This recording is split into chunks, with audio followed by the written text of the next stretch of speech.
The Company You Keep, a Kendra Clayton mystery. The Kendra Clayton series, Volume 1, written by Angela Henry, narrated by Janina Edwards. Prologue.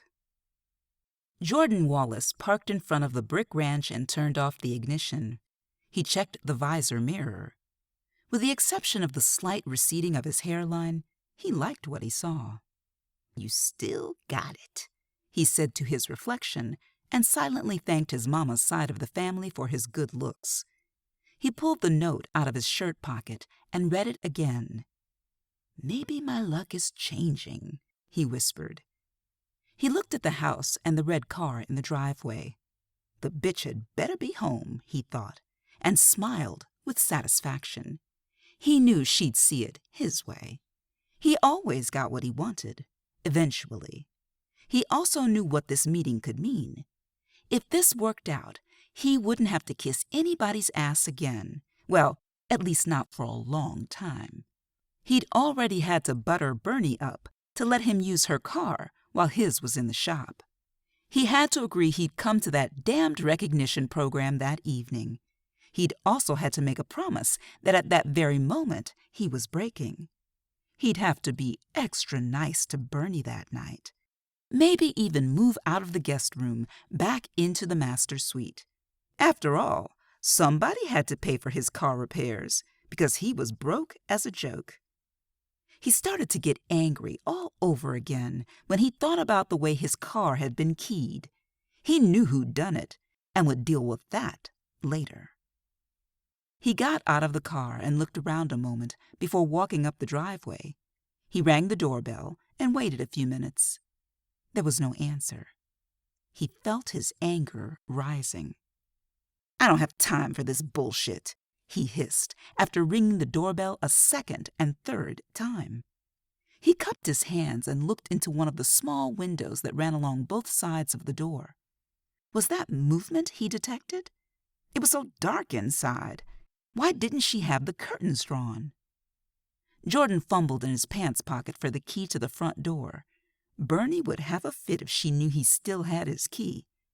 But if this meeting went well, he could kiss her, this town, and all the problems he'd had since he got here goodbye soon.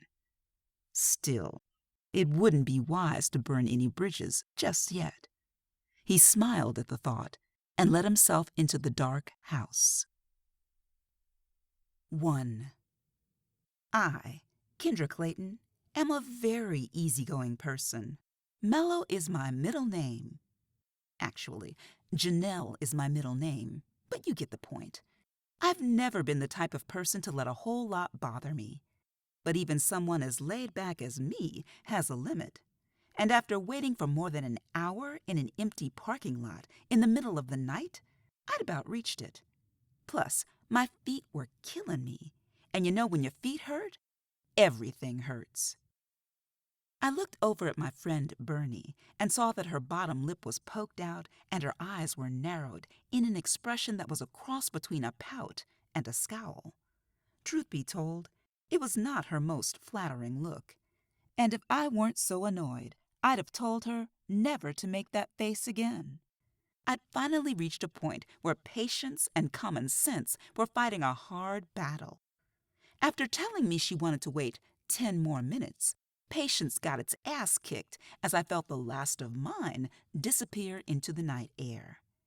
"This is ridiculous," I sighed in exasperation. "I'm taking you home." "But," she began before I held up my hand to shush her. "Not in 10 minutes or 10 seconds. Right now. It's getting late and I'm tired, so get in the car." As I've said, rarely am I this annoyed. But tiredness and foolishness, especially hand in hand, had a way of doing a number on my disposition. "Well, all right then, if you're sure it's not too much out of your way," she said meekly as she opened my car door and got in. It was out of my way. Bernie lived on the other side of town. But I wasn't about to let her keep waiting in the dark for her boyfriend to pick her up when it was obvious hours ago that the slime ball wasn't coming. "I really appreciate this, Kendra. I just don't know what could have happened to Jordan tonight. He's got my car. His is in the shop," she added quickly, just in case I thought he had free run of her car, along with her house and her money, which I already knew he had. I called him several times, and he's not picking up. I just hope nothing's wrong. She sounded close to tears. I had a pretty good idea where Jordan was, out creeping, but I wasn't about to voice my opinion to Bernie. Bernice Gibson has been a co-worker of mine at the Clark Literacy Center for the past 3 years. I'm an instructor with the General Education Development Program, and Bernie is the center's tutor trainer and coordinator. Tonight had been the Literacy Center's annual recognition program, honoring all of this year's GED graduates and all the students who had worked so hard throughout the year. The ceremony had gone smoothly. It wasn't until the reception afterward that I noticed that something was bothering Bernie. First of all, she didn't eat, which definitely wasn't like her. Bernie and I have a shared love of food, especially sweets. Most of the time when we get together, it's at Estelle's, my Uncle Alex's restaurant, or at one of our homes to try some new recipe. "That last piece of carrot cake has your name all over it. You better go get it before it's gone," I had told her. "Oh, I will," she said absently as she looked around the room. "Who are you looking for?" "Jordan said he'd come tonight. I thought he'd be here by now." "I'm sure he wouldn't miss it for the world," I said, but I couldn't quite manage to keep the sarcasm out of my voice because Bernie gave me one of her "don't start on Jordan" looks and walked away. Bernie and I get along very well, except when it comes to Jordan. It's not that I'm jealous. It's just that I hate to see a woman as nice as Bernie being taken advantage of by a slicker-than-slick bastard like Jordan. Jordan Wallace blew into Willow, Ohio, a little more than a year ago. Bernie met him when he started renting the house that she owned and had lived in before she moved in with her sick mother. Everything about him is a little too extreme for me. He's extremely fine, in a smarmy sort of way, extremely well-dressed, extremely charming, and extremely phony. He also doesn't seem to have a job. Bernie says he's self-employed as a business consultant. I'm not buying that mess for a minute. From what I've seen, the only business Jordan seems to be involved in is using his good looks and charm to get what he wants out of women. Bernie and I drove along in silence. I decided to avoid all mention of Jordan. "I thought Regina gave a great speech tonight, didn't you?" I asked, trying to make conversation. "She sure did," Bernie agreed. "I'm so proud of that girl," she said with the first real smile I'd seen all evening. Regina's a student in the GED program. She could barely read when she first started coming to the Literacy Center when she was 18. Now, 2 years later, after a lot of hard work and help from Bernie, who's her tutor, she's at a high school reading level and is about to take her GED exam. The speech she had given at this evening's program had been about how her self-esteem and self-worth had risen along with her reading level. It had been so moving that there was hardly a dry eye in the house. I started to comment on the wonderful job the caterers had done on the reception, when suddenly a car pulled out from a side street and cut right in front of me, coming within inches of hitting my car. I slammed on my brakes. Bernie and I flew forward in our seats. I instinctively threw my arm across Bernie's chest. I don't know why people do this. It isn't like it would keep anyone from flying through the windshield if the impact were great enough. I looked up in time to see a car full of teenagers, rap music blaring, speed off down the street. I swear these damn kids are going to kill someone one day. My heart was beating so fast, I thought it might jump right out of my chest. I looked over at Bernie. The smile that was just on her face was gone, and had been replaced by a very tense look. "Well, I'm about sick of this shit," she said suddenly. I was shocked. I rarely heard Bernie curse. "I know what you mean. These kids drive like damned fools. No, I'm not talking about that, she said with a dismissive wave of her hand. I'm talking about Jordan. Now I was really shocked. As bad as Jordan treated Bernie sometimes, I'd never heard her say one negative thing about him. You know, this isn't the first time he's done this to me, Kendra, she continued angrily. I knew all too well how many times Jordan had disappointed Bernie and had stood her up. I decided to keep quiet and let her vent. And I know where he is, too, with that little hussy renting my house. So she did know about Jordan and Vanessa Brumfield. I always wondered how she couldn't know when it seemed like everyone in town did. Vanessa Brumfield's a petite brunette who started renting Bernie's house after Jordan, at Bernie's insistence, moved in with her. Bernie's mother had left her the family home and a large sum of money when she died. Bernie never sold her house and used it as a rental property. I remembered Vanessa from high school. She had been one of those disgustingly peppy chicks who had been involved in everything from drama club to cheerleading. I do remember hearing through the grapevine that Vanessa's father had disowned her when she married a black man. Vanessa is now separated from her husband, which is why she's renting Bernie's house. Kendra, will you do me a favor and take me past my old house? Bernie asked. I smelled trouble and was not about to get in the middle of it. I got a sudden mental image of two grown women rolling around fighting in the yard while Jordan stood there with that shark's tooth grin of his. It didn't seem normal for anyone to have that many teeth. Listen, Bernie, why don't you go home and cool off first before you go confronting anyone? He may not even be there. She looked at me as if I'd lost my mind. I'm not going to confront anyone. All I want is my car. She can have Jordan, and she can cart his sorry ass around until his car is out of the shop. I couldn't help wondering what brought on this sudden change of heart. Had almost flying through the windshield a second ago made her see the light? Somehow, I doubted it. Where's all this coming from? First, you're about to cry because he didn't show up. Now you're ready to kick him to the curb, and all in the space of a half hour? I glanced over at Bernie. She was twisting the leather strap of her purse in both hands, as if she were trying to wring a good answer to my question out of it. I'm just tired of feeling like a fool, that's all. Ever since he moved in, things have been going downhill between us. He borrows money from me left and right. He won't lift a finger to clean up after himself, and he expects me to wait on him hand and foot. I was bursting to say, I told you so.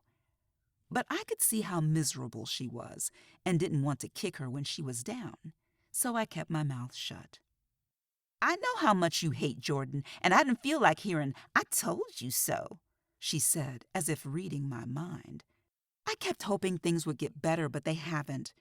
I found out about 2 weeks ago that he's been messing around with the girl who's been renting my house.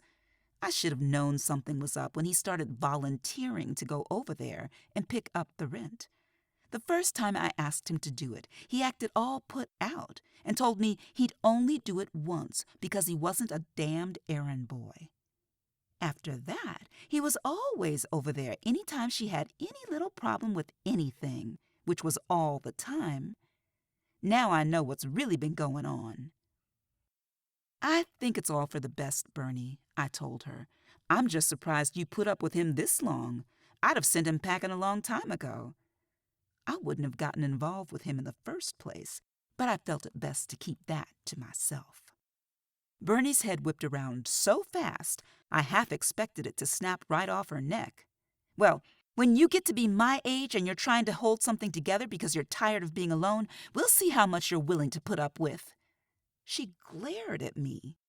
Now it was my turn to look at her like she was crazy. It never ceased to amaze me how the fear of loneliness will cause perfectly sane women to put up with situations they'd never tolerate in any other aspect of their lives. Bernie was older than me, and I've always looked up to her as the older, wiser sister I never had.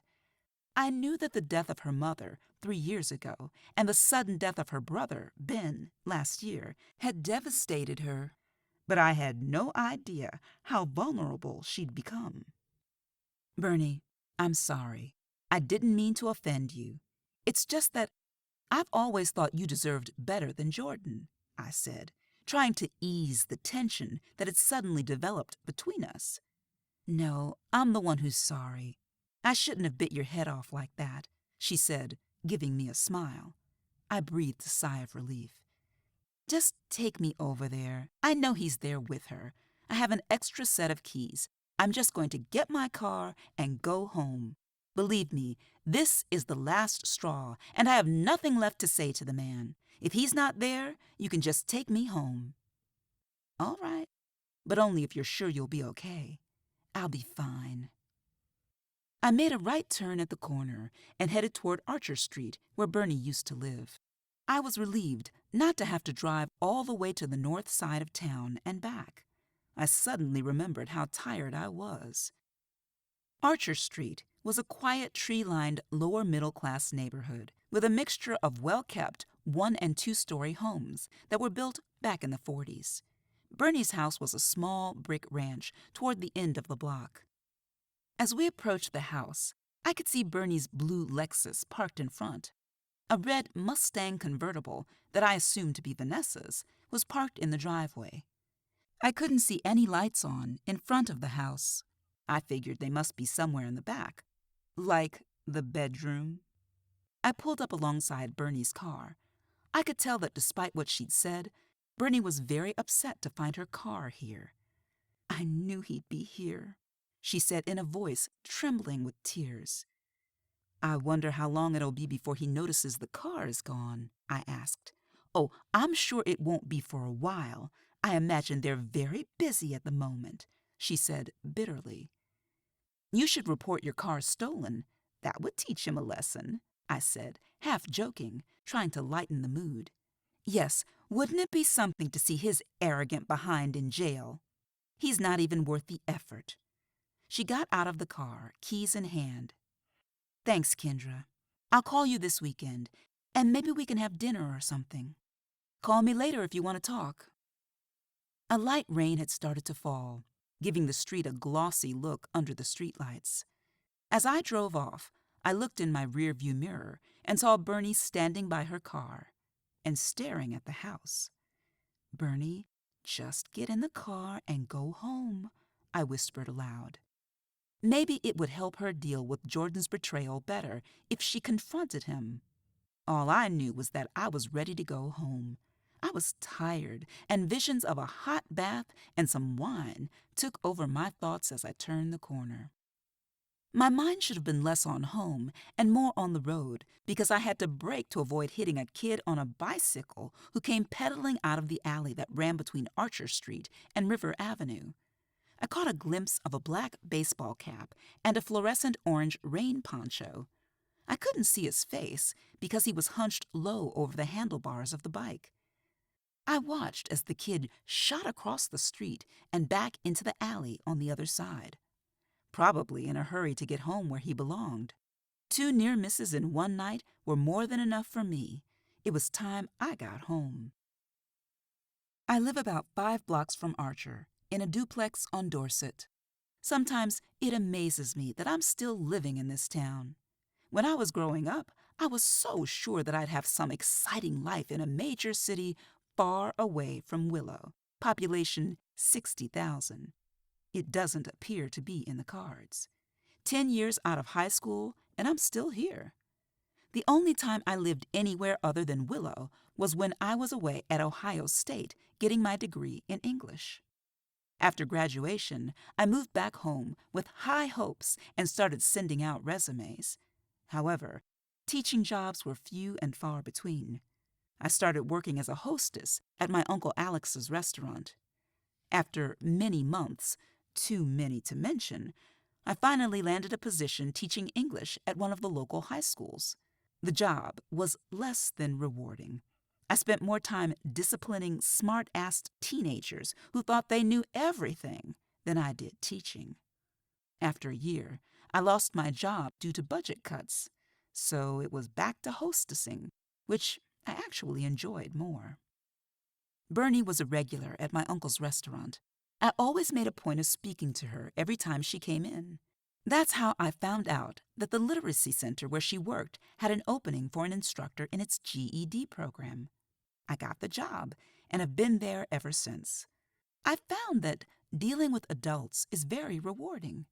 It's nice teaching people who want to learn and who come to class, in most cases, because they want to be there and not because they have to. That's not to say we don't get our share of special cases. For instance, there was a woman who would only do her work with a magic marker because she was convinced that using a pencil would give her lead poisoning, or the man who wrote everything down in secret code so no one could copy off him. My time at the Literacy Center has been an eye-opening experience. Regretfully, the job is not full-time. I supplement my income by continuing to hostess at my uncle's restaurant.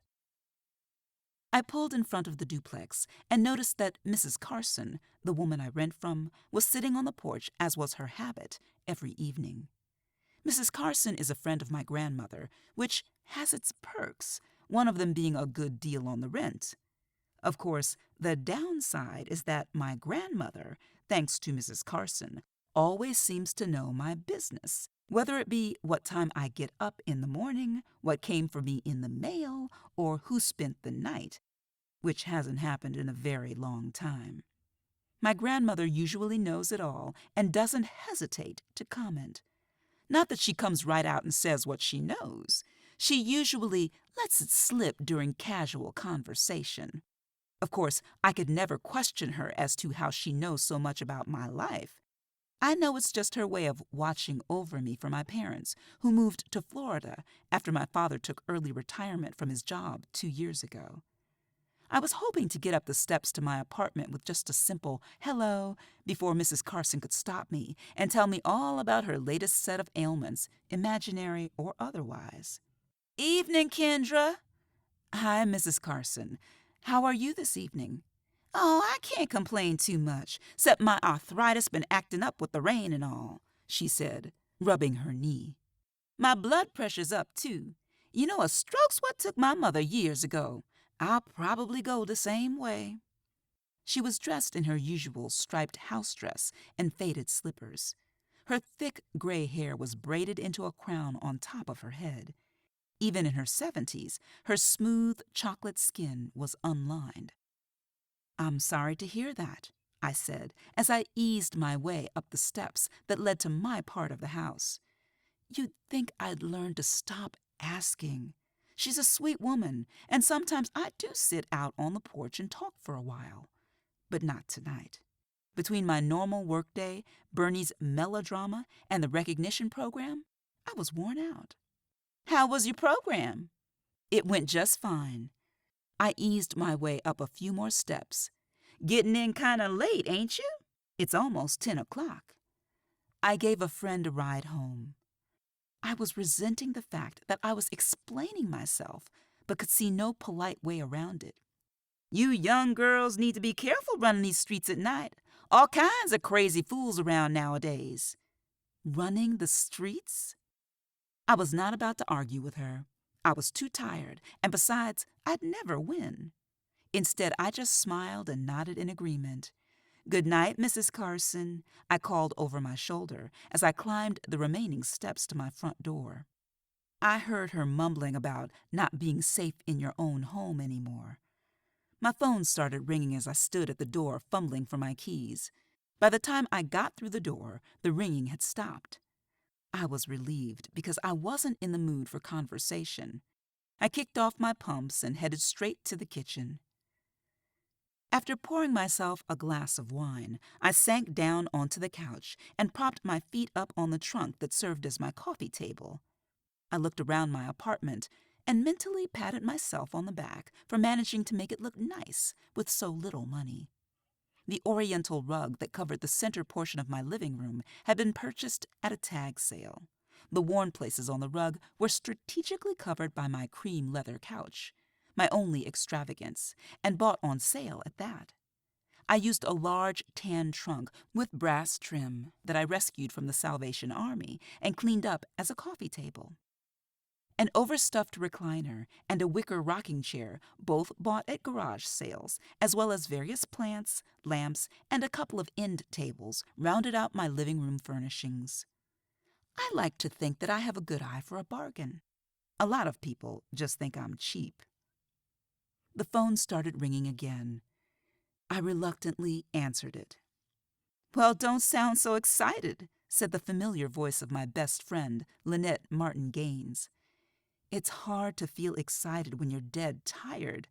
But I guess you wouldn't know about that since your butt's still on vacation," I teased. "I'd hardly call taking care of a house full of sick people a vacation. Ma, Monty, and India all have colds. Even the dog's looking pitiful. I can't wait to get out of this house tomorrow night. Have you decided what you're going to wear yet?" "So, when do you have to rejoin the workforce?" I asked, purposefully ignoring her question. "Don't you dare try and change the subject, Kendra Clayton. You said you'd come, and you're gonna come if I have to drag you by that little bit of hair on your head." "Calm down. There's no need for violence." I ran my hand through my short, curly hair. "And can you really blame me for being skeptical? The last 2 blind dates I went on made me want to join a convent." "Quit exaggerating, Kendra," said Lynette with a sigh. I knew she was probably rolling her eyes. "I'm not. Remember Antonio? The man laughed like an asthmatic donkey and had on so much foundation and eyeliner he looked like a raccoon in drag. And then there was Marcus, the personal trainer." "And what was wrong with him, Miss Piggy?" "He told me the calorie count of everything I had for dinner. The man actually glared at me when I ordered hot fudge cake for dessert, then tried to sign me up for a gym membership. You know I don't do sweat, Lynette, and I'm not giving up cake for nobody." "Is that all?" That was plenty. Plus, he wore his cologne so strong my nose hair ignited." I didn't care what she thought.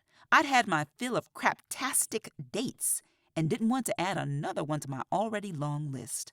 "Well, I don't know who hooked you up with those 2 fools," she said, laughing, "but this time will be different. Drew's cool, Kendra, and if you don't go out with him, I can think of plenty of other women who would gladly snap him up." Damn, I couldn't see a way out of this. "Okay, I said I'd come, didn't I? But if this man starts laughing like a donkey, I'm out of there." "Don't worry, Greg and I will be there. It'll be fun. What else have you got to do?" Leave it to Lynette to point out the inadequacies of my social life, as if I weren't already aware of them. After she gave me a few more details about my much-dreaded upcoming double date, Lynette and I said goodnight. I felt the relaxing effect of the wine coming over me. That, combined with the soft tap of rain against my window, made me drowsy. Maybe I'll skip the bath, I thought, as I sank back farther into the cushions of my couch.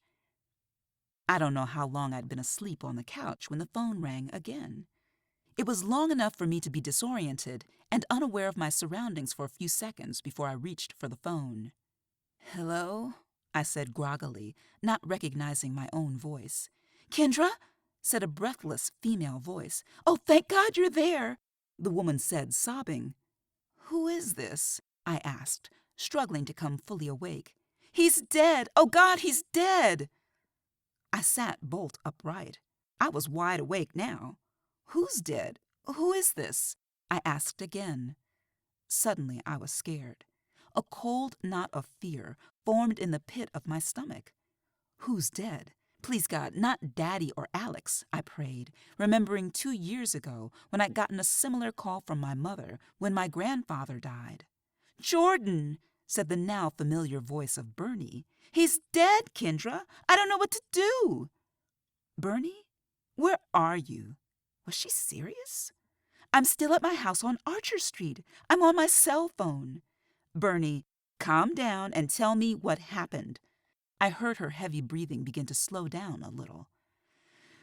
I wanted to end things with Jordan once and for all, she began, sounding as if she could barely get the words out. I was going to tell him not to bother coming home and that his things would be in the garage for him to pick up tomorrow. I knocked on the door.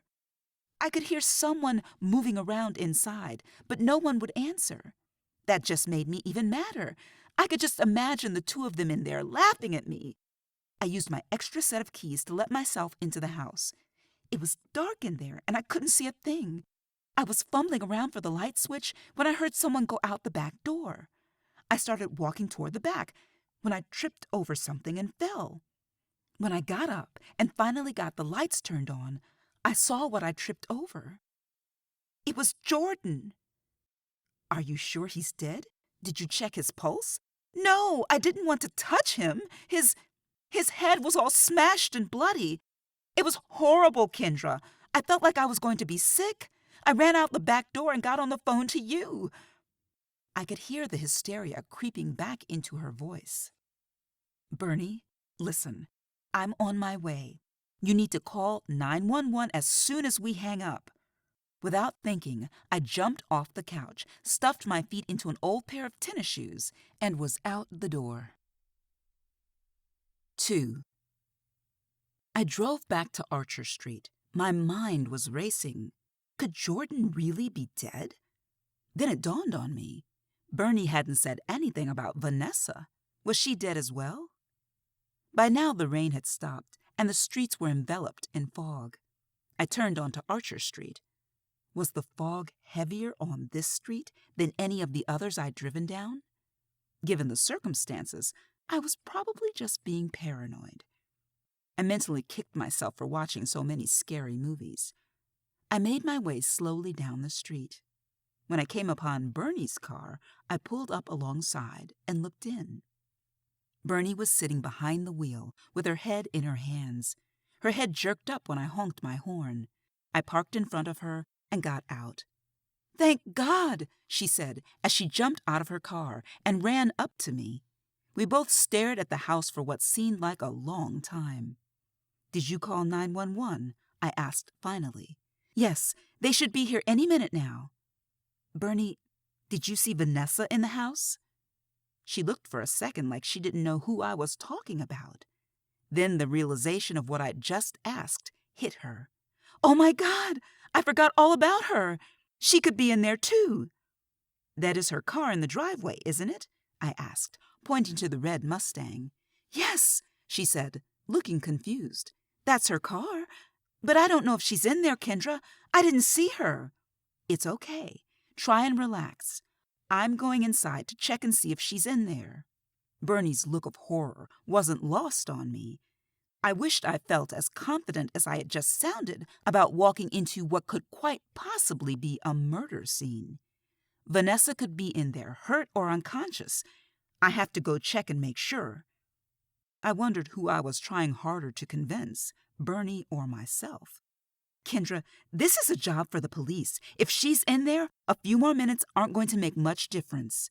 If she's in there and she's hurt, I'm not going to have it on my conscience if she dies when there was something we could have been doing until help arrived," I said impatiently. Bernie gave me a look that told me I was on my own and went back to sit in her car. I walked around to the back of the house. I figured the door must still be open. I noticed how neglected the backyard looked. The grass was overgrown. The high wooden fence that surrounded the backyard and separated it from the alley was in need of painting, and the wood was warped in places. I also noticed that the gate that led out to the alley was open. Bernie said she had heard someone going out the door. The alley would be the quickest way to get away from the house. I stood at the back step and looked at the door. It was slightly ajar, and I could see that the kitchen light was on. Maybe Bernie was right. I certainly wasn't feeling very heroic at the moment. If a crime had been committed, I'm sure the police wouldn't want me traipsing through the house and messing up evidence. On the other hand, if I were Vanessa, I wouldn't want to be alone in the dark with only a dead body to keep me company. My mind was made up. I nudged the door open with my elbow, carefully avoiding touching any part of it. As I stepped inside, I was immediately struck by a foul smell. "Good Lord," I said aloud and put my hand over my nose. I tried hard not to think about the probable source of that odor. The kitchen looked much the same as the last and only other time I'd been in the house, which was a few months ago. I'd helped Bernie get the place ready for Vanessa to move in. The walls in the kitchen were painted a bright, gaudy yellow. The cabinets were white, with the center panel painted in the same yellow. White lace curtains hung in the window over the kitchen sink. I could see that Vanessa had added her own personal touches to the kitchen. Plants lined the windowsills of the 2 windows that faced the backyard. The front of the refrigerator was covered in magnets that looked like mini pieces of fruit and held a dozen or so snapshots in place. A few of the pictures were of children of various ages. The rest were of Vanessa with different people. In one picture, she was with a group of women dressed in hospital scrubs and white uniforms. Vanessa was blowing out the candles on a birthday cake as everyone looked on. It must have been taken at work. Bernie had told me once that Vanessa was a nurse. I walked through the kitchen to the small dining room and stopped dead in my tracks. Lying halfway between the dining room and the living room was Jordan. He was lying on his stomach, facing the wall, with one arm flung over his head and the other by his side. Bernie hadn't exaggerated. The back of his head was a mass of blood, bone, hair, and what I assumed to be brain. Dried blood stained the carpet underneath his head, as well as the back of his neck and white shirt. Thankfully, I couldn't see his face, as it was turned toward the wall, which was also splattered with blood. The smell that had greeted me when I came in was much stronger here. Jordan must have released his bowels at the moment of his death. I swallowed hard to keep from throwing up as I hurried away from the sight in front of me. I backed right into a metal serving cart that was against the wall. The sharp corner of the cart caught me right in the back, sending a jolt of pain through me. At that moment, all of my Good Samaritan intentions left me. I fled the house. I sank down on the step and breathed in great gulps of fresh air that smelled of rain-soaked dirt and somebody's recently cut grass. Did I really think that I could walk into this house and step over a dead body for any reason? Lord only knew what I would have found if I'd looked through the rest of the house. Who the hell did I think I was? Christy Love, or maybe one of Charlie's angels? Or more likely a female Barney Fife, only this wasn't funny. Bernie was right. This was a matter for the police. Almost as if on cue, I heard the sound of approaching sirens. I got up to walk around to the front of the house when I caught a glimpse of something white lying in the grass between the step and the overgrown shrubbery. I stooped to pick it up. It was a soggy, wet envelope. Before I could look at it more closely, I heard the sound of voices. Without thinking, I stuffed the envelope in the pocket of my blazer.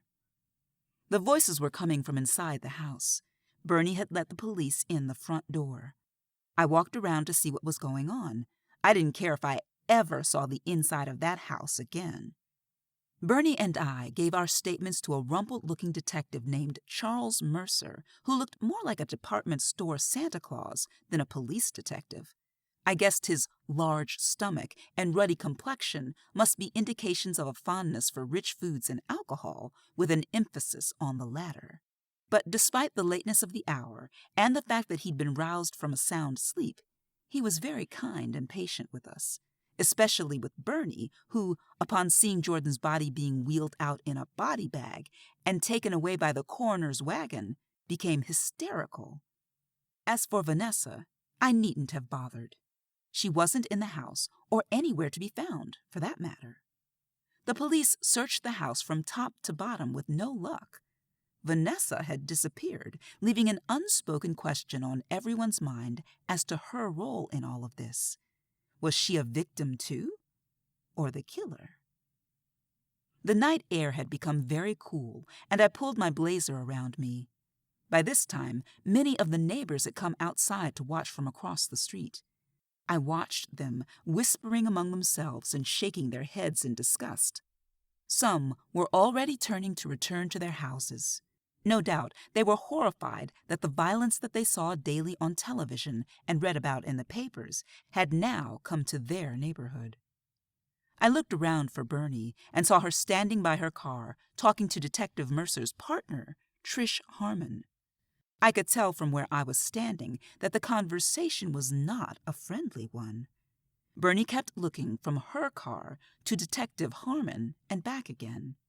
If looks could kill, there would have been another homicide on Archer Street. I started to walk over to see what was going on when a hand touched my shoulder. It was Detective Mercer. "I'm sorry, Miss Clayton, but I'll have to ask that you and Miss Gibson stick around just a little longer until our forensic tech arrives. You'll both need to be fingerprinted." He noticed my shocked expression and continued before I could raise an objection. "It's just a routine procedure so we can identify and eliminate any fingerprints we find in the house." I remembered how careful I'd been about not touching anything when I entered the house. But in my haste to get out, who knows what I'd touched? I imagined that Bernie's prints would be all over the place. "Do you know how much longer it'll be?" I asked. "I'd like to get home, and I know my friend would too." It was horrible for her finding Jordan the way she did. I looked over and saw that Bernie was still talking to Detective Harmon and was still looking pissed. What were they talking about? "Miss Clayton, do you know of any reason why Mr. Wallace would have been at this house?" Why was he asking me? I wondered. Bernie and I had given our statements separately, and I assumed she'd have told him about Jordan and Vanessa. "I couldn't say, Detective Mercer," I began, and hoped I didn't look and sound as untruthful as I was about to be. I remember Bernie mentioning that Jordan had done some repairs for Mrs. Brumfield, but other than that, I don't know, I said innocently. Technically speaking, he did ask me if I knew of any reason. I gave him a reason, just not the right one. "Do you know Vanessa Brumfield?" he asked. "We were in the same graduating class in high school, but we weren't friends." That was putting it mildly. Vanessa Cox, as she'd been in high school, and I hadn't exactly hung with the same crowd. She'd been homecoming queen. I'd been in the library club. "And you dropped Miss Gibson off here at the house so she could get her car, is that correct?" "Yes, that's right." I was feeling uneasy. What had Bernie told him? "Did you think it was strange that Miss Gibson called you before she called the police?" The thought had crossed my mind, but who's to say what I'd have done in her shoes? I guess she just panicked and didn't know what else to do. It's not every day you find a dead body.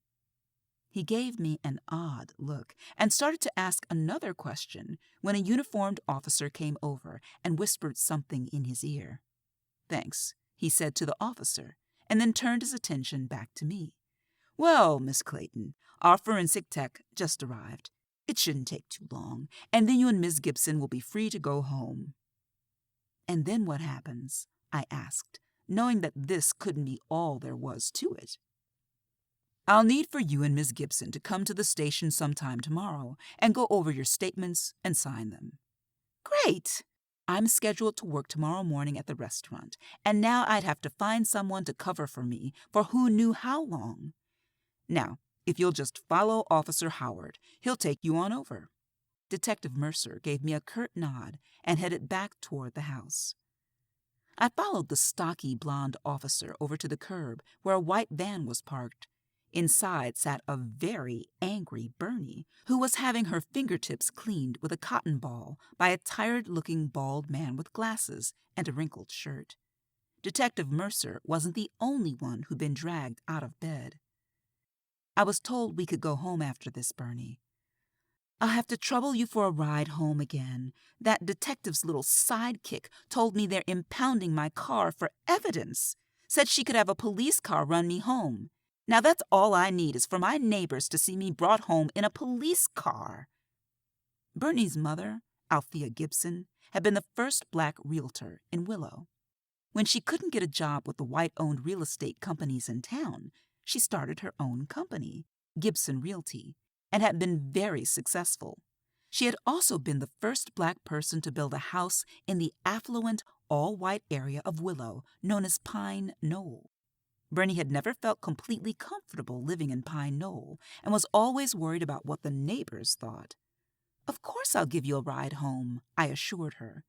But my assurance didn't wipe the anger from her face, and I knew from experience that I was about to get another earful. "It isn't their keeping my car that pisses me off," she started, and then glanced at the bald man in front of her, thought better of it, and didn't say any more. Instead, she lapsed into a stony silence. I knew I'd be getting the lowdown in the car on the way home, so I didn't press her for any more details. Once again, I found myself driving Bernie home. It was well after midnight, and, except for an occasional person here and there, the streets were deserted. Bernie was rattling on about her encounter with Detective Harmon, which was good because her voice was the only thing keeping me awake. "I just don't like the way she talked to me," Bernie said again. I didn't miss my cue and dutifully asked what Detective Harmon had said. "It's not just what she said, it's what she implied. When I asked why they had to keep my car, she acted like I was hiding something. Then she started asking me questions about Jordan's family. When I told her I didn't know anything about them, she acted like she didn't believe me. Said she thought it was strange that we'd been living together for almost a year and I didn't know anything about his family. I thought it was strange myself, but didn't comment. "I thought you said he was from Columbus." "He is. Was," she said sadly, as if she had momentarily forgotten Jordan was dead. The neighborhoods were becoming more expensive and the houses bigger with each passing street. Pine Knoll is located on what used to be, you guessed it, a pine forest. The streets have names like Pine Cone Drive and Pine Forest Lane. Bernie lives on Conifer Circle. In the 20-odd years since the Gibsons had moved to Pine Knoll, there were only 3 other Black families living there now, one of whom is Bernie's late brother, Ben's family, who lives 3 blocks away on Blue Spruce Trail. "You know she killed him, don't you?" Bernie asked, as matter-of-factly as if she'd said, "You know it's raining, don't you?" "Who, Detective Harmon?" "No, I mean Vanessa," she said slowly through gritted teeth, as if she were speaking to an idiot. "She'd probably just done it when I let myself into the house. She must have panicked and ran out the back door." I couldn't help but wonder if Bernie was right, but the timing was wrong. "When was the last time you saw Jordan?" "Around 8 o'clock this morning. Why?"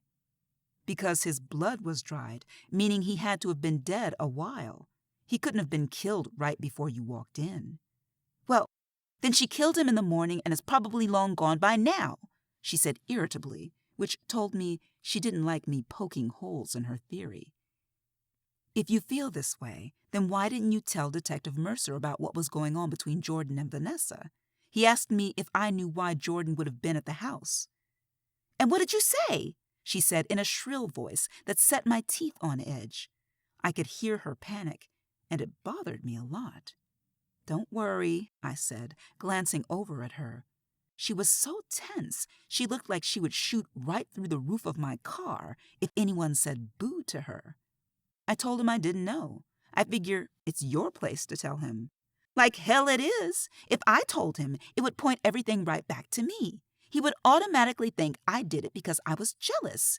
You can forget it, Kendra. I'm not saying a damn thing." "Bernie, it's not like they aren't going to find out." I may as well have been talking to a wall. Bernie had turned away from me and was staring out the window. I pulled into the circular driveway in front of Bernie's house. The house never ceased to amaze me every time I came here. It's an exact replica of the antebellum home where Bernie's mother's relatives had been slaves down south. I'd heard that Althea Gibson had loved to tell anyone who'd listen how she'd painstakingly traced her family tree. She'd been led all the way back to a plantation in Louisiana, where her great-great-great-grandmother had been born and had died a slave. She'd had a smaller replica of the house built when she'd been able to afford it. It had given her great pleasure to be able to say that she was the master of this house. In the process, many people in the Black community resented Althea for building a house in Pine Knoll, or the Knoll, as it's known throughout town. They felt she had made her money off her community and then had taken it to the white side of town. But in true Althea fashion, she had said to hell with her critics and went on about her business. Bernie had told me that no one would ever know how hurt her mother had been when people she'd known for years had stopped speaking to her. I turned off the ignition and looked over at her. "Are you going to be all right?" She turned toward me, and I could see that she'd been crying. "Kendra, please stay with me tonight. I don't want to be here alone." She looked so utterly lost and upset that I couldn't say no. And I really wasn't up for the drive back home. I followed Bernie up the wide front steps and stood there waiting for her to get her keys out. Her fingers shook as she nervously hunted through her big leather purse. "Damn it," she muttered, and walked over to one of the wicker chairs on the porch and dumped the contents of her purse out. I heard the jingle of keys and saw the relief on her face as she picked them out of the clutter of gum wrappers, used tissues, and wadded up paper, along with the normal contents of a woman's purse. It's a wonder she could find anything in that mess. When she saw me watching her, she hurriedly stuffed everything back inside and quickly unlocked the door. Once in the house, she promptly reset the security code on the panel of buttons by the door. "The guest bedroom is at the top of the stairs," Bernie said, gesturing toward the staircase. "You can go on up while I get you something to sleep in." The inside of the house was very ornate and in sync with the exterior Greek Revival architecture with its columns and veranda. The house was decorated in shades of cream and gold. The cream marble on the floor of the large foyer had swirls of gold in it. The railings that ran along either side of the marble staircase were gold and richly ornamented with cherubs and grape leaves entwined between the rails. Although the house was worthy of the cover of any House Beautiful magazine, it lacked warmth. It was all that cold marble that was everywhere, and it must have cost a small fortune. I wearily made my way up the steps and walked straight into the first room at the top. I switched on the lights. The room was a mess. The bed was unmade, and clothes were piled high on a chair next to it. A man's robe was lying on the floor, as were a pair of boxer shorts and a bath towel. The room had the musty smell of stale cologne and unwashed clothes. I turned to leave and almost jumped out of my skin. Bernie was standing behind me, holding a nightgown in her hand. Her expression was unreadable. "Well, I guess I can finally clean this room now," she said in a flat voice. She handed me the gown and opened the door to the room across the hall. Jordan had been sleeping in there for the past couple of weeks. He'd get furious whenever I tried to go in there. Can you believe that, Kendra?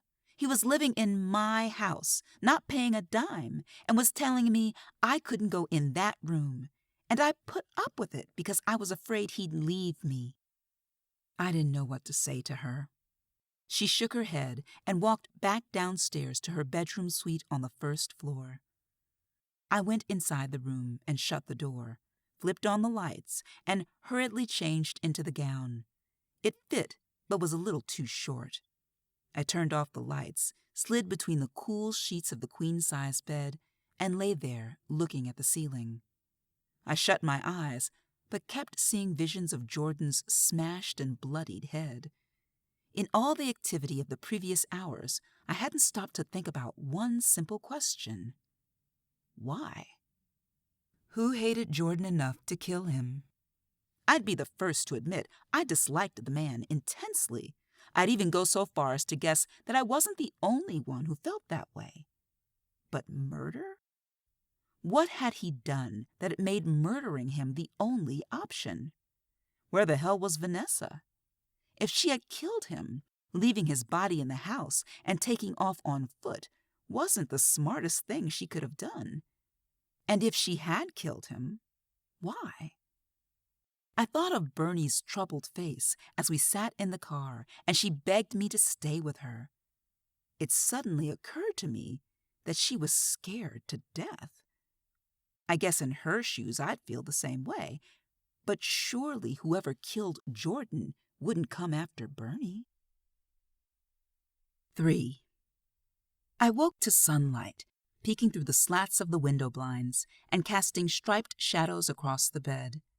The events of the previous night came rushing back to me and had the same effect as someone splashing cold water in my face. I sat up and looked at the clock on the nightstand. It was 8:15 in the morning. I got up and was immediately hit with a throbbing pain in the small of my back. I remembered bumping into the serving cart after seeing Jordan's body.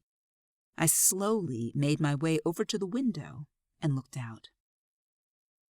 To the rest of the world, it was a typical Saturday morning, and the people I saw were engaged in typical Saturday morning activities. There was an elderly couple out for a morning walk. A teenage boy was cutting grass in the yard across the street. A woman was walking her dog, or rather, the dog was walking her.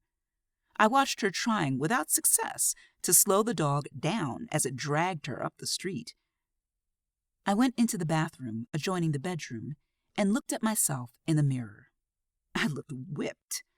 My face was greasy and my hair was sticking up in curly tufts all over my head.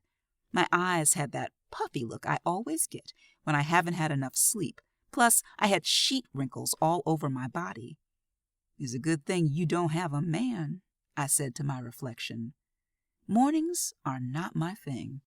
Had this been a normal Saturday morning, I'd be rolling out of bed closer to the noon hour, much to the dismay of my grandmother, who thinks it's a sin not to be up at dawn. I found, to my relief, that the bathroom was stocked with toothpaste, a new toothbrush, soap, fresh towels, and washcloths, all ready and waiting for whatever guest might appear. There was a full-length mirror on the back of the bathroom door. I stood naked with my back to the mirror and turned to see if there was a bruise. Bingo! There it was, a purplish bruise about the size of a $50. I also noticed how wide my behind was getting. I'd have to work on that. I showered, letting the hot water hit my bruise in the hope of relieving the pain, then put my clothes on from the night before. Although I had tried to lay them neatly across a chair, they were wrinkled all the same. I walked out of the room and was met with the aroma of brewing coffee. There was a stairway at the end of the hallway that led down into the kitchen. I followed the smell. Bernie's kitchen was the only room in the house that I felt comfortable in. The floors and countertops were done in hunter green ceramic tile. The cabinets were rich, dark cherry wood. There was a center island cooktop, and overhead was a rack hung with copper pots. Wicker baskets lined the tops of the cabinets. A brass and enamel baker's rack held large glass jars of pasta in different shapes and colors, beans, spices, and Bernie's collection of cookbooks. There was a woman sitting at the kitchen table. "Good morning," I said quietly, trying not to startle her. "Kendra?" She stood and smiled. As usual, Diane Gibson, Bernie's sister-in-law, was dressed to a T. She was wearing a cream-colored linen skirt, worn tight and short, and a navy silk sleeveless blouse. Her long hair was tied away from her face with a navy and cream polka-dot scarf. Her caramel-colored complexion looked as flawless and as radiant as expensive makeup could get it. A pearl necklace and pearl-drop earrings graced her neck and ears. Her shoes were navy Italian woven leather pumps. Diane looked every inch the widow of a successful businessman. She'd been married to Bernie's brother Ben for almost 20 years when he died suddenly of a heart attack last year. Even though I knew she was in her 40s, Diane didn't look a day over 30. Needless to say, I always feel like a potato next to Diane, even when I'm not dressed in wrinkled clothes from the night before and old tennis shoes. But I'd be damned if I was going to let her know how I felt. I strutted into the kitchen like I was dressed in a designer gown. "Bernice said you stayed with her last night," she said coolly, pulling out a chair for me to sit in. "I just made some coffee. Do you want some? You know, I really wish she had called me. She could have stayed with me if she didn't want to be alone. I mean, what is family for?" I opened my mouth to comment when she started talking again. I just couldn't believe it when she called this morning and told me what happened. Lord, what is this world coming to? She leaned forward and stared at me expectantly, as if I were about to spout some monumental tidbit of wisdom. Finally, given the chance to speak, all I said was, "Yes, I will have a cup of coffee." Clearly disappointed, Diane got up and walked to the cabinet and took out an earthenware mug. She was pouring me some coffee when Bernie walked into the kitchen. She was dressed in a blue caftan and was carrying the newspaper. She tossed it on the kitchen table. I looked through the entire paper, and not one word about what happened to Jordan. "I'm not surprised," I said, picking up the paper. It was so late by the time the police arrived. The paper had probably already gone to print. "You should be glad it hasn't hit the paper yet," Diane said, handing Bernie and me steaming mugs of coffee. I proceeded to heap spoonfuls of sugar and creamer into mine. Diane watched me with a mild look of distaste on her face and went on. "Before you know it, everyone and their mama will be over here telling you how sorry they are for your loss and bringing more food than you can eat in a year. Nothing but phonies, the whole bunch of them. They just want to get a look at the inside of your house," she said bitterly. Bernie and I exchanged glances, but said nothing. It was common knowledge that Diane wasn't well loved in Willow. She liked to think it was because people were jealous of her and of how much she had. In reality, it was because she's self-centered, arrogant, and a snob. She had a way of subtly insulting people with a smile on her face, making them think that she couldn't possibly have meant it the way it came out, when of course she had. Thinking of all this now, I realized I wasn't in the mood for Diane, and that I'd better leave before she made one of her smart-ass remarks, and I had to slap her. She was already eyeing my clothes with a look of half-concealed amusement. "Bernie, are you going to be okay?" I asked, getting up from the table. "I need to go home and change before we go to the police station, and I have to make arrangements for someone to cover for me at the restaurant." "Oh, and how is your uncle's little restaurant doing? I see he's still in business. Good for him. You know, I'm going to have to go in there one day. I'm so used to eating at the country club that I never go anywhere else," Diane said with an innocent smile. I ignored her. "Thanks for staying with me last night, Kendra," Bernie said quickly when she saw the look on my face. She came over and gave me a big hug. "I'll walk you to your car," she said, putting a hand on my back and gently guiding me out of the room and out of slapping distance of Diane. "Don't pay her any mind," she said as we walked out of the front door. "I think the only way Diane can feel good about herself is to put other people down, and it's only gotten worse since Ben died." "Never mind about her," I said. "I'm worried about you. Are you going to be all right? I can always come back and stay with you as long as you need me to." Bernie gave me a sad smile and hugged me again. "Thanks for offering, but I'll be all right. I lived here by myself after Mother died. I can do it again. Listen, Kendra, I need for you to do me a small favor."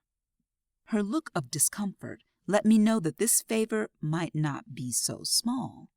"I was thinking about what you said last night, and you're right. I'm going to tell the police that I suspected that Jordan was involved with Vanessa, but—" She looked away from me. I knew there was a catch. "I don't want the police to know that I knew for sure that they were involved and that I've known for 2 weeks." "But why?" I asked. A feeling of uneasiness was coming over me. "Please don't ask me to explain right now. I'll tell you about it, I promise, but not now." Her eyes were pleading with me, but I couldn't be sympathetic. She was asking me to withhold evidence, and that could land both of us in jail. "You mean you want me to lie to the police, and you're not going to tell me why? Bernie, You're putting me in a hell of a spot. What reason did you give for going to the house in the first place? I demanded.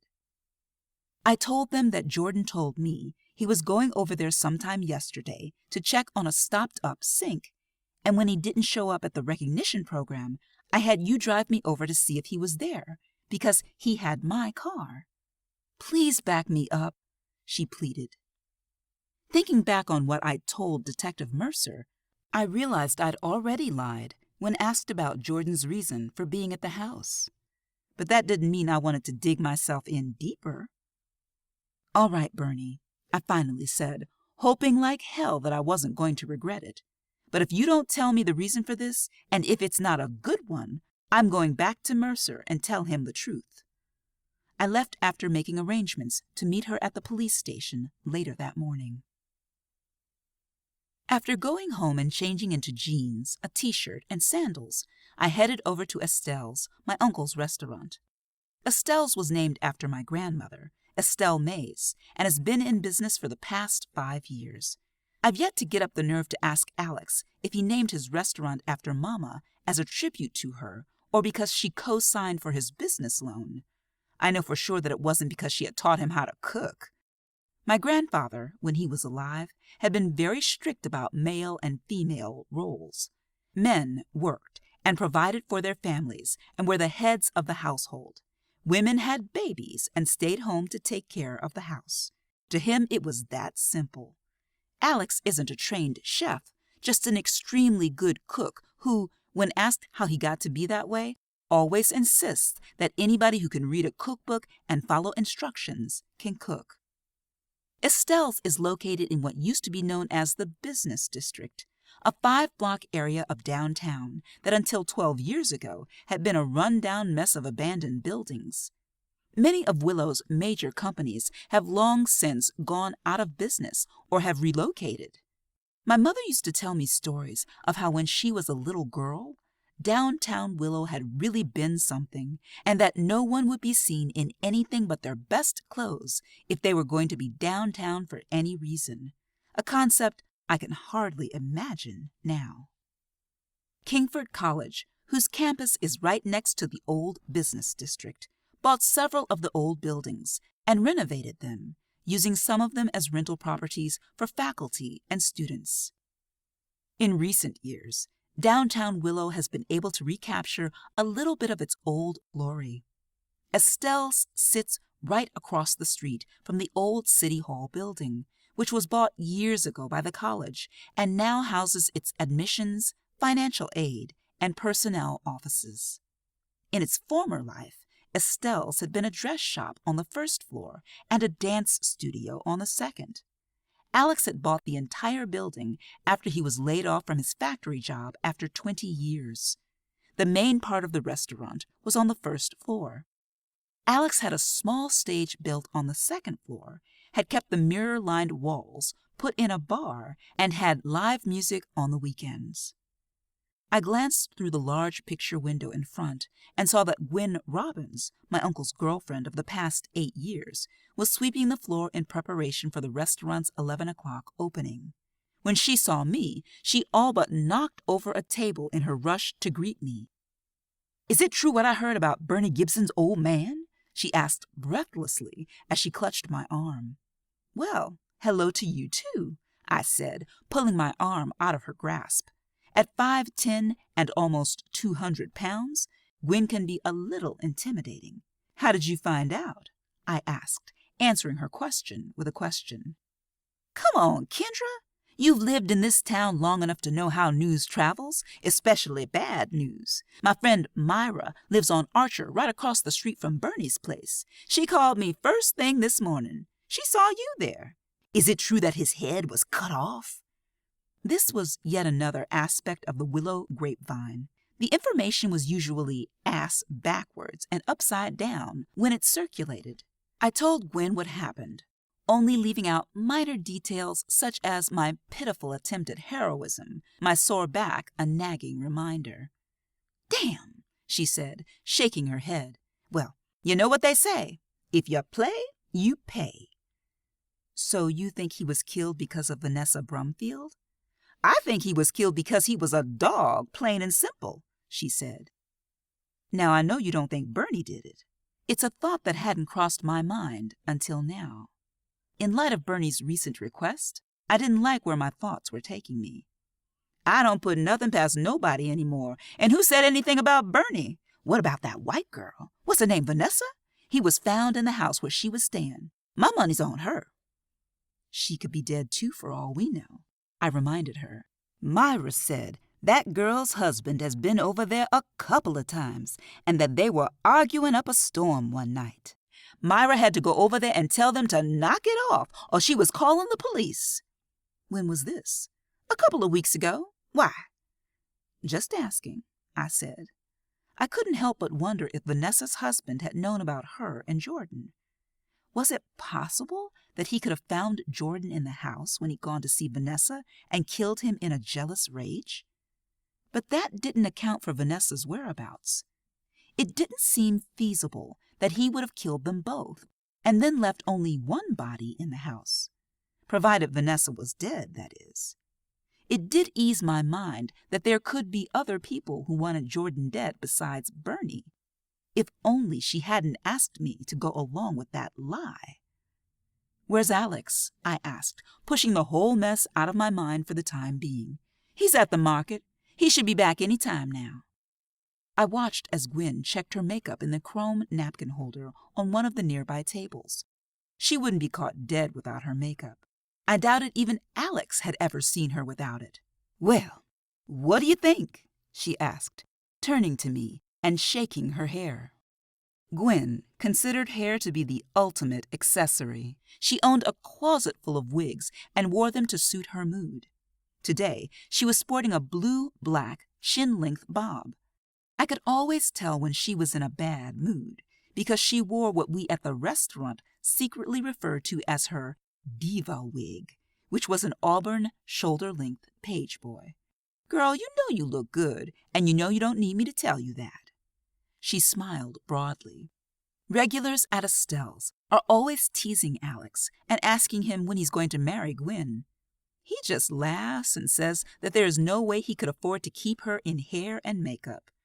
In actuality, I think that fun-loving Gwen values her freedom too much to marry Alex.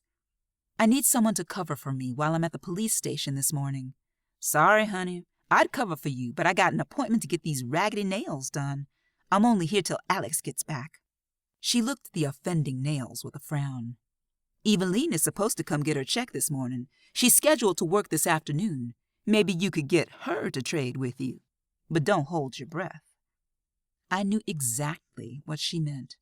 The person in question was Joy Owens, the other hostess besides Gwen and me.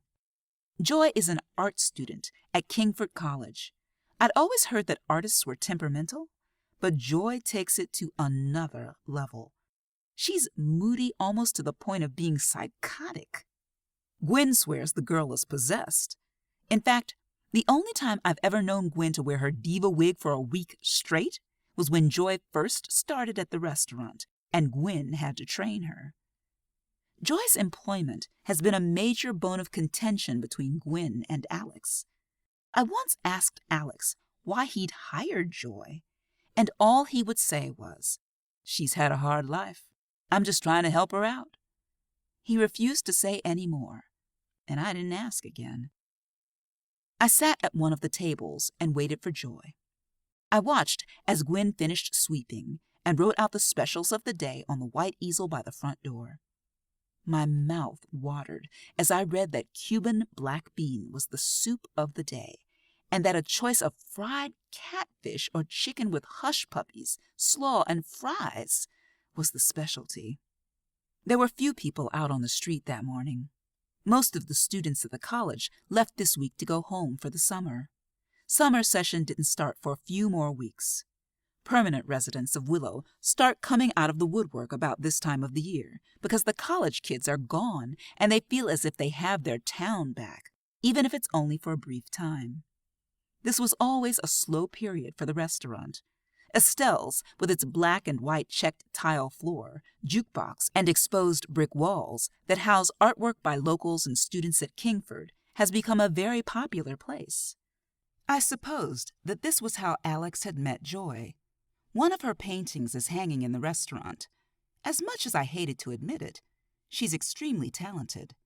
But the theme of her work is very dark, and not exactly my cup of tea.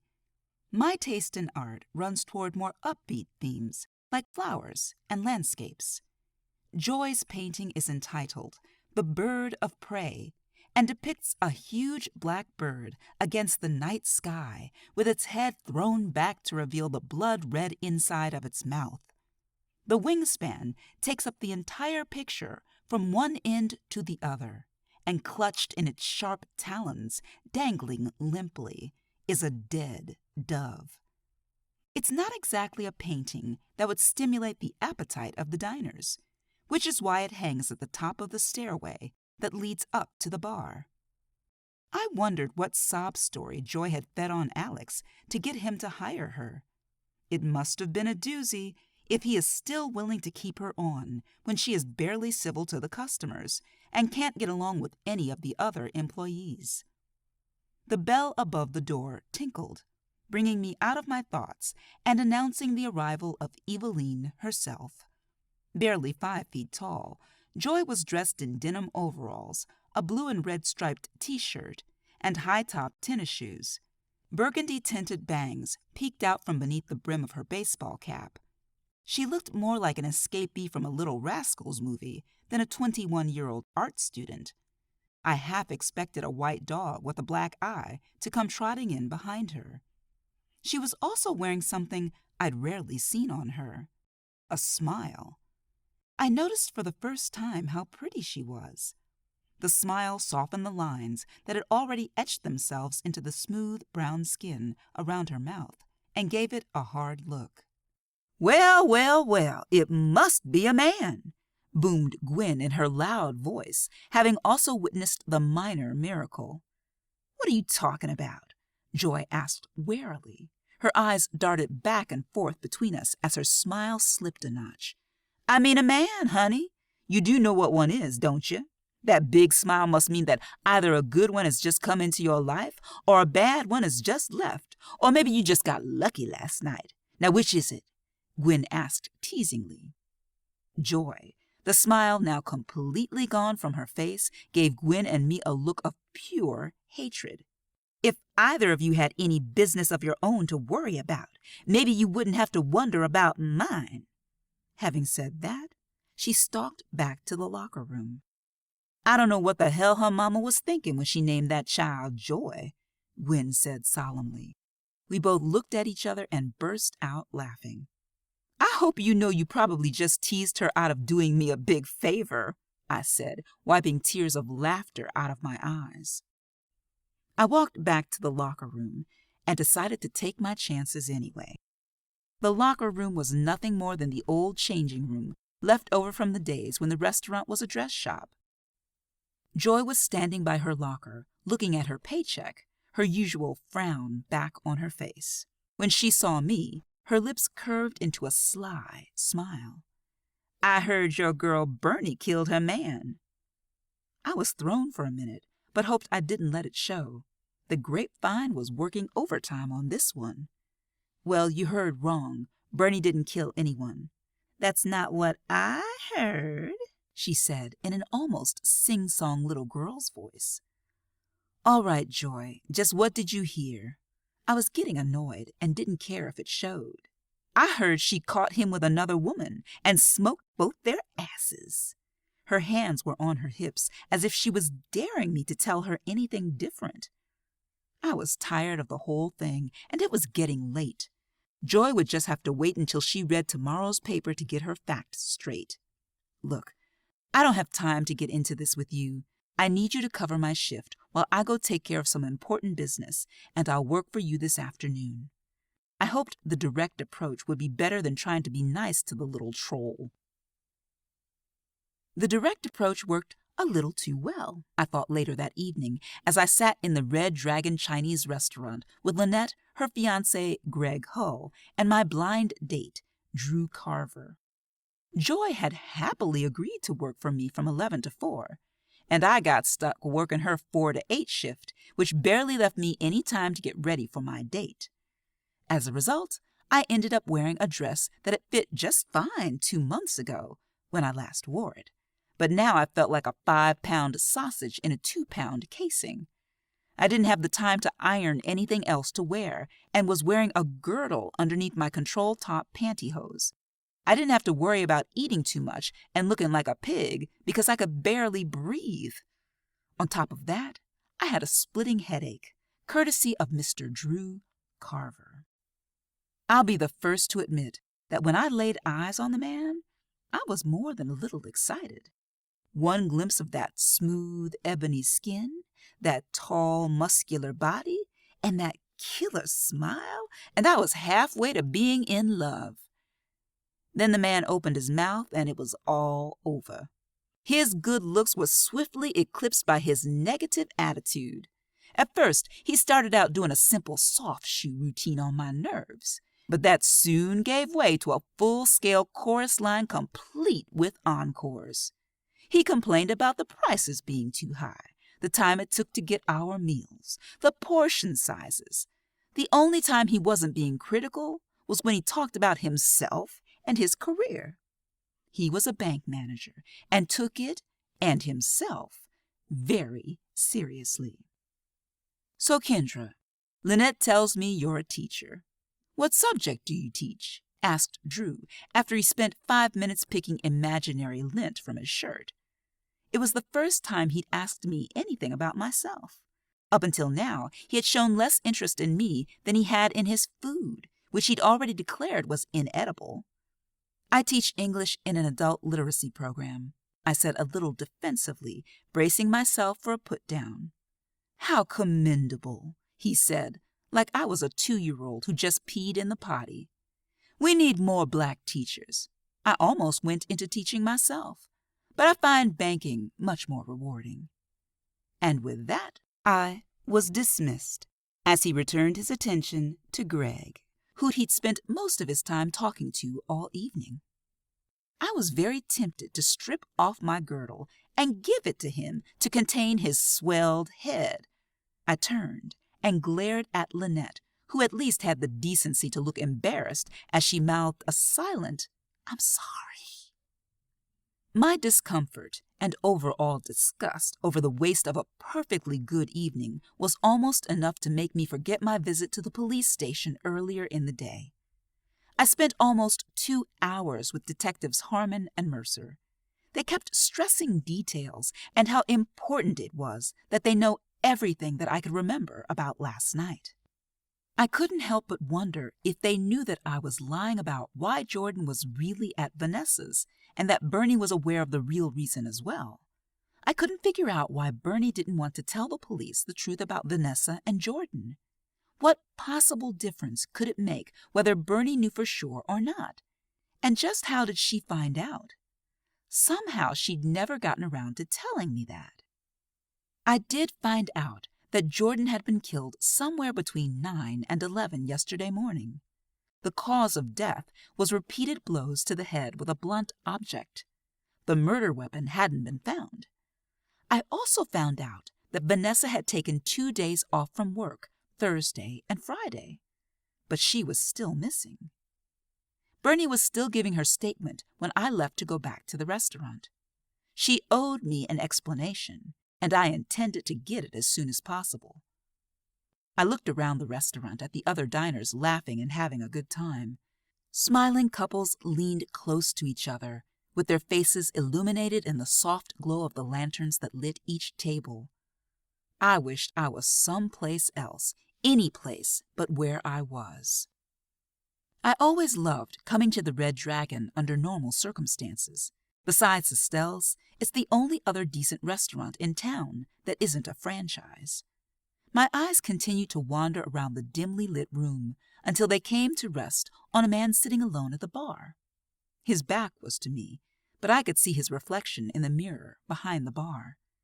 He looked to be in his early 30s. He was dressed in gray dress pants and a white dress shirt. His burgundy tie was loosened. He was brown-skinned, average-looking, not hard on the eyes, but not exactly fine either. I couldn't help but notice his mouth. His lips were full and sensual, and he wore a neatly trimmed mustache. I watched him take a sip of his beer and wondered what that mouth would feel like all over my body. He looked up, and our eyes met in the mirror. I quickly looked away, embarrassed, as if he could read my mind. Lynette slid close to me in our booth and hissed in my ear, "That's the last person in the world you need to be making goo-goo eyes at." "Who is that?" I whispered, glancing over at Greg and Drew, who were still deep in conversation. Lynette looked at me and rolled her eyes. "Carl Brumfield. You know, Vanessa Brumfield's soon-to-be ex-husband, or widower, as the case may be." I knew that Vanessa had married a black man, but I'd never met or seen him before now.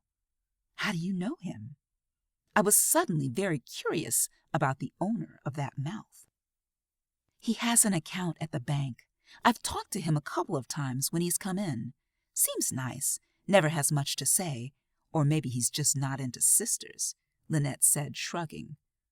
Lynette's a personal banker at Willow Federal Bank, which is how she met Drew Carver, who is one of the bank's branch managers.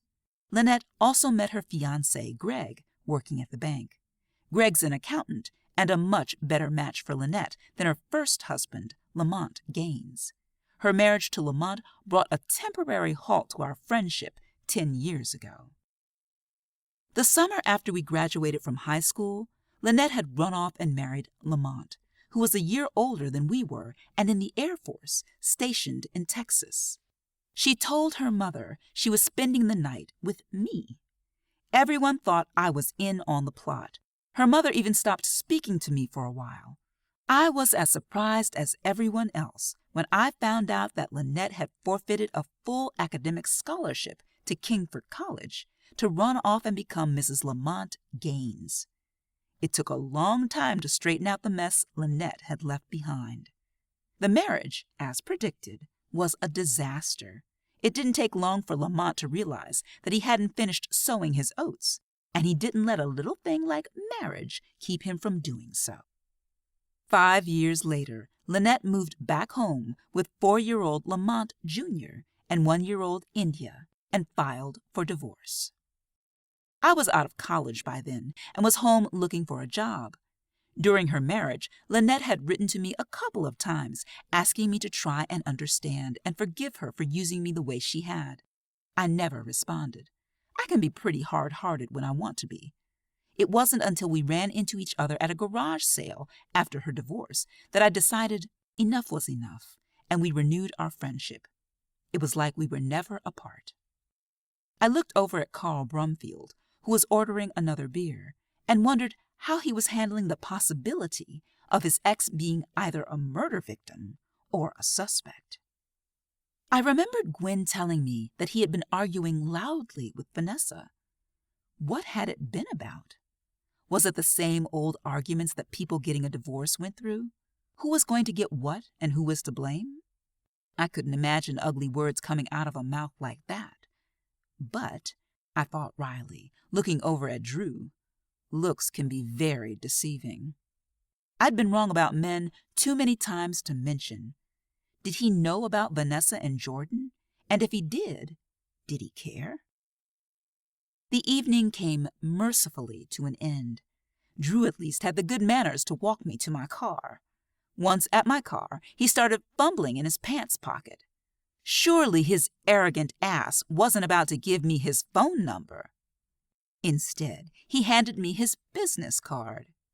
"Kendra, if you ever have any banking needs, such as a car loan perhaps," he said, looking at my little blue Nova with amusement, "please don't hesitate to call me. Willow Federal Bank is firmly committed to helping the Black community with all its banking needs. We even offer special financing," he said, briefly looking me up and down. I stared at him in amazement and then started laughing. "Don't worry, Drew," I said, leaning against the hood of my car. "If I ever need help from a self-absorbed, uptight, arrogant ass such as yourself, you'll be the first person I call." He gave me a dirty look, mumbled something under his breath that rhymed with witch, and walked quickly across the parking lot to his silver Miata.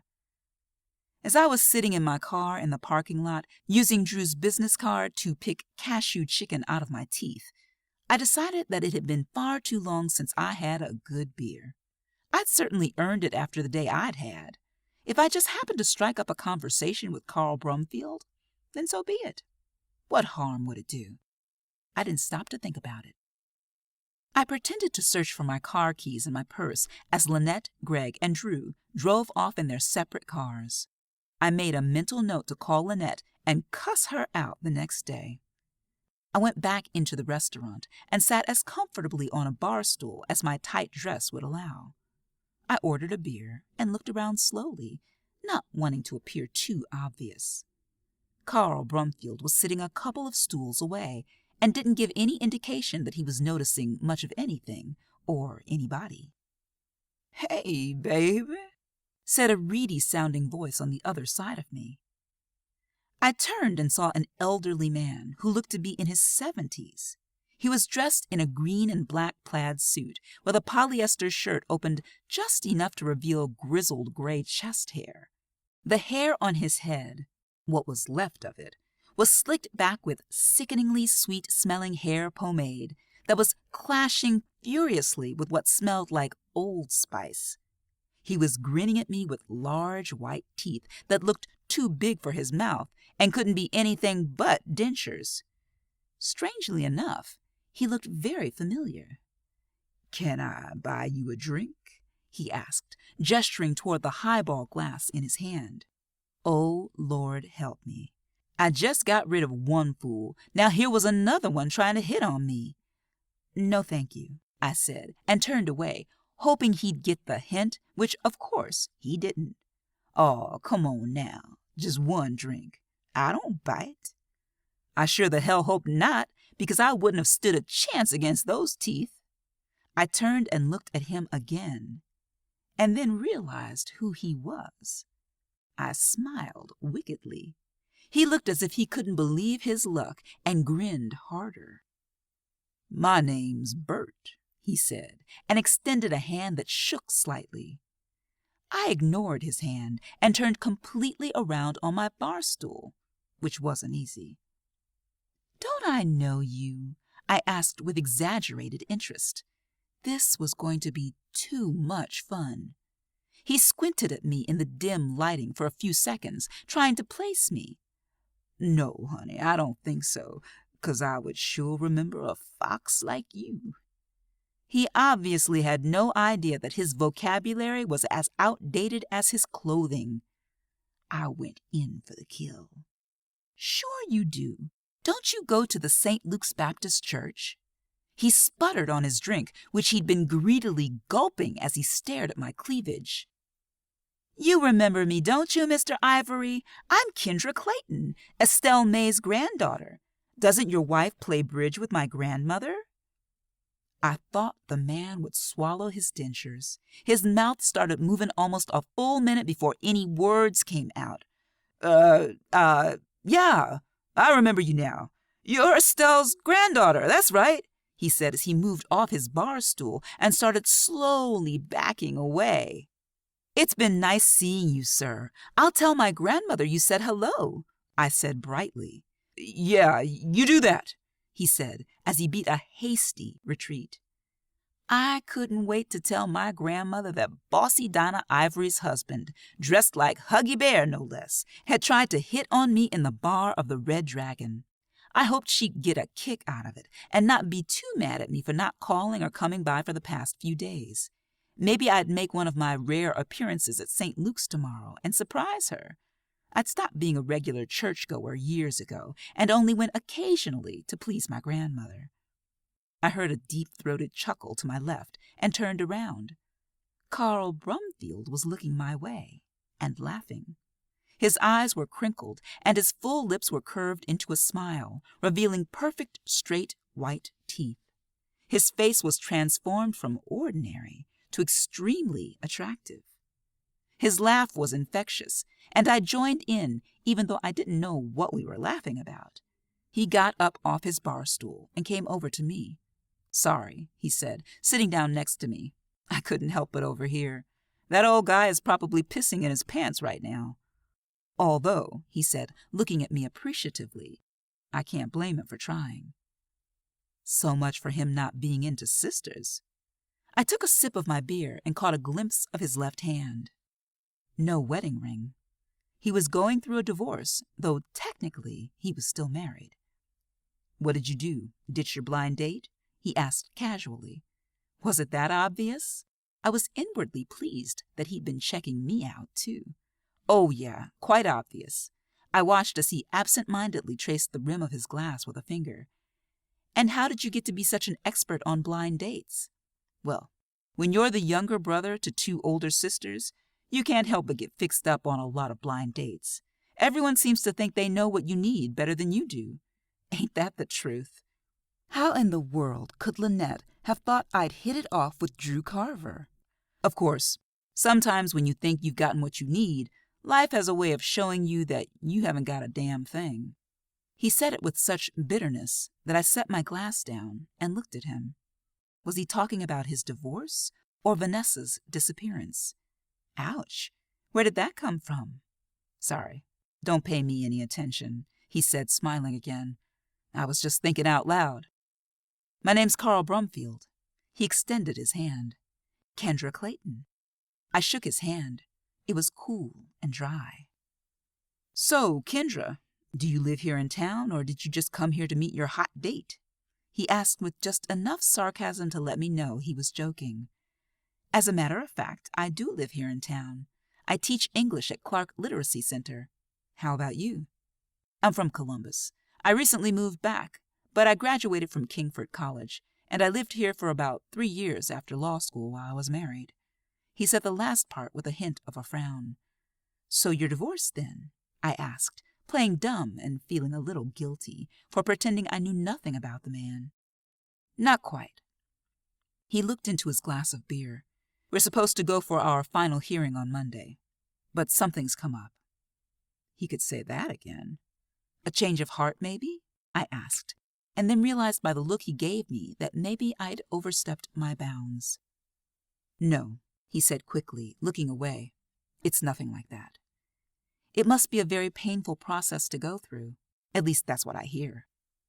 It's hard when you realize, no matter what you do or how bad you want something to work, that it's over. A divorce is the one thing we've agreed on in a long time. It's all right, though. We've actually become friends. His body was slumped in defeat. Good friends who were seen arguing up a storm, as Gwyn put it. They had been so loud that the police were almost called. Maybe his idea of friendship and mine were different. Was Carl Brumfield so anxious to be rid of Vanessa that he had killed her? Maybe Jordan walked in and tried to come to her aid and was bashed in the head for his trouble. It suddenly dawned on me that this man might not be very understanding if he knew I was playing games. Maybe it was time I got my nosy butt home where it belonged. But nosiness to me was like smoking is to smokers. It was a hard habit to break, and they don't have a patch for nosiness. So it's nothing serious then? God, I hope not. I don't know why I'm so worried, though. Nessa, my ex, always seems to land on her feet. Yeah, she always comes out of every situation smelling like a rose, and always gets exactly what she wants, he said with a sad little laugh. Is that why you're in town tonight? Because of your wife? I was getting bold now, but he didn't seem to mind my questions. Yeah, but it was a waste of time. There's nothing I can do. I haven't seen or spoken to her in more than a week. Why don't we change the subject? He said, suddenly perking up. Can I buy you another drink? No, thanks. It's time I got home. It's been a long night. I eased my way down off the bar stool. Well, it's been a pleasure talking to you, Kendra. Maybe I'll see you here again sometime. Maybe, I said with a big smile. As I walked away, I could feel his eyes on me and added an extra sway to my hips. I knew I needed to quit, but figured, what the hell? He was the most interesting man I'd met in a long time, and that wasn't saying much considering my earlier date. It would be just my luck if he was mixed up in this crazy mess. He was a hard man to read. One minute he seemed sad over his impending divorce, and the next minute relieved by it. And I didn't quite buy that "we're still friends" stuff. It seemed like he was trying to convince himself that there was still a relationship there. I didn't quite know what to think of Carl Brumfield other than the fact that he had a killer smile that could easily melt my panties. And I couldn't help but feel a little sorry for him. Whatever had gone wrong in his marriage to Vanessa, he seemed genuinely disappointed. I just hoped my sympathy wasn't misplaced. I arrived home around midnight. As I walked up the steps to my apartment, I saw 2 yellow eyes glowing in the darkness. Perched on my top step was Mahalia, Mrs. Carson's Siamese cat. "Shoo!" I hissed in a loud whisper. I was still mad at the damn cat for almost killing me the week before. I had been in a hurry to get to work one morning and had tripped over Mahalia as she lay stretched out on the step, sending me almost headlong down the steep stairway. I'd been able to save myself by clutching the wooden railing as I fell against it. I got a handful of splinters and torn pantyhose in the process. Mahalia gave me a disdainful look, stretched, and then made her way slowly down the steps. I wish I had a rock to speed up her departure. My apartment looked like a disaster area. Clothes, shoes, and underwear were flung all over the place from my frenzied preparation for the date from hell. As tired as I was, I couldn't go to sleep with the place a mess. I bent over to pick up the clothing, and pain flared up in my back. I went to the bathroom to get some aspirin. It was in just as bad a shape as the rest of the apartment. The skirt and blazer that I'd worn the night before were lying on the floor. As I picked them up, I heard the crunch of paper. I looked in the pocket of my blazer and found a folded white envelope. It took me a few seconds to realize that this was the wet envelope that I'd found the night before by the back door of the house on Archer. It had completely dried. There was nothing written anywhere on the outside of the envelope. I opened it. Inside was a single sheet of white paper. Typed in uppercase letters and punctuated by an exclamation point was a single word typed in the middle of the page. Murderer. 4. "You say you found this by the back door between the step and the shrubbery?" asked Detective Trish Harmon, who was eyeing the envelope in question. It was now enclosed in a plastic bag. I was sitting on my couch Sunday morning, wondering what I'd done wrong in a previous life that I was having to be questioned again for the 3rd time in 3 days. I had called the police first thing the next morning about the note. Not that I'd gotten any sleep after reading what I had found. Between the note and my back pain, any plans that I had had for a good night's sleep were shot to hell. It was as if the anger that had punctuated that single word had come off the page and permeated the air in my apartment. I had tried to call Bernie after I called the police. If she was home, she wasn't answering her phone. I left a message on her machine to call me as soon as possible. I wasn't surprised that I hadn't gotten a hold of her. The story about Jordan's murder, complete with a picture of Jordan cheesing for all he was worth, was splashed across the front page of the Sunday paper. After reading my name in the article, in which I was described as a witness at the scene of the crime, I quickly took my own phone off the hook. "May I ask why you took the envelope and why you took so long to bring it to our attention, Miss Clayton?" asked Detective Harmon before I could answer her first question. "It was in the pocket of the blazer I wore Friday night. I stuck it in my pocket, and in the excitement forgot about it. I found it again last night and read it. Look, I told you all this on the phone before you came over. I called you first thing this morning, and I don't appreciate being made to feel guilty." "It was not my intention to make you feel guilty unless, of course, you have something to feel guilty about." She was sitting on the edge of my recliner, leaning forward, as if the act of sitting back in the chair would detract from the efficient image she was trying to convey. Her clothes were as drab and lifeless as they'd been on the other 2 occasions I'd spoken to her. Today, she was wearing a gunmetal gray suit, the skirt of which was pleated and fell almost to her ankles, giving me a glimpse of flesh-colored pantyhose and black flats. Her brown hair was cut mannishly short and was streaked with gray. Her sharp-featured face was devoid of any makeup, making her as pale as death. Her expression was one of practiced neutrality, which made me wonder if she had ever had an unguarded moment. I was surprised to notice for the first time that she was wearing a plain white gold wedding band. I had a hard time imagining this woman as anyone's blushing bride. If I had anything to be guilty about, I sure as hell wouldn't have called you. My face flushed with anger. Let me assure you that removing evidence from a murder scene is a criminal offense. Are you sure you don't have anything else to tell me? Because I'm trying to figure out why I shouldn't arrest you right now. I could think of a few things I'd love to tell her, starting with the run in her hose, but I decided now wouldn't be the best time. How many times do I have to say this? I didn't intentionally take the envelope. It just happened. What reason could I possibly have? Time will tell, Miss Clayton. Time will tell. She finally sat back in the chair and gave me a hard, intense look. She was trying to make me squirm. She was about to succeed before I decided I had a question of my own. Do you think that the murderer could have left that note? I asked in an attempt to deflect her away from me. I'd be willing to guess, going by where you found it, that it wasn't left in that spot intentionally. It's possible that it could have been dropped there by accident. It's also possible that it has no connection to the murder. We don't know how long the note lay there before you spotted it.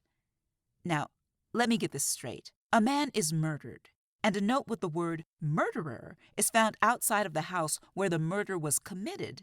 And you think there's no connection? Could I be hearing this right? All I'm saying is that it's possible.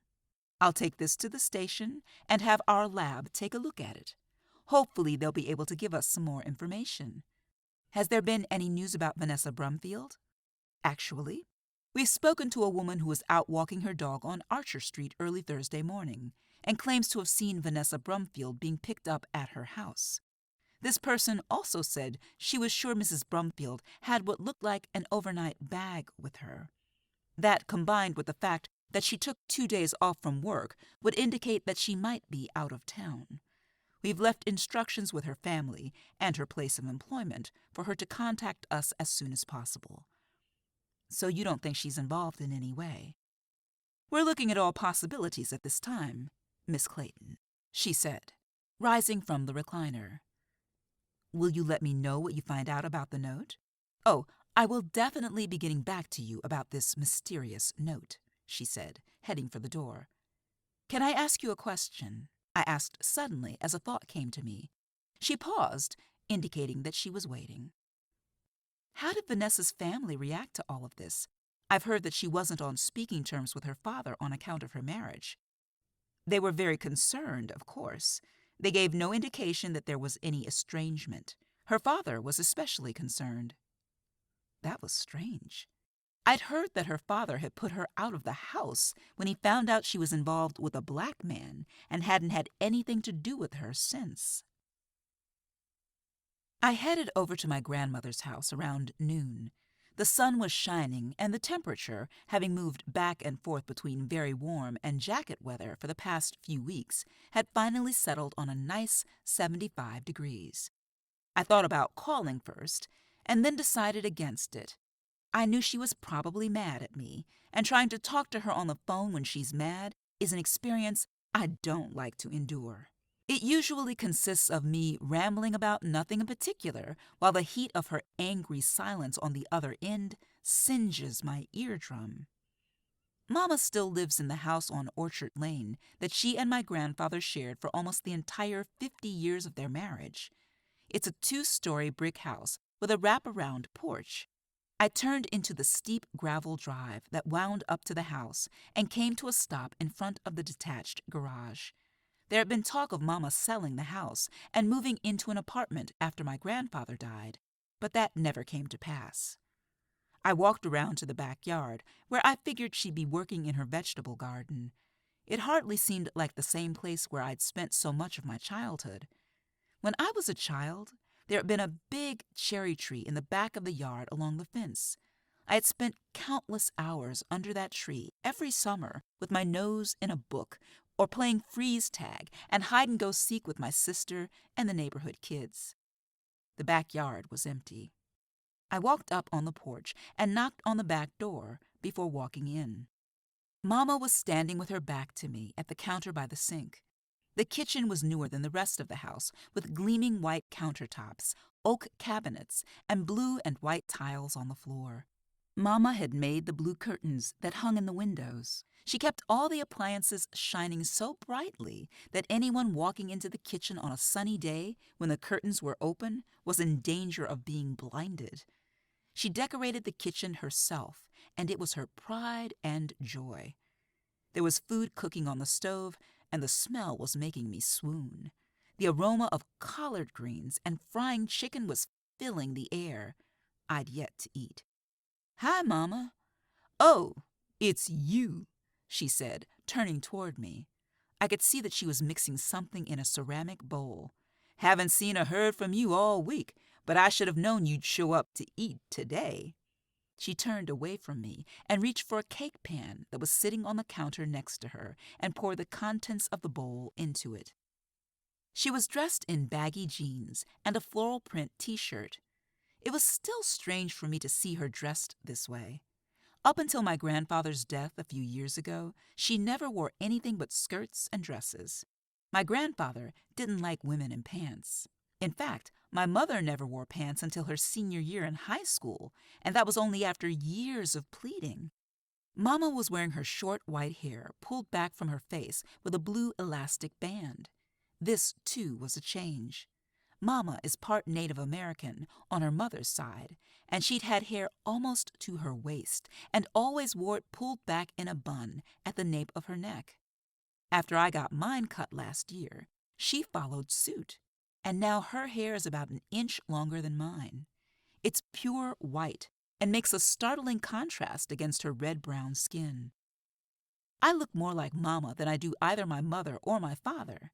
My mother and my Uncle Alex are both tall and thin like my grandfather, as is my younger sister, Allegra. Mama and I are short and have had to fight our weight all our lives. I have clothes in my closet that range anywhere from a size 6 to a 16. Right now, I'm somewhere in the middle.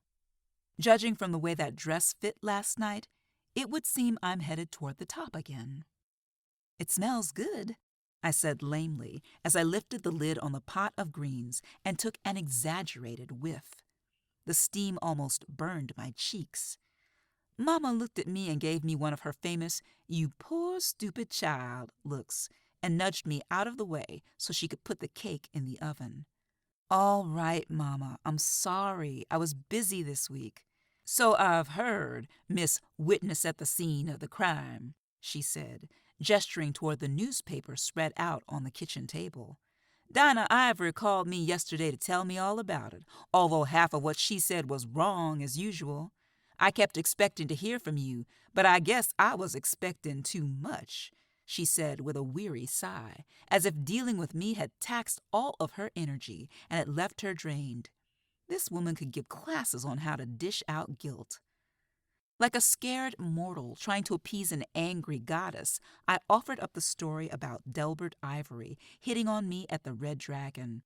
That at least earned me a chuckle that gave way to laughter on both our parts as I played the story up for all it was worth. "I always knew that man didn't have good sense. If he did, he never would have married Donna. I don't know how he puts up with her. Least now I know why he broke his neck to avoid me at sunrise services this morning. He should be ashamed of himself. Of course, if you came to church more often, he would have known who you were." I should have seen that one coming a mile away. She walked over to the table and picked up the newspaper. What in the world has Bernie Gibson got you mixed up in? I told her everything, only excluding the part about my having gone along with Bernie's lie. Mama was big on helping friends in need, but she was also adamant about not getting caught up in other people's dirt. I, for one, couldn't think of anything dirtier than murder. I saw that Jordan Wallace strutting around town like some peacock. I knew he was bad news the minute I laid eyes on him.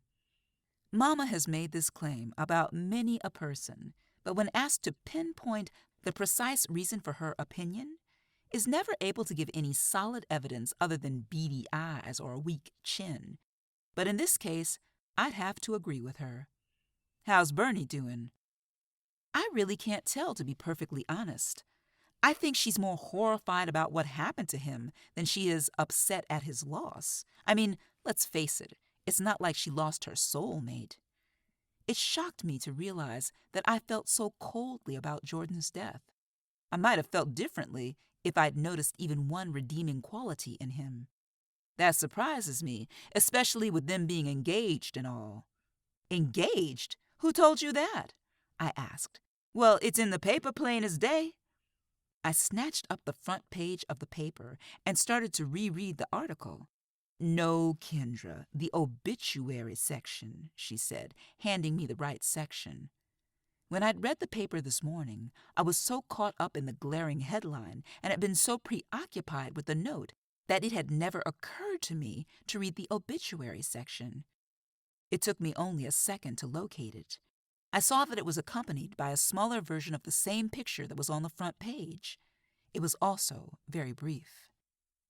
Jordan Wallace, 42, of Willow, died unexpectedly Friday, May 18, 1998.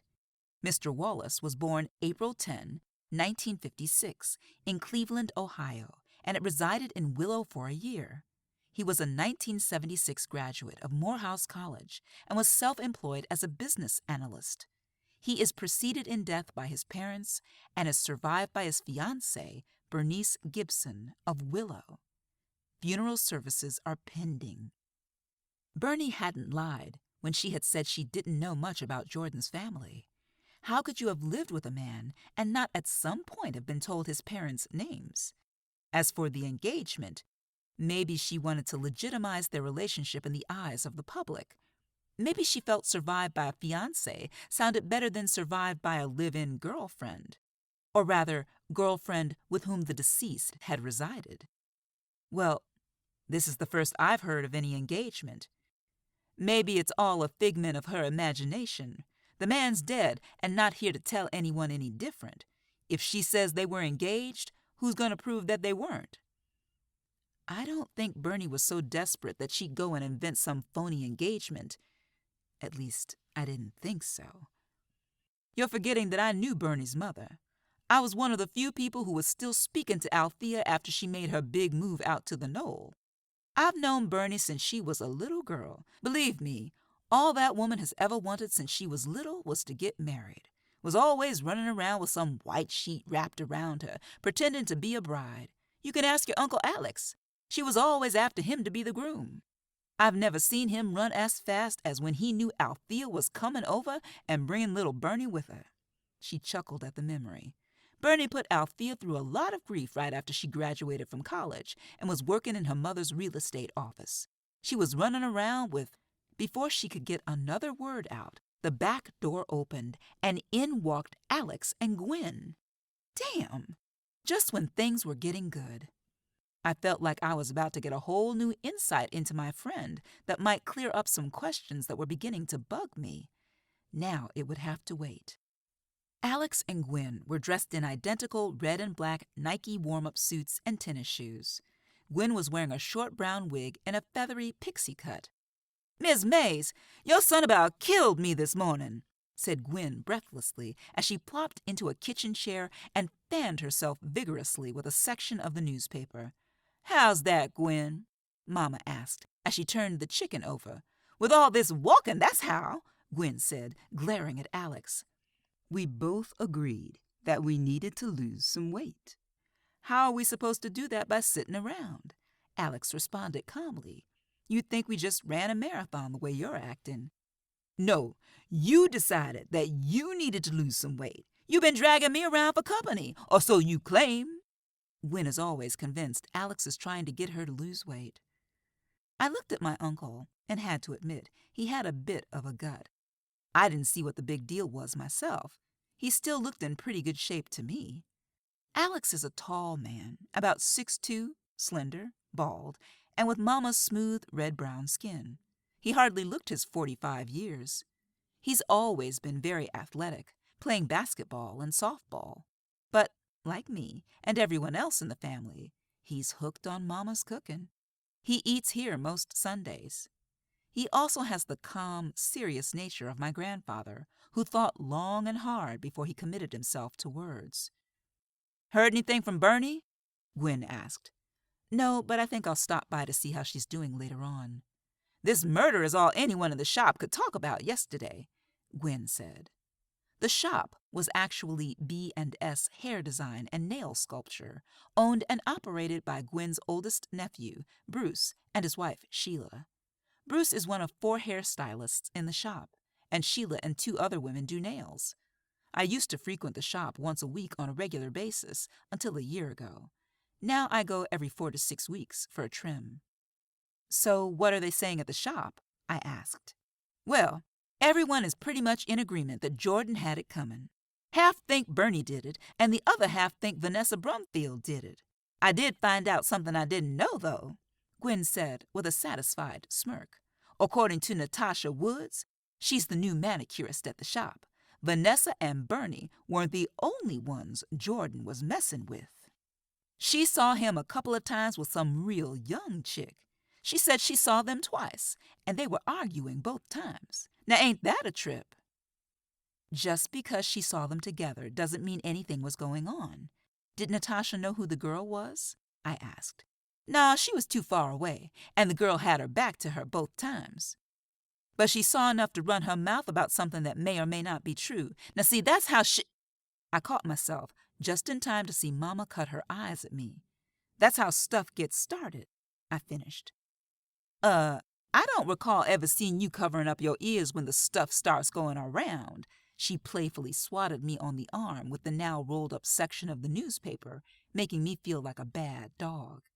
"Kendra, what do you think happened?" Alex asked. "No clue," I said. But I did know that Bernie wasn't telling me something, and that something had caused her to lie to the police. Even though she had promised to enlighten me, I'd yet to hear from her. I was beginning to worry that getting an explanation would be as hard as pulling teeth with tweezers. Then there was the weird note I found. Who dropped it in the backyard? I was assuming that it hadn't been left there on purpose. Maybe it was. It was found in the yard of a house occupied by Vanessa Brumfield, and she was nowhere to be found. She could have pretended to leave town, then snuck back and killed Jordan. She could have left the note to further confuse things. Then there was the question of why. What would cause either Bernie or Vanessa to kill Jordan? Was it true? Was there someone else besides Vanessa that Jordan was involved with? Did Bernie know about this person as well? I thought back on Jordan's body, his smashed head, and all that blood. Whoever killed him must have been enraged and must have kept hitting him long after he was dead. Well, if I didn't know any better, my money would be on Denton Cox, Alex said. "Who?" Mama, Gwen, and I said simultaneously. "Denton Cox is Vanessa's father and was my old boss at Hampton's. He said like we should have known this was common knowledge." Hampton's was a company that manufactured truck parts where Alex had worked for years and had been laid off from about a year before it went out of business. "I didn't know that," I said. "Yeah, he's one of those white men who smile in your face, slap you on the back, and compliment you on a job well done. Was always sweet-talking you into working overtime, then acted like he didn't want to pay you for it. Then as soon as you were out of earshot, he'd be dropping the N-word left and right. Boy, what I would have given to be a fly on the wall when he found out who his precious daughter was marrying." The gleam in his eye told me it would have been a scene he would have treasured for life. "So, why do you think he would have killed Jordan?" Gwen asked before I could. "Well, he basically disowned Vanessa after she got married. Then she separates from her husband and they file for divorce. There were no children as far as I know. So this makes Daddy very happy, and he's willing to forgive and forget. But what he doesn't know is that Vanessa is messing around with yet another brother. Somehow he finds out and is furious enough to kill. But you said you knew he couldn't have done it. How?" I asked. "I ran into a buddy of mine from Hamptons last weekend. We got to talking, and Cox's name came up. He asked me if I knew if it was true about Denton Cox being in the hospital. I hadn't heard anything about it. So I asked around and found out that Cox is in the hospital, been there a couple of weeks." "What's wrong with him?" Mama asked. "He's dying of cancer. He's not expected to make it through the end of the month." I left Mama's around 4 and decided to head over to Bernie's. I had a lemon cake with me that Mama had made for me to take over. I was instantly reminded of Diane's remark about people bringing over more food than you can eat in a month when someone died, and had to laugh. It was certainly true, but you can hardly fault folks for trying to be thoughtful during a difficult time. 15 minutes later, I pulled my little blue Nova into the circular drive behind a silver Mercedes that I recognized to be Diane's. I almost turned around and left. I wanted to talk to Bernie alone. Plus, I didn't feel like being bothered by Ms. Attitude. But maybe there was a chance to talk alone after all. The front door opened, and Diane came out carrying an overnight bag. Whatever her irritating qualities were, I had to admit that she had style. Today she was wearing a hot pink suit, the skirt of which was short and tight, as usual. The blazer was long, and if it had been buttoned up, would have almost hidden the skirt. Her pink and white slingback pumps added about 3 inches to her height. Although this wasn't an outfit I could see myself wearing in my 40s, I had to admit she had the body to pull it off. Bitch. For a split second, I saw a look of irritation flicker across her face when she saw me. It was quickly replaced by a phony smile. She took a pair of sunglasses out of her pocket and put them on. Her hair was loose around her shoulders, and she flicked a piece of it out of her face. "If you're looking for Bernie, she's not here," Diane said, setting the bag on the ground by her car. "She's staying with me for a few days. I just feel that at a time like this, she needs to be surrounded by her family. She and Trevor are all I have left, and we need to stick together."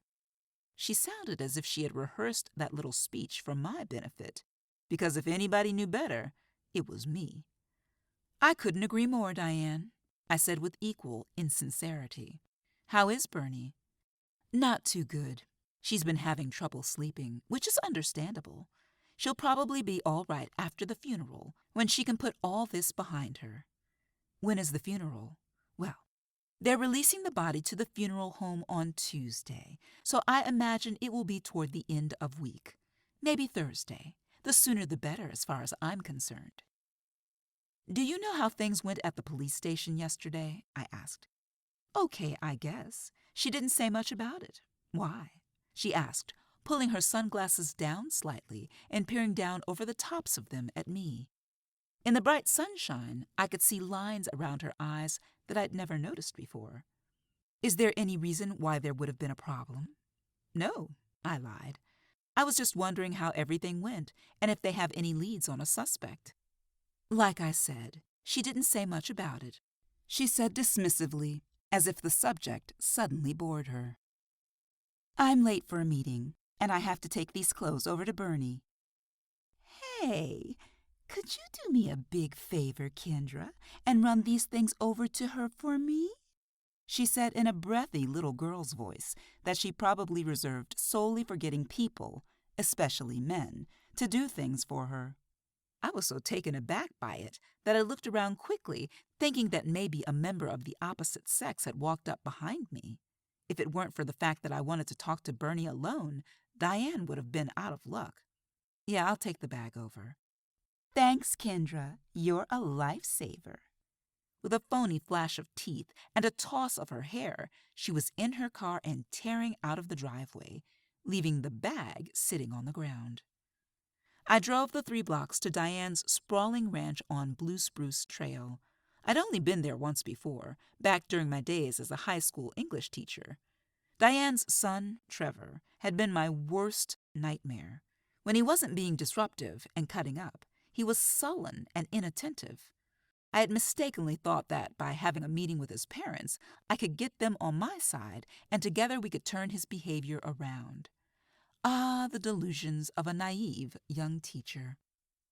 I had been invited to their house, which I thought was a good sign. I was wrong.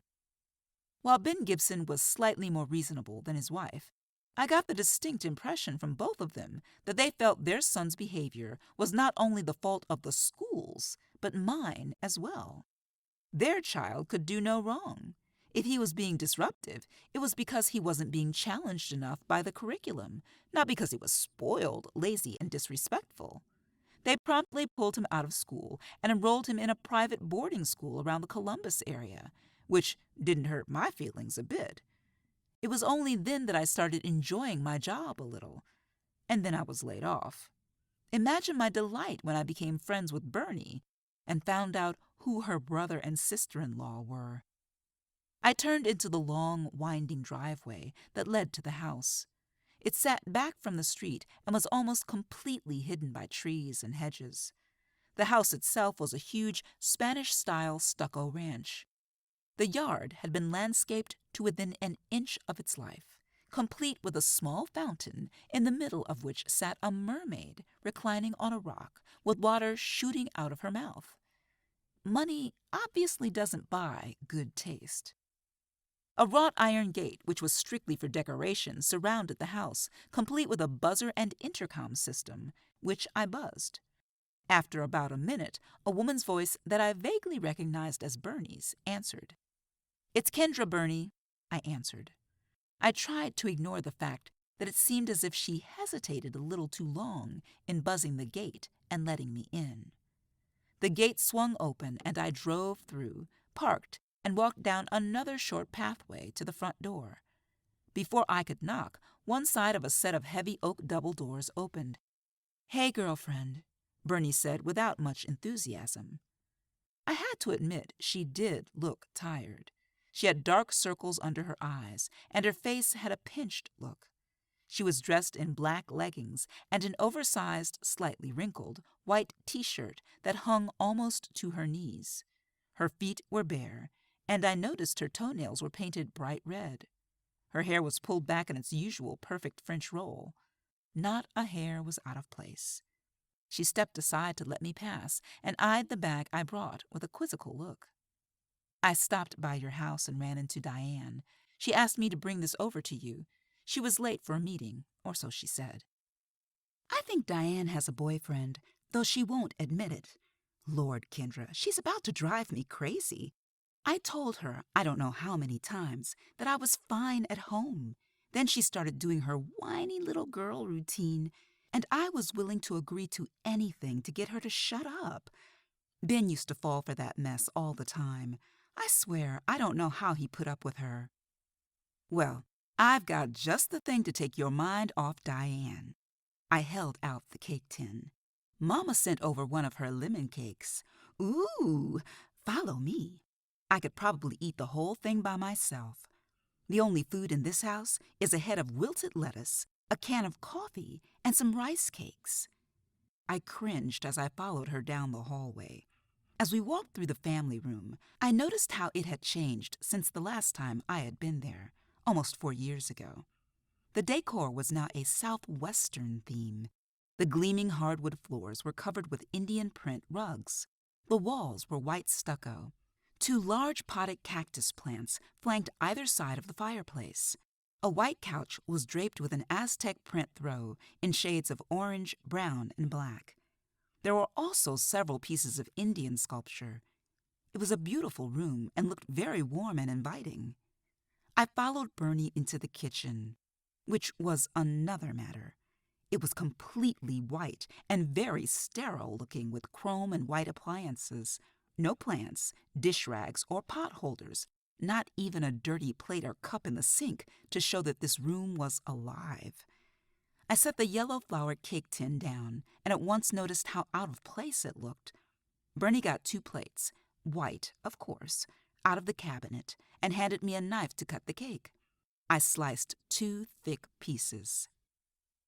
"Let's eat outside. This kitchen depresses me," Bernie said. She led the way through a set of French doors just off the kitchen and out onto a stone patio.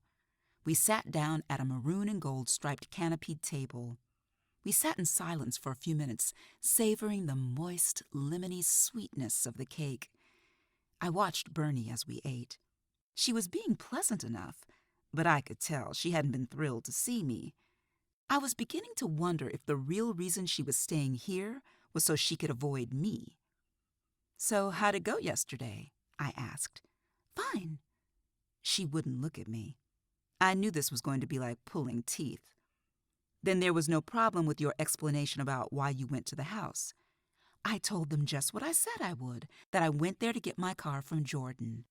I also said that I was beginning to get suspicious about all the time he was spending over there, which is why I let myself into the house when there was no answer at the door. "What I can't understand is why you don't want the police to know that you knew for sure that they were involved. What difference could that make?" For a minute, I didn't think she was going to answer me. Then finally she sighed and spoke. "Kendra, I did something stupid a long time ago, something that could give the police reason to suspect me if they found out that I knew about Vanessa." She saw the look on my face and continued, "Now hold up. I didn't kill him, even though I was mad enough to when I found out what he was up to. So don't look at me like that," she said defensively. "Well, are you going to tell me what you did? I mean, I did lie and withhold information from the police. I'd like to know why, in case this comes back to bite me in the ass." We glared at each other for a few seconds. Then she got up from the table and stood facing away from me. "When I graduated from college, I still didn't know what I wanted to do with my life. I had a degree in home economics. Mother really hated that. She always wanted me and Ben to take over running the real estate company when we finished with school, so she could cut back and do some traveling. Ben was all for it. I wasn't. I couldn't find a job and had to live at home. Mother told me that in exchange for room and board, I had to work for her until I found another job. I think she was hoping I'd learn to like the business and want to stay on and get my real estate license. She turned around and came back to sit at the table. That's where I met Raymond Hodge. He was one of my mother's real estate agents. Raymond was 11 years older than me. He was handsome, dressed real nice, and talked a good game. "Jordan reminded me a lot of Raymond," she said wistfully. I was a naive 22-year-old who never had a real boyfriend and didn't date much. So when Raymond started paying me attention, I was flattered. We started seeing each other. I was so happy because I couldn't believe a man like Raymond could ever be interested in me. He told me he wanted to marry me. I said yes, and we became engaged. We'd been hiding our relationship from my mother because Raymond said she would think he was too old for me and that she would try and break us up. God, I was a fool. Raymond lived in Dayton.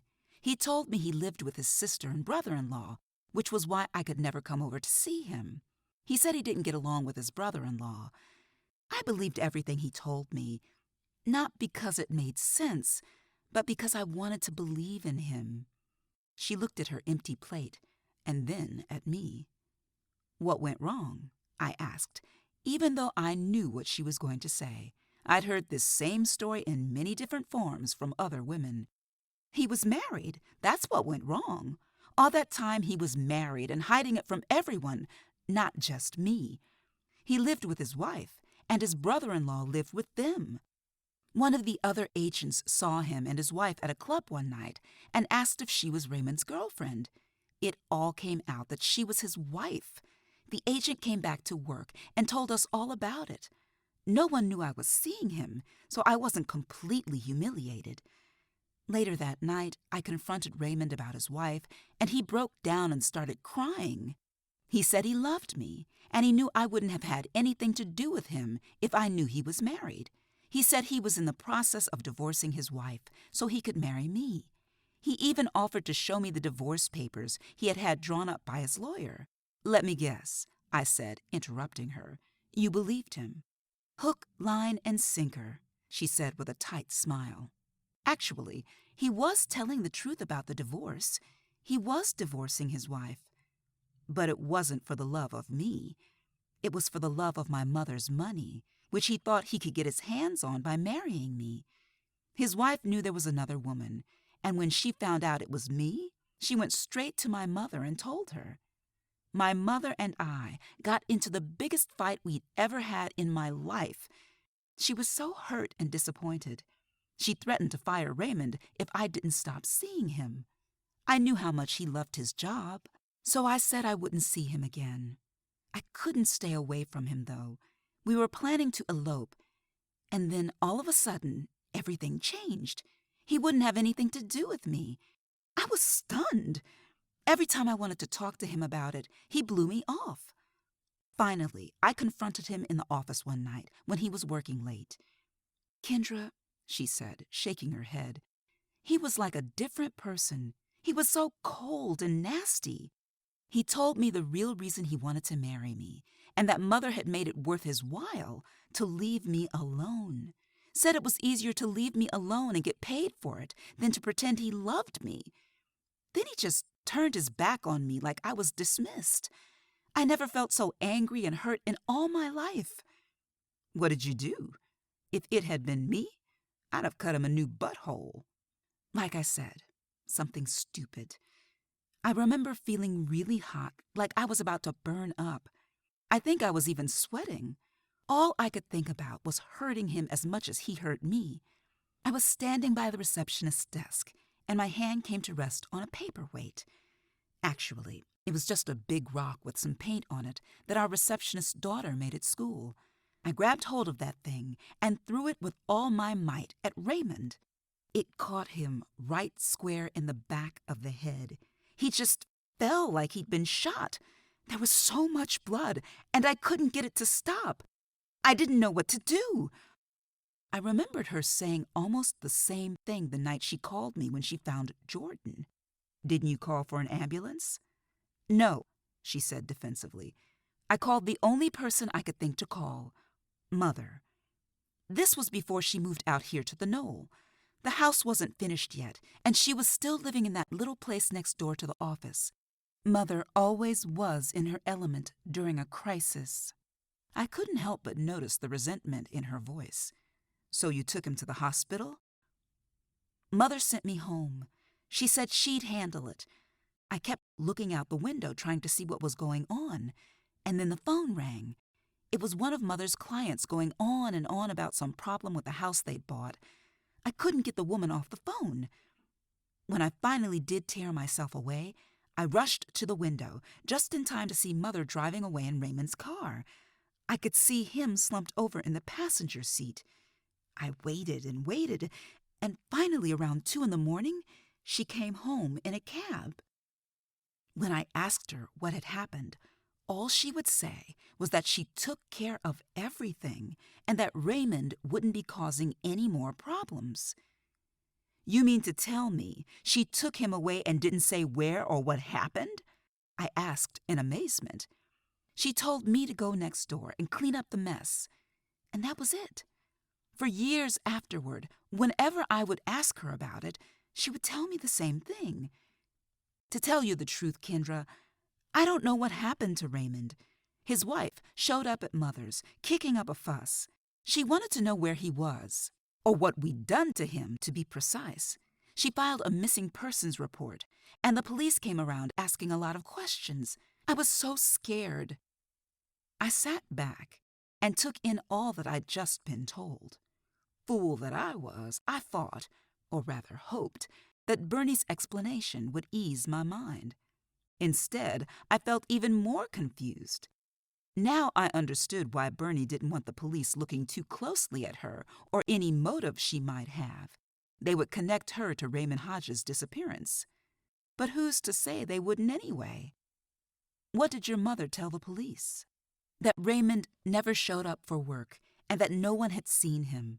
They had no reason not to believe her, and after a while, they stopped looking. Did the police know about you and Raymond? Of course they knew. His wife made sure they knew about it. Now, can you see where I'm coming from? For the second time in my life, something bad has happened to a man I've been seriously involved with. It's only a matter of time before the police make a connection. And when they do, it's not going to look very good for me. Bernie, there's more to it than that. What about opportunity? You were at work Friday morning and Jordan had your car. Archer Street is several blocks away from the literacy center. How were you supposed to have killed Jordan and gotten back to work on foot before anyone noticed you were gone? I reasoned. She thought about what I'd said for a minute, but still didn't look convinced. If the police want me to be guilty, then they'll find a way for me to have done it. It would sure make things easier for me if Vanessa were guilty. And if I didn't do it, that could only leave her.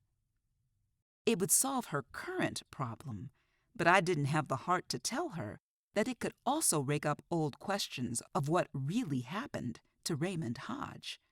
The answer to that one died along with Althea Gibson. Why did Althea refuse to tell Bernie what happened? Could she have just been shielding her from the knowledge that Raymond died of his wound, or that possibly Althea herself finished off what Bernie started? I suspect that whatever happened, Bernie's mother saw it as a prime opportunity to gain control over her daughter. Bernie must have felt a debt of gratitude to her mother for getting her out of a bad situation. Kendra, if you don't mind, I would rather not talk about this anymore. Sure, I said. And then a thought came to mind. Bernie, just how did you find out about Jordan and Vanessa? She gave me a look of pure annoyance. I got an anonymous note in the mail. Another note? What the hell was going on? 5. Monday morning, I woke up evil. I thought of a million reasons not to go to work. I thought back to the look on Bernie's face when I told her about the note I had found. I thought she was going to spew lemon cake all over the patio. Could the two notes be connected? I know how people could be when they know your man is cheating. They can't wait for you to find out about it, even if they have to tell you themselves. Maybe that's all the letter was about. I tried to get Bernie to tell the police about the letter, and she said no. She'd thrown it away, or so she claimed. When I tried to get her to change her mind, she asked me to leave. I'd pretty much made up my mind to call in sick when it dawned on me that this would be the last full week of classes at the Literacy Center.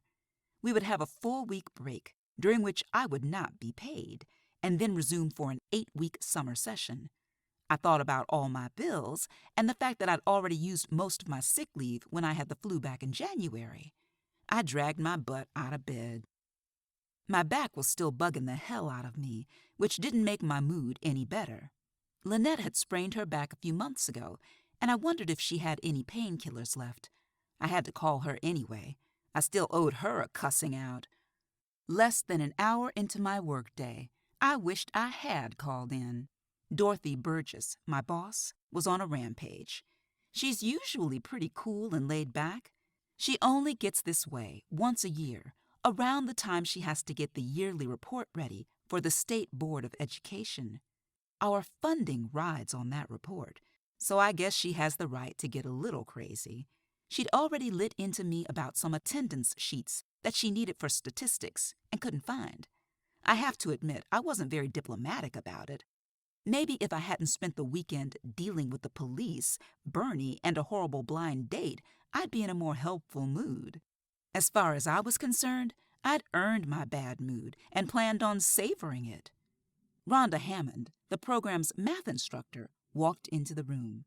I knew she must have encountered Hurricane Dorothy because she was red in the face, mumbling angrily and rubbing the fingertips of her right hand together, something she always does when she needs a cigarette. Rhonda's a heavy smoker and always smells like cigarettes and Liz Claiborne perfume, a combination that reminds me of a dirty ashtray filled with flowers. I don't have to ask where you just came from, I said. I just keep telling myself, 5 more days till Bermuda. She sat down at her desk and ran her hands through her short blonde hair.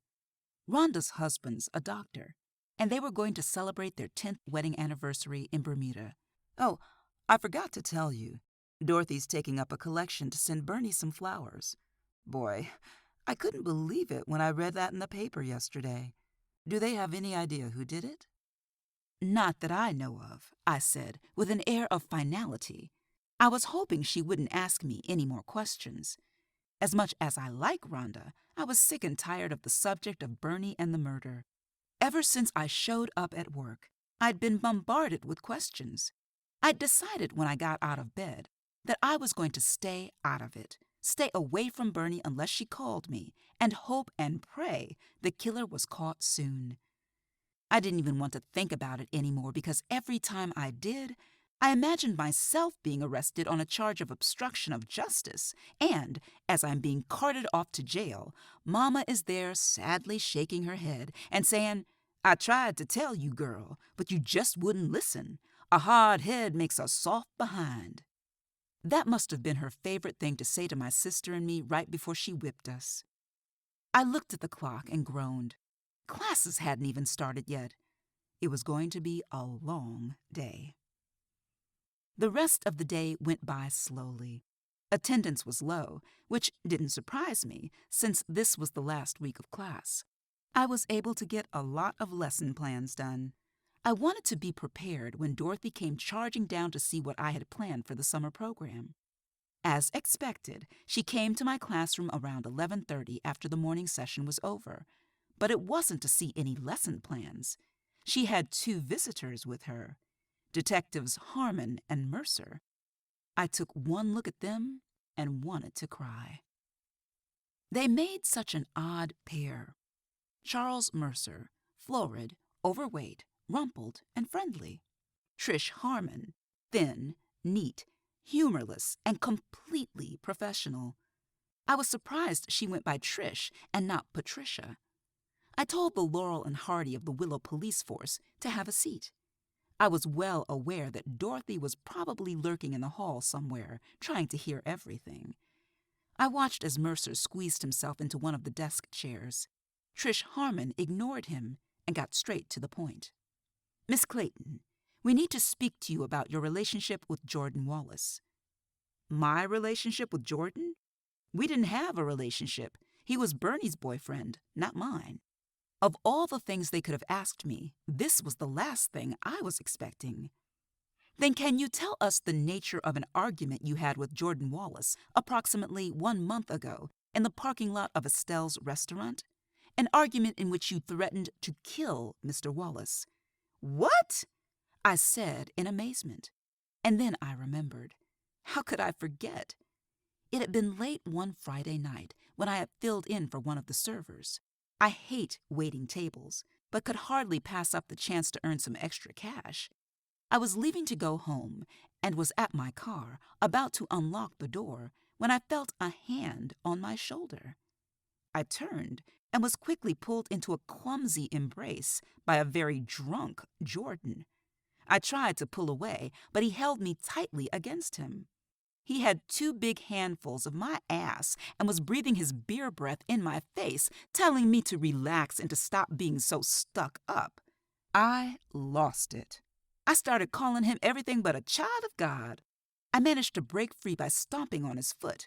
Then I started beating him with my long beaded keychain. He called me a crazy bitch and said it was no wonder I didn't have a man. He started walking back toward Estelle's, where he must have been drinking up in the bar. It was then that I yelled out that I would kill him if he ever touched me again. He responded by throwing a rock at me, missing, and cracking someone else's windshield. I started to leave the person a note with Jordan's name and phone number, but I chickened out and just went home. I wanted to forget about it. I never told Bernie what happened. Jordan took her away for a romantic weekend that she probably paid for. Bernie was so happy. She talked about that trip for weeks afterward. I didn't have the heart to tell her. It seemed kind of funny now, so much so that I started laughing. I noticed that Harmon and Mercer were looking at me strangely, so I filled them in. Mercer looked away, but not before I saw a smile on his face. Trish Harmon didn't see any humor in my story at all. Her thin lips were pursed in disapproval. "Then you're not denying you made the threat?" Harmon asked, ever the professional. "Well, no, I'm not denying that I made the threat, but I didn't mean it. I was mad. Look, I don't know about you, Detective Harmon, but I don't like any man touching me without my permission," I said calmly. I knew this situation wouldn't be helped at all by being defensive, but inside I was seething. How dare they come here and ask me these stupid questions? I also knew that they could only have gotten this information from one person, Joy Owens. She had come outside and was unlocking her bicycle during my encounter with Jordan and had witnessed the whole thing. I could just kill her. What my partner means to say is that when we get information like this during a murder investigation, it's our job to look into it, Miss Clayton, Detective Mercer said kindly, speaking for the first time. I got the feeling that Charles Mercer saw me as a potentially hysterical female and was treating me as such with his calm yet firm voice.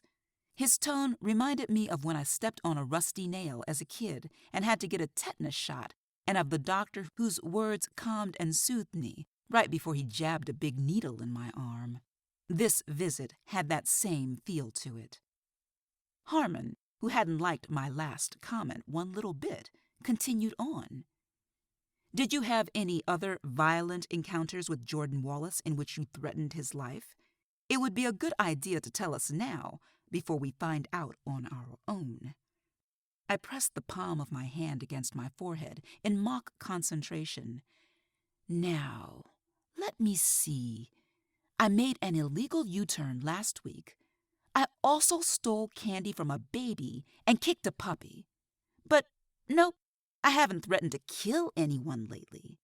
Only when I'm truly pissed do I become a complete smartass. Ms. Clayton, someone you knew has been brutally murdered, and we would really appreciate your cooperation," Charles Mercer said calmly, playing the good cop to Harmon's bad one. "Is that so? I could have sworn that's what I was doing when I called you about that note. By the way, what have you found out about it?" Harmon looked like she was about to burst a blood vessel. "You are in no position to make any demands. You trespassed on a murder scene. You removed a piece of evidence from the scene, and you were witnessed threatening the victim's life. As far as this note is concerned, I'm beginning to wonder if you were the one who manufactured the note in order to divert our attention away from you and Ms. Gibson." It was like I'd been kicked in the stomach. It never occurred to me that they would think I was responsible for the note. How did everything get so screwed up? "We've found out nothing much about the note so far," Mercer said softly, giving me a look of pity. Both the paper and the envelope were of cheap quality, the kind that can be purchased at just about any store. We're not prepared at this time to make any connection between it and Jordan Wallace's murder. "That's it? What about fingerprints? Did you find any fingerprints?" I asked in a small voice. I felt like all the air had been sucked out of the room. "Oh, yes, we found a perfect set of prints on both the envelope and the paper," Trish Harmon said. "Both sets belong to you, Miss Clayton." She gave the first hint of a smile I'd ever seen on her face. I wanted to wring her skinny neck. "Please, don't plan any trips or leave town in case we have more questions for you," Mercer said, as he hefted his bulk up out of the small desk. They left me sitting at my desk, feeling like a trapped rat on a sinking ship. The rest of the day went by quickly enough. I wasn't at all unhappy when quitting time came. It didn't take long for the news to spread throughout the building that the police had been to see me and that I didn't look happy when they left. One by one, my coworkers and even people I barely knew who worked for other programs housed in the Clark Literacy Center were coming up to me and asking if I was okay and did I want to talk. Although I knew a few of them were genuinely concerned, most of them had that glitter in their eyes that people get when they drive past a car wreck or witness a fist fight, that strange mix of fascination and repulsion that draws people like flies to other folks' troubles. So much for staying out of it. It didn't seem as if I was going to be able to do that now. I decided to go over to Estelle's and ask Joy what the hell she'd been thinking, even though I knew she'd just deny it. When I got there, Gwen told me Joy was outside taking a cigarette break. I walked toward the back door and saw that there was a piece of brick wedged in the door jamb so it wouldn't close all the way. Alex hated for any of us to do this because the dumpster wasn't too far from this door and it let flies in. Of course, Joy didn't care and did it anyway. I walked through the door and saw Joy leaned up against the fence opposite me. She was dressed in her work clothes, black pants with suspenders and a white blouse. Her burgundy-tinted hair was pulled back into a knot at the back of her head. Her bangs almost covered her eyes. She had a cigarette dangling from her fingers. She looked like a juvenile delinquent. "I just came to thank you, girlfriend," I said nastily. "What?" she said with her usual frown. "Thanks for telling the police about what happened between me and Jordan Wallace in the parking lot last month. I really enjoyed them coming to my job and asking me a lot of bullshit questions." I had expected her to get defensive. What I didn't expect was for her to laugh at me. But that's what she was doing. She was laughing hard, and then she started coughing and choking on the smoke she forgot to exhale. When she was finished, she grinned at me, took another drag on her cigarette, and blew the smoke straight at me. "So you got busted, huh?" she said with a smirk. "Don't act like you don't know what I'm talking about." "Oh, I know exactly what you're talking about. You and your friend's man with your hands all over each other? Yeah, I saw you all right, only I'm not the one who told on you.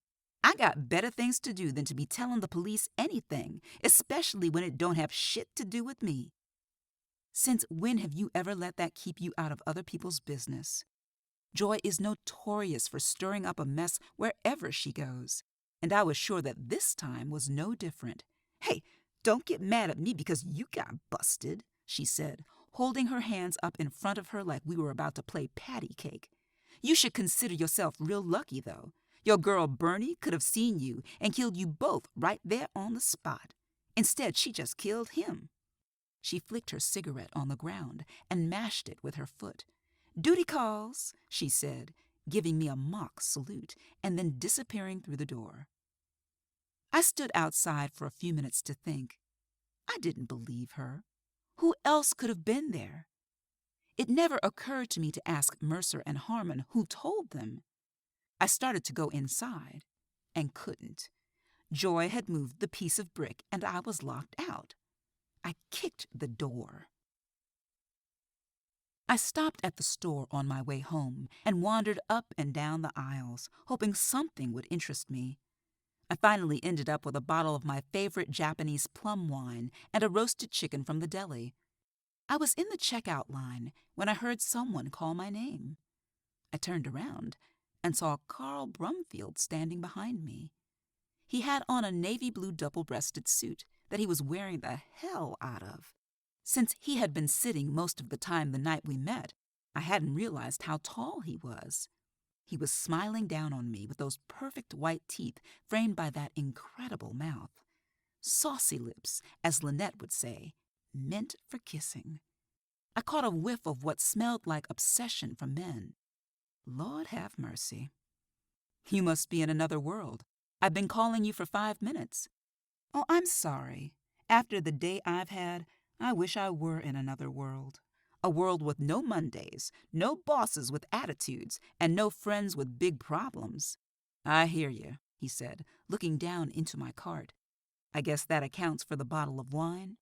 Yeah, it's been that kind of day. I was suddenly wishing I had worn the dress I almost put on this morning instead of jeans and a t-shirt. Of course, if I'd been dressed to kill, I wouldn't have run into him. So, what brings you here? You do all your grocery shopping in Willow? I was in court this afternoon, the final hearing for my divorce, he said, watching me closely. Had Vanessa shown up? And if so, where had she been? It dawned on me that Carl Brumfield probably knew who I was by now, and I was suddenly very uncomfortable. So how's it feel to be a free man again? I asked, not quite able to look him in the eye. Not completely free yet. We'll get a call from the court in a week to 10 days. Then it will all be over. So she had shown up. I was aware that Carl was watching me, and his smile was barely hanging on. You know, I should be really mad at you. Why didn't you tell me you were friends with Vanessa's landlady? The paper said you were a witness at the scene. How come you never said anything? I guess I didn't quite know how to bring up the subject of a dead man in your ex-wife's house in casual conversation. I really didn't mean to be evasive. Am I forgiven? I gave him my best doe-eyed, innocent look. On one condition. His smile had returned to its full wattage. Have dinner with me Friday night. Hell yes, my mind screamed, but my mouth said, okay, I'd really like that.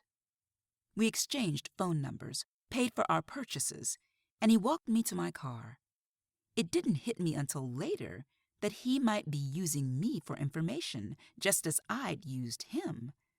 I knew what answers I was after, but what was he after? Look, how many times do I have to say I'm sorry? Lynette said later that evening as we sat in my tiny kitchen eating roasted chicken, mashed potatoes with gravy, and green beans. If it weren't for that pitiful date Saturday, you wouldn't have met Carl Brumfield, she said, waving a chicken leg in the air. And I hope you know you ain't half slick. I saw you go back into the restaurant when I was sitting at the traffic light. I hope you don't blow this, Kendra. Whatever, I said, my mouth half filled with mashed potatoes. It's just a date, Lynette. He didn't ask me to marry him. I think you're more excited about this than I am. And I thought you said I shouldn't be making eyes at him, remember? That was before I knew he was so close to being a free man. And you know when a wife goes missing and there's a dead man in her house, the first person they look at is the husband. But from what you said, she was just out of town for the weekend. Yeah, which makes me wonder what in the world Jordan was doing over there in the first place. You don't think... Nah, even he wasn't that big of an asshole, Lynette said. What? You don't think he had the nerve to be meeting another woman? Maybe he knew Vanessa was out of town and decided to use the house to hook up with some other chick. It's possible. I wouldn't have put anything past that man. I filled Lynette in on what Gwen heard at the shop about the possibility of a third woman. Would Jordan have had the nerve to meet another woman in the house where his other woman lived? I was getting tired just thinking about all the plotting and planning that would have involved. That would certainly be grounds for murder in most women's eyes. Now that makes me wonder if he had a key, and if he didn't, who let him in? I said, carving another piece of chicken. Bernie was at work, and Vanessa was out of town, so that leaves the mystery woman, Lynette said. Yeah, but if he was screwing someone else besides Bernie and Vanessa, why not go to her house? Why risk going to Vanessa's? Maybe she has a husband or a boyfriend. Why not a hotel? I asked. Hell, I don't know, Kendra. Maybe the idea of doing it in someone else's bed turned them on. Folks are freaky these days. Don't you watch Jerry Springer? Not if I can help it, I said, laughing. We cleaned up the kitchen and took the bottle of wine and our glasses into the living room. I knew I'd have a headache in the morning, but didn't care. Between our jobs, her kids and fiancé, Lynette and I didn't get a chance to get together for girl talk very often. You miss the kids yet? Lynette's ex-husband, Lamont, had the kids for a month every summer. They'd left for California the day before. Nope, she said. Then taking a sip of wine added, not yet anyway. Ask me in a week or two. Were they excited about going? You know how kids are. They act like they can't wait to get away from me whenever they're not getting their way. They couldn't wait to get out there to see their daddy's new house. He's got that big new job now, so I think they figure he's going to spend a lot of money on them. I didn't tell them about Daddy's new wife. He can tell them that himself. I imagine when they come home, they'll tell me how mean Daddy was and how they couldn't wait to get home. They're spoiled. As much as I appreciate Ma letting us stay with her, she spoils those kids rotten. And of course, you don't have anything to do with it, I teased. Of course not, she said with a wink. We drank almost the entire bottle of wine and talked until midnight. If it weren't for our jobs, we would have probably talked all night. I walked Lynette to the door, and as I opened it, I saw a flash of gray like a puff of smoke shoot down the steps. I see Mrs. Carson still has that raggedy cat. That thing must be as old as she is. Don't talk about Mahalia. You'd think that cat is one of her children. She treats it a lot better than she treats her kids. She even buys Mahalia presents when she hits the numbers. Oh, I almost forgot, Lynette said, reaching into her purse and pulling out a bottle of pills. Be careful with these, girl. They're strong. I never took them during the day because they knocked me out. They'll take care of your back pain, though, and anything else that's hurting. I took the pills and watched her go. I wouldn't be taking anything tonight. The wine had given me a nice buzz, and I wasn't in any pain at the moment. But the morning wasn't far off. The next 2 days dragged by slowly. Our attendance at the center remained low. Bernie had come back to work, but was keeping a low profile and avoiding me. I'd heard from someone else that Jordan's wake and funeral were going to be on Thursday. Dorothy had decided to cancel afternoon classes then, so we could all attend. I was functioning in a daze for the most part because of the painkillers I'd gotten from Lynette. I'd taken only one on Tuesday night and ended up oversleeping the next morning and being late for work. I was exhausted all the next day, but true to Lynette's word, my back felt great. Carl had called me, and we made plans to have dinner at one of my favorite restaurants over in Springfield, Cedar Street Restaurant. I was excited about the date because it would be great to be in the company of an attractive man, and it would also give me an opportunity to get some more information about him and Vanessa. There had been a brief account in the paper about how Jordan's murder investigation was going. Apparently, Vanessa had been visiting friends in Dayton for the weekend and didn't have any clue as to why Jordan Wallace would have been in the house. According to the article, the police didn't have any suspects. No one in the neighborhood had seen anything out of the ordinary that morning. I knew Vanessa hadn't told the police about her personal involvement with Jordan. It was only a matter of time before they found out. I kept wondering if Carl had known. What I did know was that I didn't like the fact that, thanks to Joy, the police were looking at me for any reason. I smiled when I thought about my date, and then realized I still had Jordan's wake and funeral to get through. It rained on Thursday. Fitting funeral weather, I couldn't help thinking as I sat on a hard wooden chair at the Walker and Willis funeral home that afternoon. Reverend Robert Merriman was delivering the eulogy to a half-filled room of people, most of whom had never met Jordan Wallace. The wake had been held an hour before and had been attended by mostly friends and co-workers of Bernie's and a few close friends of her mother's. It was a closed casket ceremony, with the same picture of Jordan that had been in the paper sitting in a wreath of flowers in front of the casket. Bernie had put on a brave face as she sat in the first row ahead of me. She was dressed in a charcoal gray suit, and every few seconds she would wipe away a tear with a white lace hanky. As she did so, Diane, who was sitting next to her, would pat her gently on the back. I couldn't help but wonder how Bernie really felt. She'd been ready to end her relationship with Jordan. Hadn't she told me the night she found him that she'd wanted to end things with Jordan once and for all? Killing someone was definitely once and for all. I looked around the room. Detectives Mercer and Harmon were sitting in the back, taking everything in, especially Harmon. I was sure she was making a mental note of everyone who'd come to the funeral. The one thing that had amazed me was that Jordan had no relatives there. I'd read in the paper that his parents were dead. There were no brothers or sisters listed as survivors. Was Jordan an only child, or did Bernie just not know? What about cousins or aunts and uncles? Could Jordan have a family out there who didn't know one of its members had been murdered? I couldn't ask Bernie. She was just barely speaking to me. I guess reluctantly revealing a secret that you desperately wanted to forget has a way of putting a damper on a friendship. The service was brief. It had to be. There wasn't much to say about a man who most of us, including Bernie, barely knew. The minister had talked about the precarious nature of human life and living it to its fullest. I had a feeling that Jordan had done that, and mostly at the expense of other people. There would be an even briefer graveside service in the morning, which I did not plan on attending. I was sitting between my boss, Dorothy, who was wearing a disgustingly tight dark green dress, and our program's secretary, Iris Reynolds.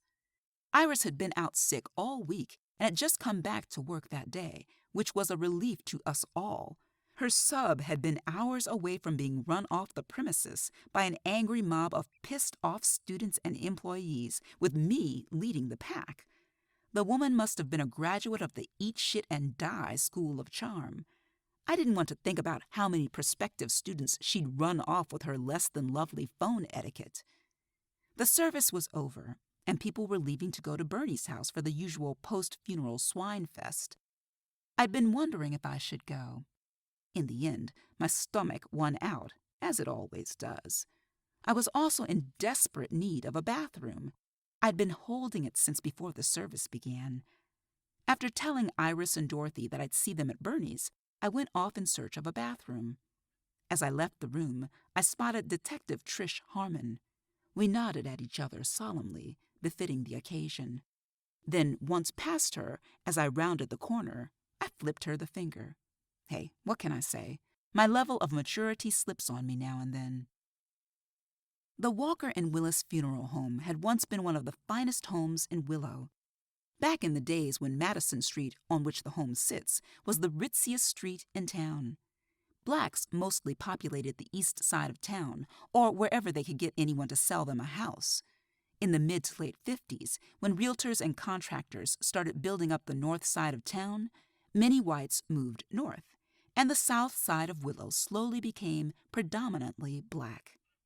Edmund Willis and Hugh Walker ran separate funeral homes and had been competitors in servicing the black community of Willow for years. But when their grandchildren, Roger Willis and Letitia Walker, both only children, fell in love and got married after both inherited the family business, they combined both funeral homes into a large one. The house that they moved their combined business to was an old mansion that sits back from the street. The house was made of brick that had been painted white with black shutters and a mansard roof. The place has 3 floors. The ground floor and the basement are used for the business. Roger, Letitia, and their children occupy the 2nd and 3rd floors. I found a powder room at the end of a long hallway. When I came out, I noticed another parlor across the hall, smaller than the one Jordan's funeral had been in, but every bit as nice, with the same maroon carpet and lace curtains. The sign posted on a wrought iron easel by the door said, Elfrida Barlow, and listed visitation hours. I peeked in and saw a mahogany casket opened to reveal an elderly black woman in a blue suit. No one else seemed to be present. I felt sad. Didn't this woman have a family? The visitation hours were half over. "Hello?" said a cheerful voice behind me, making me jump. I turned and saw an attractive, light-skinned woman who looked to be in her mid-50s. Her thick black hair was streaked with white and piled high on her head. She wore bright red lipstick on her wide, smiling mouth and had on a sharp black and white Donna Karan suit that I'd seen at the mall for more money than I pay in rent a month. Her suit matched her hair. "I didn't mean to scare you, honey," she said in a soft voice with just the hint of a southern drawl. "I'm Wynette Barlow. Did you know Elfrida?" she asked, gesturing toward the casket. "No, ma'am. I'm sorry I didn't. I was here for the Wallace funeral. I didn't mean to intrude. No harm done, honey. I probably should have done without the visitation. Elfrida didn't exactly like people very well. The only ones who showed up today were friends of mine. But she was my sister-in-law.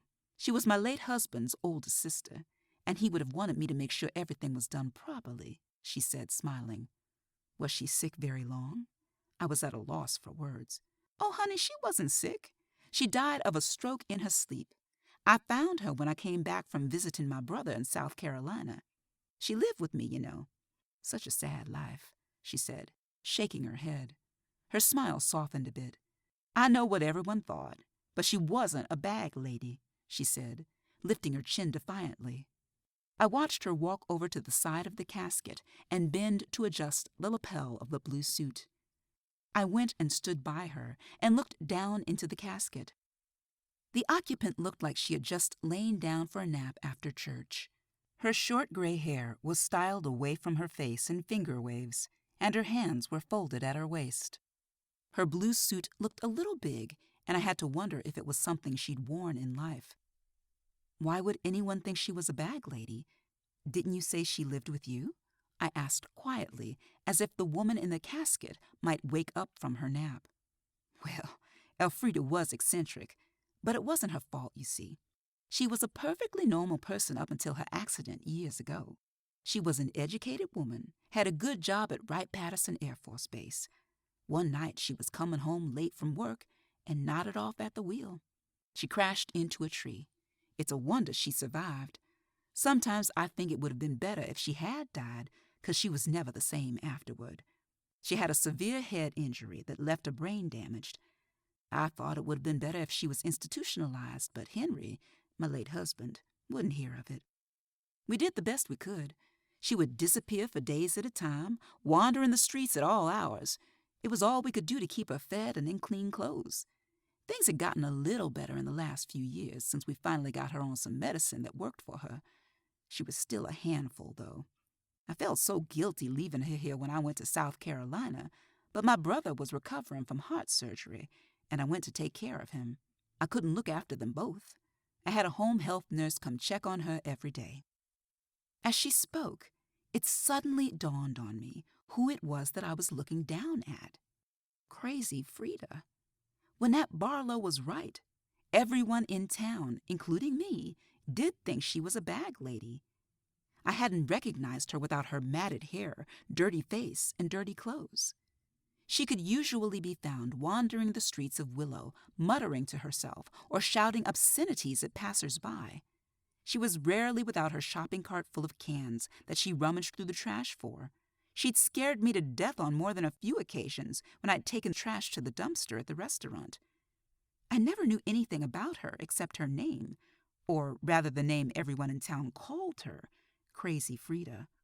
No one paid much attention to her.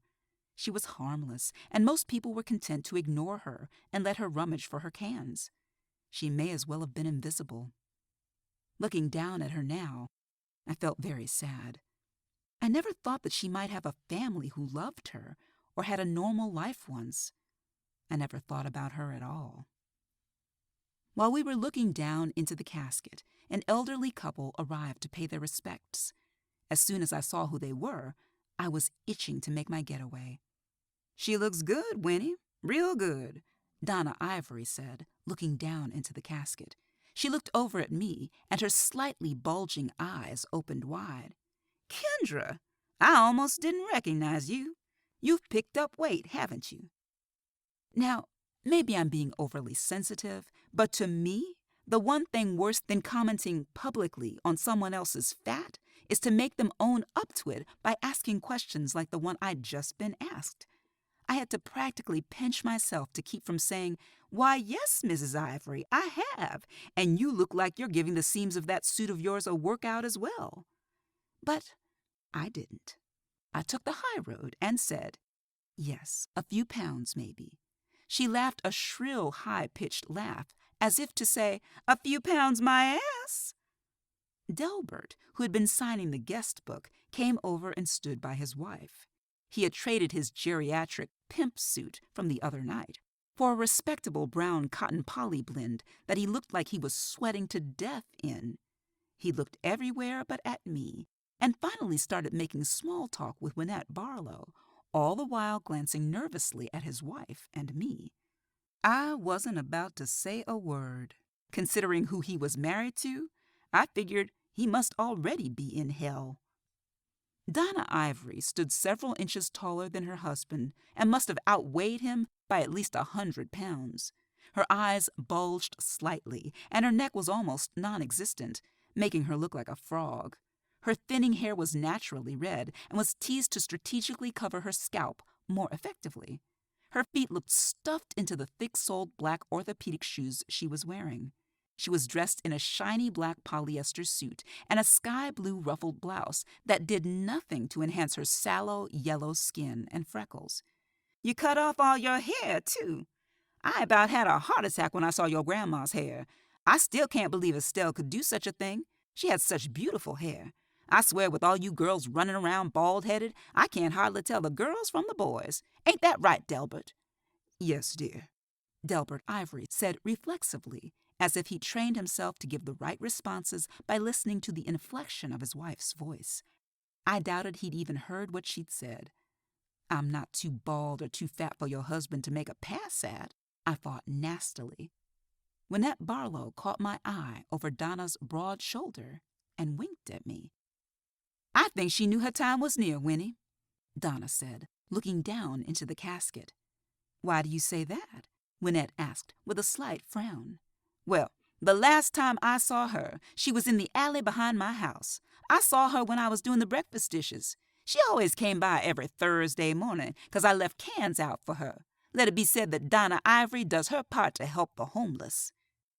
She wasn't homeless. "Of course not, dear." Donna gave Wynette a patronizing pat on the shoulder. I thought Wynette was going to burst a blood vessel. Her face was bright red, and her lips were tightened into a thin line. If Donna noticed, and I don't see how she couldn't have, she didn't comment. I waited patiently for a chance to make my escape. "Like I was saying, I saw her in the alley just pacing back and forth. I didn't pay her any mind, 'cause I've seen her do strange things before. I looked out 10 minutes later, and she was gone, and she never did take those cans." "What was so strange about that?" Wynette asked icily. "I said she always came by on Thursday to get the cans. When I saw her, it was Friday morning." "The poor thing probably just got her days mixed up, that's all. Stop being so melodramatic, Donna. You're always trying to make a big deal out of nothing," Wynette said. Donna's eyes bulged dangerously. Then she gave a smile that would have made a shark shudder. "I know you're upset, Winnie. Why else would you be so rude when all I came to do was give you my support and say how sorry I am for your loss? Being a Southerner just as you are, Winnie, it's the only proper thing to do. Ain't that right, Delbert?" But Delbert was no fool. When things started heating up, he beat it across the hall to the restroom, where, if he was smart, he would stay as long as possible. I took advantage of the sudden silence and tension in the room to say my goodbyes and get the hell out of Dodge. As I walked past the room where Jordan's funeral had been, I glanced in and noticed everyone had gone. Even the casket had been removed. I spotted a flowered umbrella underneath the seat that Iris had been sitting in. It was the same one she'd arrived at the funeral with. I grabbed it so I could give it to her. 6. There were twice as many people at Bernie's house as there had been at the funeral.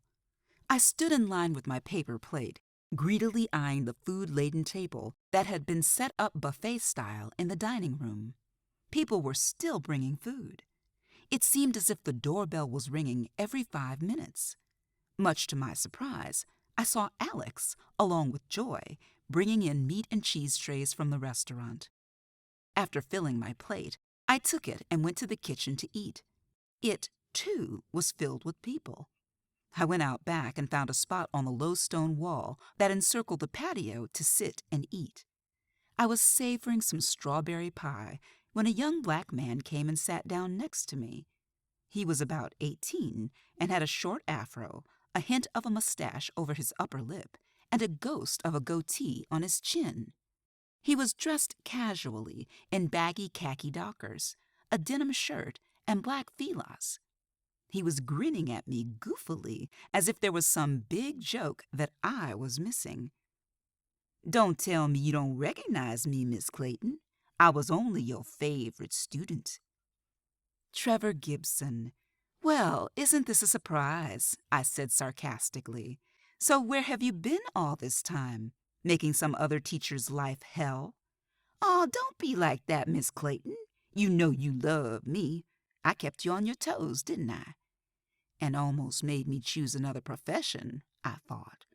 "Seriously, though, how have you been? You should have just graduated from high school, right?" "Yeah, I graduated 2 weeks ago. Man, I'm glad to be back. When my parents pulled me out of school here and put me in that whack private school, I didn't think I would make it. Then when my dad died last year, I told my mom I was dropping out. She told me if I stuck it out, she'd buy me a Jeep.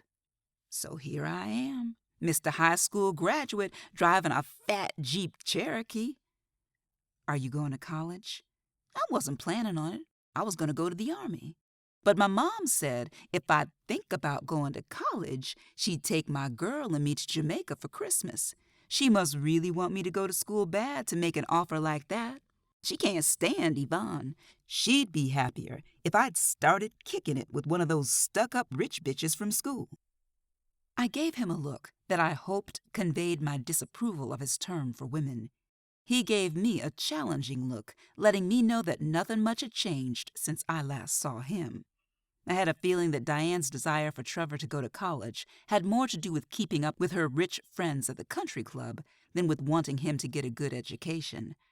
I also had a feeling that Trevor was milking this for all it was worth. If he did something Diane didn't like, she would bribe him into doing what she wanted. I looked at him and saw the same devilish glint in his eye that I had seen when he was in my class. He knew exactly what he was doing. A young girl who looked to be about Trevor's age came over to sit next to him and linked her arm possessively through his. She kissed him on the cheek and threw me a "this is my man" look. I almost laughed out loud. She was brown-skinned and wore shiny pink lipstick, the color of cotton candy. Her hair was braided into spaghetti-thin braids that fell to her shoulders. She had a diamond stud in her nose and was wearing a short-sleeved white satin bare midriff top with a leopard print miniskirt and black high-heeled sandals. I vaguely wondered if there was a store at the mall called Hoochie's where one could buy such clothing. Someone had neglected to tell the child that this was a post-funeral gathering and not a house party. "This is my girl Yvonne," Trevor said, proudly putting his arm around her. "Yvonne, this is one of my old teachers from high school, Miss Clayton." I thought I heard an emphasis on the word old. "Hi, you can call me Vonnie," she said, giving me a big grin that revealed dimples and a gap between her two front teeth. "Why don't you go hook us up some food, girl?" "Okay, baby," said the eager-to-please Vonnie. She got up and twisted off in the direction of the kitchen. Trevor stared at her butt as if hypnotized. Diane had her work cut out for her if she was going to try and pry those two apart. "Did you know your Aunt Bernie's friend Jordan?" "You mean my Aunt Bernie's gigolo? That's what my mom called him," Trevor said casually. Damn, there was no beating around the bush with this generation. "Don't look at me like that, Miss Clayton. Everybody knew what was up with that. Don't act like you didn't know." "How well did you know him?" "I didn't know him at all. I met him at my dad's funeral last year. He was getting his hustle on all right. I think he thought he was Denzel or somebody the way he stood around flashing those teeth when Aunt Bernie wasn't around, then acting like he was all concerned when she was around. It's crazy, man. Now here we are, about to put his ass in the ground. That's a trip." I couldn't have agreed more. I made the rounds and mingled with everyone. I was looking for Iris to tell her that I had her umbrella, but I couldn't find her. I did have to agree with Diane on one account. Most of the people were openly gawking and making appreciative comments about the house. I knew there was no way all of these people could have known Jordan, or Bernie for that matter. I noticed that a long table that usually sat against the wall in the foyer underneath a large mirror had been moved in front of the marble staircase to prevent people from going upstairs. I glanced up the staircase as I went by and noticed that the door to the guest room at the top of the stairs, where Jordan had been sleeping, was ajar. I stopped and looked again. Someone was in there. I went around to the kitchen and went up the back stairway. I figured it must be Bernie. I hadn't had a chance to say much to her so far today and was hoping we could talk in private. There was a bench positioned across the top of the steps that had been pushed aside. I walked into the room and flipped on the light, startling the person in the room who was down on hands and knees looking under the bed. But to my surprise, it wasn't Bernie. Joy Owens was looking at me with a mixture of anger and annoyance. "I was looking for the bathroom," she said belligerently before I had a chance to say a word. "And you think it's under the bed?" She stood slowly, all the while glaring at me. For a split second, I almost felt guilty for walking in on her. How the hell should I know where it is in this big-ass house? Big-ass house or not, I don't know anybody who has a bathroom under a bed. What are you really doing in here? I said I was looking for the bathroom. My earring popped off when I walked in, and I thought the back rolled under the bed. Not that I owe you an explanation. This ain't your house. There's a bathroom downstairs off the kitchen. Whatever, she said, brushing past me on her way out of the room. I looked at her ears as she passed me and noticed that she wasn't wearing any earrings. "Oh, and Joy?" I said, turning around to catch her before she got out the door. "What?" "If anything in this room turns up missing, I think we'll know who to come looking for." "Fuck you," she said, and was gone. What a charming girl. I looked around the room for the first time. Despite having gone to stay with Diane, Bernie had managed to find the time to clean it up. Not only was the room now spotless, but also every trace of Jordan had been removed. All of the clothes and shoes that had been scattered all over the room were gone. I walked over to the closet and opened it. It, too, was empty, as were all of the dresser drawers. Out of curiosity, I looked under the bed. Nothing. I wondered if I should tell Bernie about catching Joy in here, and then decided against it. I figured there was no real harm done. After coming back downstairs, I finally spotted Iris.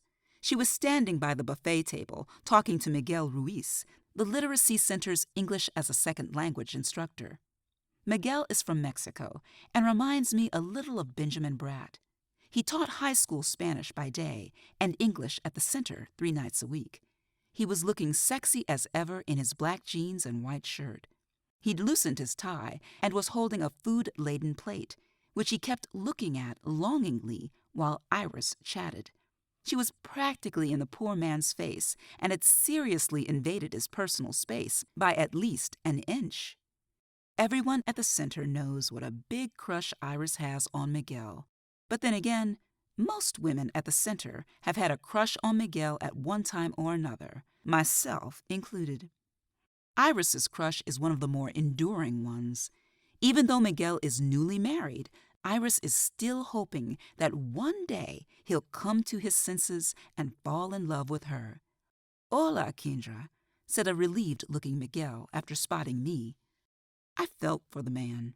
Iris is as sweet as she can be and a very efficient secretary, but having a conversation with her can be a trying experience. She has no tact and is not afraid to talk about anything. I still remembered her cornering me at last year's Christmas party and talking to me for almost an hour about the consistency of her dog Cupcake's bowel movements before and after being dewormed. I felt then the way Miguel was looking right about now. Queasy. "Hey, you two, what's up?" "Oh, Kendra, I was just telling Miguel about my awful bout with stomach flu. I thought I would just die. I mean, the way it kept running out both ends of me. It was so draining. Just when I thought I had nothing left in me, here would come another onslaught. Poor Cupcake didn't know what to think. I'm sure she thought her mommy would never get well." Miguel, I think your wife is looking for you, I said, looking him in the eye. Thanks for telling me. He gave me a relieved, knowing look and took his plate and what was left of his appetite and rushed out of the room. Iris watched him go with longing. I decided I better get straight to the point before she started telling me about her recent illness. I'd already eaten, which would make the story even worse. Iris, I'm glad I caught you. You left your umbrella at the funeral home. I brought it with me. It's out in my car. Oh, I didn't even realize I'd left it. It's not even mine. It's Bernie's umbrella. This is the very reason I can never keep an umbrella. I'm always leaving them someplace. Iris's face had reddened, giving her a rare burst of color. I'm sure you just forgot because it didn't belong to you, and you weren't used to having it. I always do that when I borrow stuff from other people. It's a wonder anyone will lend me anything anymore. I didn't borrow it. Bernie left it in my car last Friday. You know how Dorothy gets this time of year. She was ranting and raving because someone forgot to go pick up the programs from the printer. I wasn't feeling well. If it hadn't been for the recognition program, I wouldn't even have come in that day. Bernie was such a sweetheart. She piped right up and offered to go pick them up for me. I let her use my car because she didn't have hers that day. Wasn't that sweet of her? Warning bells were going off in my head. The blood was pounding so hard in my ears that I almost couldn't hear. Yeah, that was really nice of her.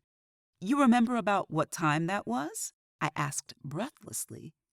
It was during the morning session, maybe around 9 o'clock. I don't think it was much after I got to work that morning, she said, her brow creased in concentration. I don't remember exactly. Why? She was looking at me strangely. Kendra, are you okay? I hope you're not coming down with what I had, because let me tell you, it was no fun. I politely stood and listened to Iris tell me about the dirty details of her illness. I probably would have thrown up if I'd been focusing on what she was saying and didn't have other things on my mind. Bernie had been away from the center around the time of Jordan's death. She never even mentioned it to me. I wondered if anyone else knew. Dorothy probably thought Iris went to pick up the programs. It had been a madhouse last Friday. It wouldn't have been hard to slip away unnoticed. Do you remember what time she came back? I asked, interrupting Iris. She looked at me for a few seconds. No, not really. I mean, I was in the gym, helping set up tables and chairs. You were there yourself, Kendra, remember? When I got back to my desk to go to lunch at 11:30, my car keys and the programs were on my desk. Not that I was very hungry. I was in and out of the bathroom every 5 minutes. I didn't come back after lunch. Just between you and me, she said, leaning close to me. Dorothy said she understood about me being sick, but she's been acting funny toward me ever since I came back to work. She was telling me about that awful sub that worked for me. You'd have thought it was my fault the woman was so horrible the way she's acting. Iris, did the police talk to you? I asked, then wished I hadn't when I saw the shocked look on her face. The police? Good God, no. Why would they want to talk to me? Her cheeks were positively flaming. I didn't think she had that much color in her. No reason, Iris. I just wondered with all that's happened with Bernie if maybe they talked to anyone else at the center. I wasn't doing a very good job of cleaning it up, but Iris seemed to buy it. Her normal sallow color was returning. I excused myself and went to look for Bernie. I found her in the kitchen talking to Diane. Diane was wearing a black Ann Taylor coat dress that surprisingly came to her knees instead of 2 or 3 inches above, and a beautiful triple-strand pearl choker with a diamond clasp in the shape of a butterfly. Her hair was pulled back into a ponytail with a mother-of-pearl barrette. She and Bernie were standing with their backs to me and didn't see me when I came in. This isn't the time, Diane. We can talk about this later. The business isn't going anywhere. It'll still be here when I get back, Bernie said with a sigh. She sounded pissed. Well, we need to get this taken care of pretty soon, Bernie. They're not going to wait around forever. We'd be fools not to take them up on this offer. You've never had any interest in Gibson Realty. I can't understand why you're dragging your feet on this." Bernie spun toward Diane to give an angry reply and spotted me in the process. Diane also turned, and they both gave me an annoyed look. Between the two of them and Joy, I was really starting to get a complex. Without even speaking to me, Diane announced that she had to find Trevor and his tramp, and left the room in a wake of opium perfume. I seem to be developing a talent for coming in at the wrong time. No, actually, you saved me from giving that bitch a piece of my mind. I knew she had a reason for wanting me to stay with her that didn't have anything to do with wanting to be there for me and all that other bullshit she's been feeding me. I wondered about that myself, I said, slightly amused at the fact that Bernie was turning into such a potty mouth. Or maybe I was just seeing the real Bernie. We've had an offer from a larger real estate company in Columbus to buy Gibson Realty. Diane and I are co-owners. Neither of us can sell without the other's consent. I'm not ready to give mine yet, and Diane's been bugging the hell out of me for days to sign the papers. You thinking about selling real estate? No, not at all. It's just that it's the only thing I have left of my mother and brother. They both loved that business and put so much of themselves into it. It's not going to be easy to let it go. I can't seem to get Diane to understand that. Diane's never struck me as being the sentimental type, I said. Knowing Diane, she was probably mentally calculating how many little short tight skirts she could buy with the money. Didn't Ben leave her provided for? Why is she so hot to sell the business? Ben left Diane more than enough to live on, but Diane's always been foolish with money. Most of it goes on her back, or to spoil that rotten nephew of mine. You should see the Jeep she just bought that boy. If I were him, I wouldn't want to go to college either. Why should he, when his mama will buy him anything he wants? I overheard you say, "when I get back." Are you going somewhere? A college friend invited me to visit her in Seattle. I was thinking about going just as soon as this business with Jordan's murder is wrapped up. I just hope and pray it's soon. This was the most Bernie had talked to me in days.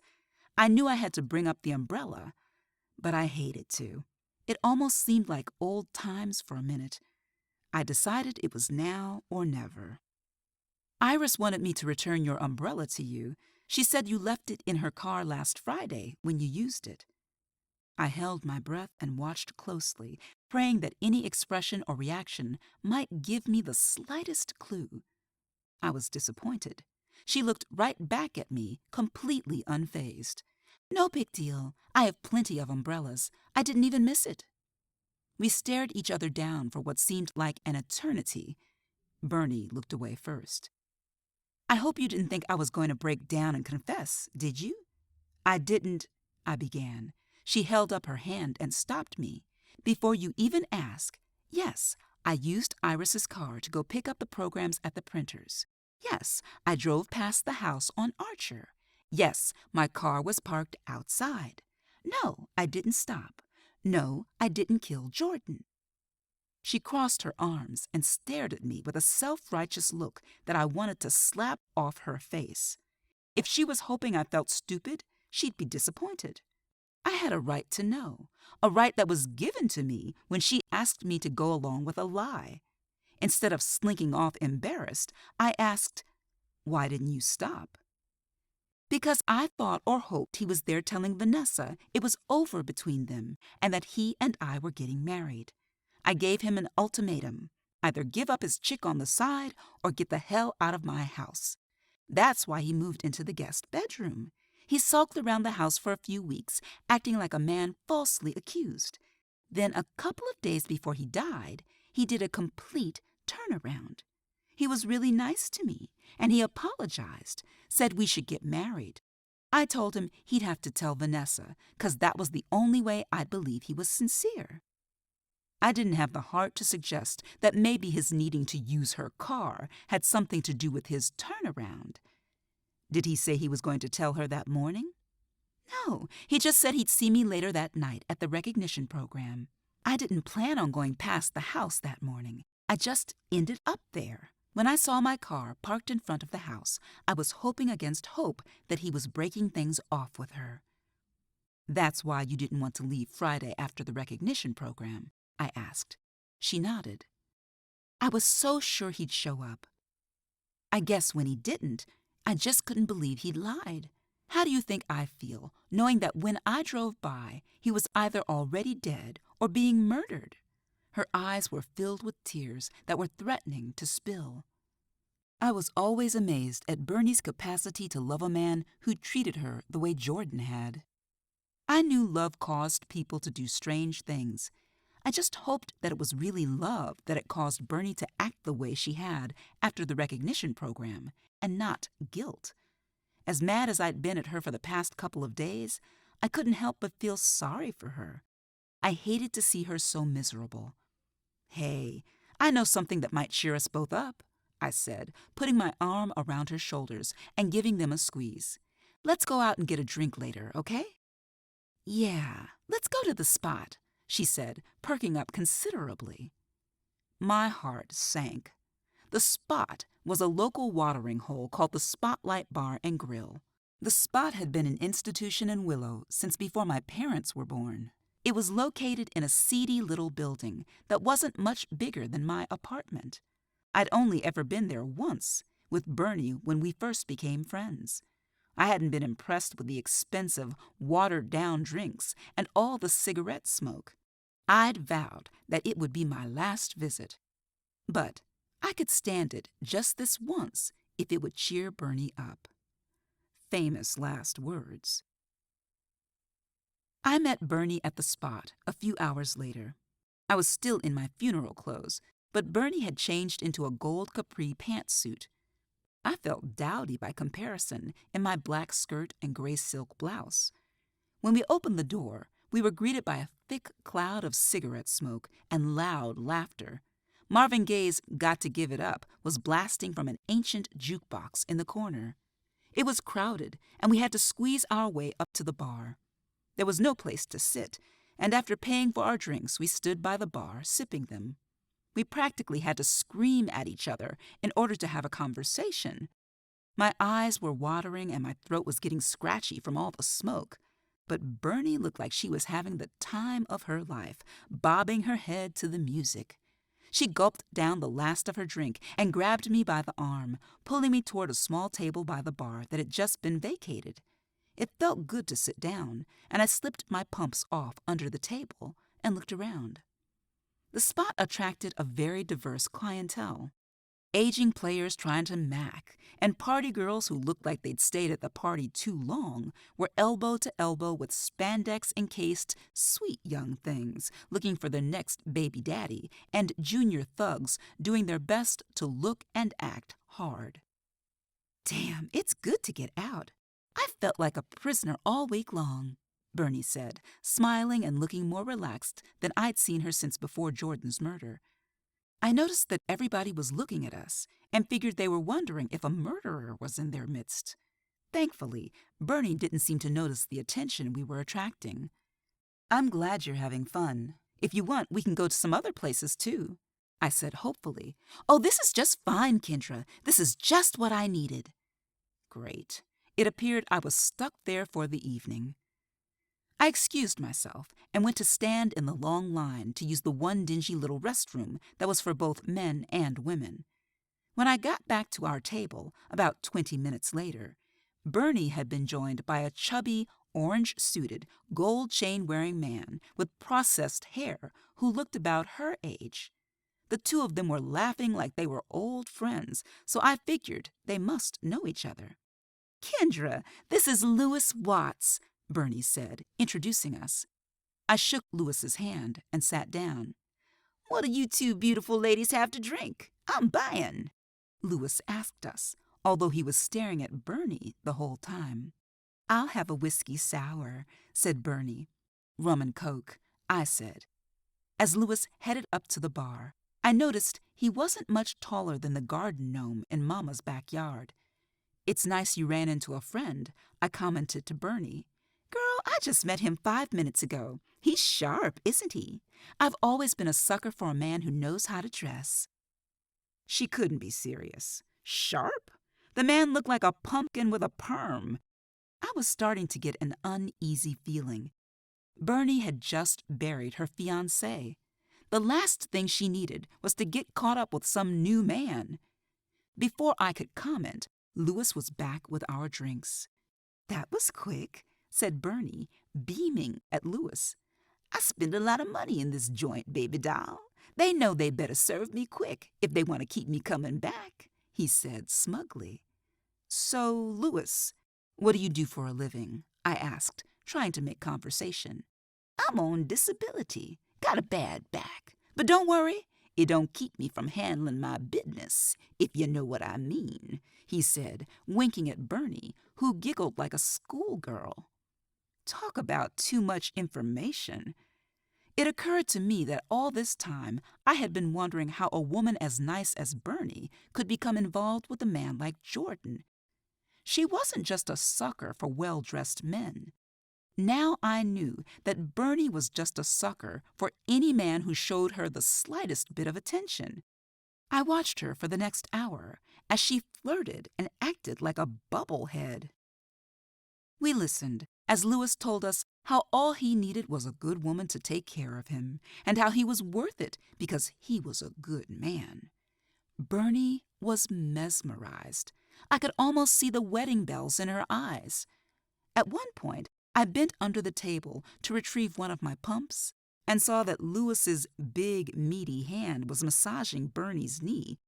Bernie didn't appear to have learned any lesson from the whole Jordan fiasco. I had to get her out of there before she ended up engaged to this fool, too. It didn't take much effort on my part, as I was starting to feel queasy. I'm not much of a drinker, and the drinks I'd had were not mixing well with all the food I'd eaten after the funeral. Plus, all the secondhand smoke I was inhaling made me feel like I was about to toss my cookies in Lewis's lap. "Oh, Kendra, you don't look so hot. Are you all right?" Bernie asked, rubbing my back. I was afraid to open my mouth, so I just shook my head no. Bernie gently pulled me to my feet. "Lewis, it was nice meeting you, but I better take Kendra home. You take care, and thanks for the drinks." Lewis gave Bernie a big grin and told us to have a nice evening. However, when I waved goodbye to him, he glared at me like I'd farted in church. By the time Bernie got me to the door, I looked back and saw that Lewis had wasted no time in scouting a new conquest and was now grinning at a well-preserved matron holding court at the bar. Once outside, I felt the cool rush of fresh night air on my face and promptly threw up in the bushes. 7. B&S hair design and nail sculpture was packed as usual. I sat in the crowded reception area, along with a dozen or so other women who were waiting for their turn to be beautified. The familiar scent of chemicals filled the air. There was a TV set mounted on the wall in a corner above the receptionist's desk. A talk show was on, and those who weren't reading Jet, Ebony, or Essence were watching Nadine tell her husband Earl how she wasn't sure their daughter Misty was his child. The topic of this particular show was, "I've got something to tell you."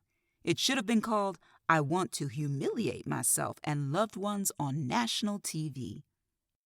Curtain doorways flanked opposite sides of the reception area. Through the black curtain doorway, to the left, was the hair salon run by Bruce Robbins, Gwen's nephew. Through the silver-curtained doorway to the right was the nail salon run by Bruce's wife, Sheila. My nails were what had brought me to the shop on a dreary Friday afternoon. I wanted a manicure for my date with Carl Brumfield later that night. At least, that was the official reason. I really wanted to talk to Natasha Woods about the woman she'd seen Jordan arguing with. Since Natasha hadn't yet built up a clientele, it wasn't hard to get a last-minute appointment. As I sat there, pondering just how I could get Natasha to tell me what she'd seen, the curtain to the hair salon parted, and out stepped Bruce Robbins with his fine self. I couldn't help but notice the almost audible crackle of electricity as every woman in the room took notice of Bruce. He was dressed casually in faded jeans and a black T-shirt. Even his feet, which were shod in leather sandals, looked good. Bruce always looked like he needed a shave. On most men, that would have been real raggedy. On Bruce, it was sexy as hell. I've actually known more attractive men, but Bruce exuded a charm and sensuality that made every woman who sat down in his chair feel as if he were all theirs. That is, as long as they were getting their heads worked on. He spotted me and frowned slightly. "Didn't I just cut you?" he asked, running a caressing hand over my hair. Warmth spread through my body that made me feel very needy. He had indeed cut my hair a week earlier, the day before the recognition program. "I won't be visiting your side today. I need to get my nails done." "Really? I didn't think you were into nails. You've never struck me as the 2-inch-long nails with glitter type," he said, sitting down next to me. "You're right about that. I'm not up for the care and feeding of any nail tips just yet. A simple French manicure will do for now."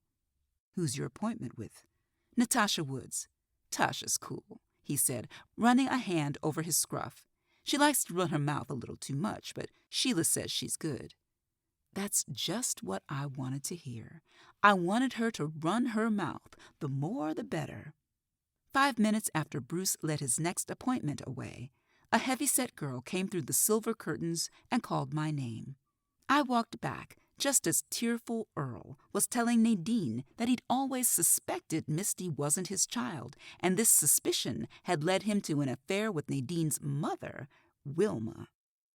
Whoever had coined the phrase, "the truth is stranger than fiction," had unknowingly predicted TV talk shows of the future. Natasha gestured me toward the table in her booth and sat down on the other side. "So, what are we doing today?" she asked, and looked very put out when I told her that all I wanted was a French manicure. "We're running a special on acrylic nails this week," she said hopefully. She finally got to work on my nails after I explained that I was a simple woman who didn't live an acrylic nails lifestyle. Simply translated, this meant that I was too poor and too lazy to be bothered with my nails on a regular basis. As long as they were clean and trimmed, I was happy. Besides, I'd rather spend my money on the other luxuries in life, like food and shelter. She seemed a little put out, but she'd get over it. Her own nails were about 3 inches long and were painted metallic silver with black zigzagging stripes. They matched the silver smock that she and the other nail technicians wore. Her hair was styled in a French roll that was almost conical, with long tendrils that framed her face and hung almost to her shoulders. The tendrils were dyed blonde and looked a little strange in contrast to her dark brown hair. I noticed a gap between her 2 front teeth, making her look like someone else I'd met recently. "Do you have a sister named Yvonne?" "Yeah, you know my baby sister Vani?" She was grinning now. I'd obviously been forgiven for my lack of nail ambition. "She goes with a friend of mine's nephew, Trevor Gibson. I met her yesterday." "Yep, that's Vani. Wherever Trevor is, Vani ain't too far behind. I told that girl she needs to chill as far as that boy's concerned and start thinking about her future. Trevor Gibson's gonna go off to college or the service and leave her butt behind. You know how kids are, they don't listen to nobody." I thought this was funny, seeing as how she didn't look much more than 20 herself. "You must not like Trevor." "He's all right. It's his mom I can't stand. Girlfriend be trippin'. Can't stand Vani. Doesn't think she's good enough for her son. Trevor don't take up for her the way he should, and I can't stand for anybody to be messing with my little sister."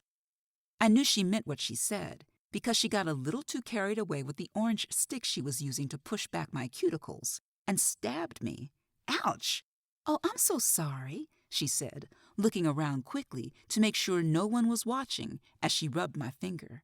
I wasn't bleeding, so I assured her it was okay. "How does she mess with her?"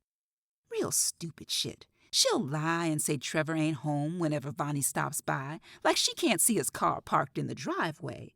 Won't give him messages. Vani sometimes leaves notes in the mailbox that he never gets. But last week, Vani came home crying 'cause his mom made some tacky-ass comment about making sure she don't get pregnant 'cause there won't be any money in it for her. Like Vani's just some hoochie looking to get paid. I was ready to go tell that bitch off, but Vonnie didn't want me to say nothing, so I left her alone. That's a shame, I offered for lack of anything better to say, though I couldn't figure out which was more the shame, Diane's treatment of Vonnie or Vonnie pinning her hopes on the likes of Trevor. I wondered how fast he'd kick her to the curb if Diane made it worth his while. The conversation was starting off in the right direction. I just had to figure out how to bring up the subject of Jordan and his mystery woman. As it turned out, I didn't have to. Vonnie told me she was at Trevor's aunt's house after the funeral of that man who got killed. I told her she didn't need to be going over there until they catch who did it. Now that's some scary shit. Meaning, well, everybody keeps saying either that white woman did it or Trevor's aunt. But I wouldn't be surprised if all three of them ganged up on his ass and killed him. All three of them, I said, feigning ignorance. I was about to hit pay dirt. Yeah, girl, there was a third woman. I saw him arguing with her myself. Damn, did you know who she was or hear what they were arguing about? I asked casually. No, they were too far away to hear what they were saying. I saw them twice. The first time, I didn't see her face, but the second time, I saw it for just a second. Did you recognize her? I asked. I had never seen her before then, but yesterday, I saw her in that restaurant over by the college. You mean Estelle's? Yeah, that's it. I saw her in there. Really? Was she eating alone? I had to calm down a bit because I was rapidly losing my nonchalant demeanor. I didn't want her to know that I had any other interest in her answer other than simple nosiness. But Natasha had a willing audience in me and didn't seem to be at all curious about my interest in the so-called third woman. When's the last time you had your nails done? She was looking at my nails with a frown as she continued to work on my cuticles. 10 years ago for the prom. I wonder whether she had anything to do with the murder. I needed to steer her back to the topic at hand. Who? Oh, yeah, that other chick. Could be. She sure looked and acted mean enough to kill somebody. I was ready to kill her myself by the time I left that restaurant. If it weren't for the fact that they got the bomb potato skins, I wouldn't have gone back. I even complained to the owner, and he gave me a free dessert cheesecake. It was good, too. What? I was a little confused. You mean the woman who you saw works at Estelle's? Yeah. Little runty-looking hostess with burgundy-tinted hair. Pissed me off. She kept seating people ahead of us who hadn't been waiting half as long as we had. Then, when we finally got called, she didn't even speak to us. Wouldn't say hi, bye, kiss my ass, or nothing. We barely got up from the waiting area before she started walking back to the table. Didn't bring any menus. We had to finally go up and get our own. Joy Owens? I couldn't believe it. What in the world could she have been arguing with Jordan about? I wouldn't have thought they even knew each other. Could they have been seeing each other? I just couldn't picture it. I doubted Joy was ever pleasant enough for anyone to want to get close to her, except to slap her, of course. But she had been snooping around in Bernie's house. What had she been looking for? I also wondered how many free desserts Alex had given away because of Joy, and why was he so hell-bent on keeping her on at the restaurant? Were they arguing both times you saw them? Natasha stopped what she was doing a second and thought about it. I think so, she said finally. The first time I saw them, they were just talking in that little park over by the college. Like I said, I didn't see her face that time. I recognized her the second time by her hair. Don't nobody dye their hair that played-out color no more, she said in disgust. I left the shop a half-hour later with a fresh new manicure and more questions than I had when I came. 7 o'clock rolled around fast. It had taken me forever to decide on what to wear. The rain of the previous couple of days had made it muggy out. Nothing looks less appealing than trying to look cute while sweating like a pig. I finally decided on a long sleeveless batik print cotton dress in shades of olive green, cream, and gold. The long, loose style hid a multitude of sins and made me look almost svelte. Almost. Chunky-heeled leather mules and gold jewelry completed the look. I had just sprayed on my favorite vanilla-scented perfume when there was a knock at the door. Carl had obviously taken the muggy heat into consideration as well. He looked very cool in a thin, gauzy white shirt worn untucked over casual black slacks. I caught the same familiar scent of obsession for men, worn just heavy enough for me to catch a subtle whiff when he moved. "You look good," he said. "Smell good, too." "Thanks. You too. Did you have any trouble finding the house?" "Not really. Is the woman downstairs your landlady?" "You met Mrs. Carson?" "I knocked on the door downstairs by mistake." "She seems like a nice lady. I actually got here 10 minutes ago. But she got to telling me about her high blood pressure, and I had a hard time getting away." "Yeah, she's a talker, all right. I used to think she was just lonely when I first moved here, but her family's over here all the time." "High blood pressure, my ass. She just wanted to get a good look at my date." As we walked down my steps to Carl's car, I glanced in Mrs. Carson's window and saw that she was on her phone. I figured she had probably called Mama and was giving her the lowdown on Carl. I knew I was in for a lecture about dating a still married man, not to mention a man who had a link to Jordan's murder. There was always the off chance that neither one of them would realize who he was. However, I was never that lucky when it came to those two.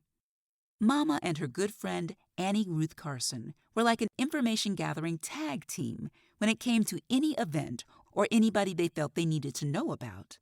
Mama could always be counted on for the well-placed phone calls here and there, while Mrs. Carson's contribution was the latest beauty shop and church gossip. It always got them the desired results. I was doomed. The 15-minute drive to Springfield was a fairly quiet one. Carl and I made small talk about the weather and our jobs. I wanted to wait until later before I brought up the subject of Vanessa. Good food and drinks in a relaxed setting had a way of loosening the tongue. I couldn't help but notice the skeptical look on Carl's face as we pulled into the crowded parking lot. Both the neighborhood and the outside of the restaurant left much to be desired. "I know it doesn't look like much," I told him as we walked toward the 2-story redwood building that resembled a barn, "but you won't be sorry." "I'm not hard to please. As long as I can get a good steak, I'll be happy," he said, holding the door open for me. "Not bad," he said, looking around the restaurant in surprised admiration after we'd been seated. Upon entering the restaurant, most people were immediately struck by the contrast between its relaxed, understated elegance and the ordinary, almost seedy neighborhood. Carl ordered a New York strip with mushroom sauce, and I ordered the stuffed pork chops. Once our orders had been placed, he sat back in his chair and looked at me with that killer smile. "All right. I want to know all about you, Kendra Clayton, and don't hold anything back." "Well, I don't tell anybody everything," I said teasingly, "so I'll give you the condensed version." There wasn't much to tell, but I would never let him in on the fact that my life, thus far, had been as uneventful as a car wash on a rainy day. I was born and raised in Willow. I'm 28 years old and the oldest daughter of Ken and Deidre Clayton. Get it? Ken and Deidre? My name is a combination of my parents' names. Cute, huh? Anyway, I'm big sister to 25-year-old Allegra, the aspiring actress, model, singer, or whatever else will allow her to do what she does best, which is being the center of attention. I didn't bother to tell Carl that, because it would just sound like sour grapes, which it is, just a little. I've always been a little jealous of Allegra for having the guts to take off for LA right after high school with little more than bus fare and her dreams. We all thought she'd be back in a week with her tail between her legs. We were wrong. She's been in Los Angeles for 7 years now. She still hasn't gotten her big break. However, she's managed to support herself with little help from the rest of the family. Thus far, her professional work has consisted of magazine ads for toothpaste and feminine hygiene products, being the object of a homely singer's desire in a music video, and as a dead-on-arrival accident victim on an episode of ER. That, combined with her full-time job as an interior decorator's assistant, has kept her going. I finished telling Carl about myself, which took all of 2 minutes, and listened as he told me about himself. Not much to tell. I'm 32, and the only son of Charles and Martha Brumfield, born and raised in Columbus, 2 older sisters, Anita and Monica. I graduated from Kingford College and got my law degree from the University of Dayton. I work for the Franklin County Prosecutor's Office. Pretty boring stuff, actually. I wouldn't say that. What made you decide to go into law? Well, I could say it was a burning desire to see justice done and to be part of the legal system. But that would be a lie. I had a degree in business management that I didn't know what I was going to do with, and my girlfriend at the time wanted to be a lawyer in the worst way. I helped her study for the LSAT and signed up to take it myself for the hell of it, and... "Let me guess," I said, interrupting him. "You got a higher score than she did and decided to go to law school." "Yeah," he said, grinning. In between feeling bad for her and guilty for having done better, I was pretty damn proud of myself. So what happened with the girlfriend? She retook the test and got a much better score. She got accepted to a school out of state. We kept in touch for a little while, but you know how long-distance relationships can be. It didn't last very long. Absence didn't make our hearts grow fonder. I didn't know, but I nodded in commiseration anyway. Last I heard, she was a corporate attorney in the Chicago area. You ever thought about going into private practice? I took a sip of my iced tea and watched Carl frown. I'd obviously hit a nerve. I'm sorry, I'm being nosy. I didn't mean to pry. No, that's a perfectly innocent question. It's just that the whole private practice issue became a real problem between me and Nessa. Ordinarily, I would be put out at the mention of my date's ex. Not that I have a problem acknowledging the fact that anyone I go out with has had prior relationships. It's just no fun listening to a guy talk about his ex all evening. Plus, it's been my experience that the way a man talks about the women in his past, especially if he's got nothing but bad things to say, speaks volumes about the man himself. As of that moment, I really liked Carl, and I wasn't ready to start experiencing any of those infamous red flags that we women read about in all the women's magazines. Although common sense told me that being connected to a murder should be enough to keep me away from this man. Then again, I was connected to Jordan's murder too, no matter how reluctantly. If it weren't for this fact, I would have changed the subject real quick. Instead, I put on my sympathetic face and psyched myself up to hear all about Carl and Vanessa's failed marriage. How so? I asked. I didn't go into law to become a rich man. Don't get me wrong, lots of money has its appeal. That's just not my main motivation. I'd like to go as far as I can and become a judge one day. I didn't grow up poor. I mean, we weren't rich either. My dad's a high school principal, and Mom's a nursing home administrator. We weren't hurting when I was growing up. Vanessa, on the other hand, had it kind of rough as a child. Her mother died when she was 10, and her father was a foreman at a truck parts factory. Vanessa always dreamed of living in a big house out in Pine Knoll. So, what better way to get there than by being married to a lawyer in a lucrative private practice? Of course, he said, with a tight smile. She didn't think that a judge could put her in a house in Pine Knoll? Eventually, yeah, but she didn't want to wait for that to happen, if it happened. So you can imagine how disappointed she was when she couldn't talk me into going into a more lucrative form of law. How'd the two of you meet? We met at a 4th of July barbecue given by a mutual friend. We hit it off right away and were married within a year. You know, I went to school with Vanessa. We weren't friends, but I'd always heard that her father was a racist. You heard right. When she first told me about him, I didn't take it seriously. I figured it would be no problem to win him over. I mean, I'm well-educated, professional, come from a good family. But all that didn't mean a damn thing. Denton Cox would have rather seen his daughter married to a white axe murderer than to a successful black man. Our food came, and I watched Carl dig into his steak with gusto. I took a bite of one of my pork chops and wondered if Carl had known about Vanessa and Jordan. Instead, I said, I heard Vanessa's father's dying. He's got prostate cancer. He doesn't have much longer. She must be devastated. She is. They were real close up until she married me. He remarried a year or so ago, and his wife Edna tried to get them back together. Denton was willing to forgive and forget as long as Vanessa would admit that her marriage to me had been a mistake. She refused to do that at first. We had our differences, but things weren't that bad. Then all of a sudden, everything changed. One minute we were talking about having a baby. The next minute, she moved out of the house and filed for divorce. What happened? Oh, I have an idea. She won't admit to it, but I know I'm right. I waited for him to elaborate, but he had turned his attention back to his meal.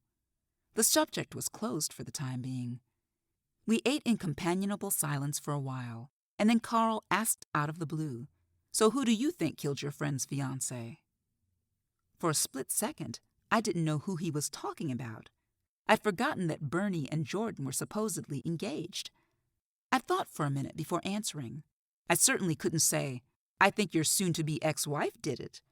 Something told me that wouldn't exactly endear me to the man sitting in front of me. Instead, I played it safe. "I don't know, Carl," I said, looking him straight in the eye. "I can only say who I think didn't do it, and that's Bernie." I said it, but did I really believe it? Did they ever figure out what he was doing there in the first place while Vanessa wasn't home? I don't know.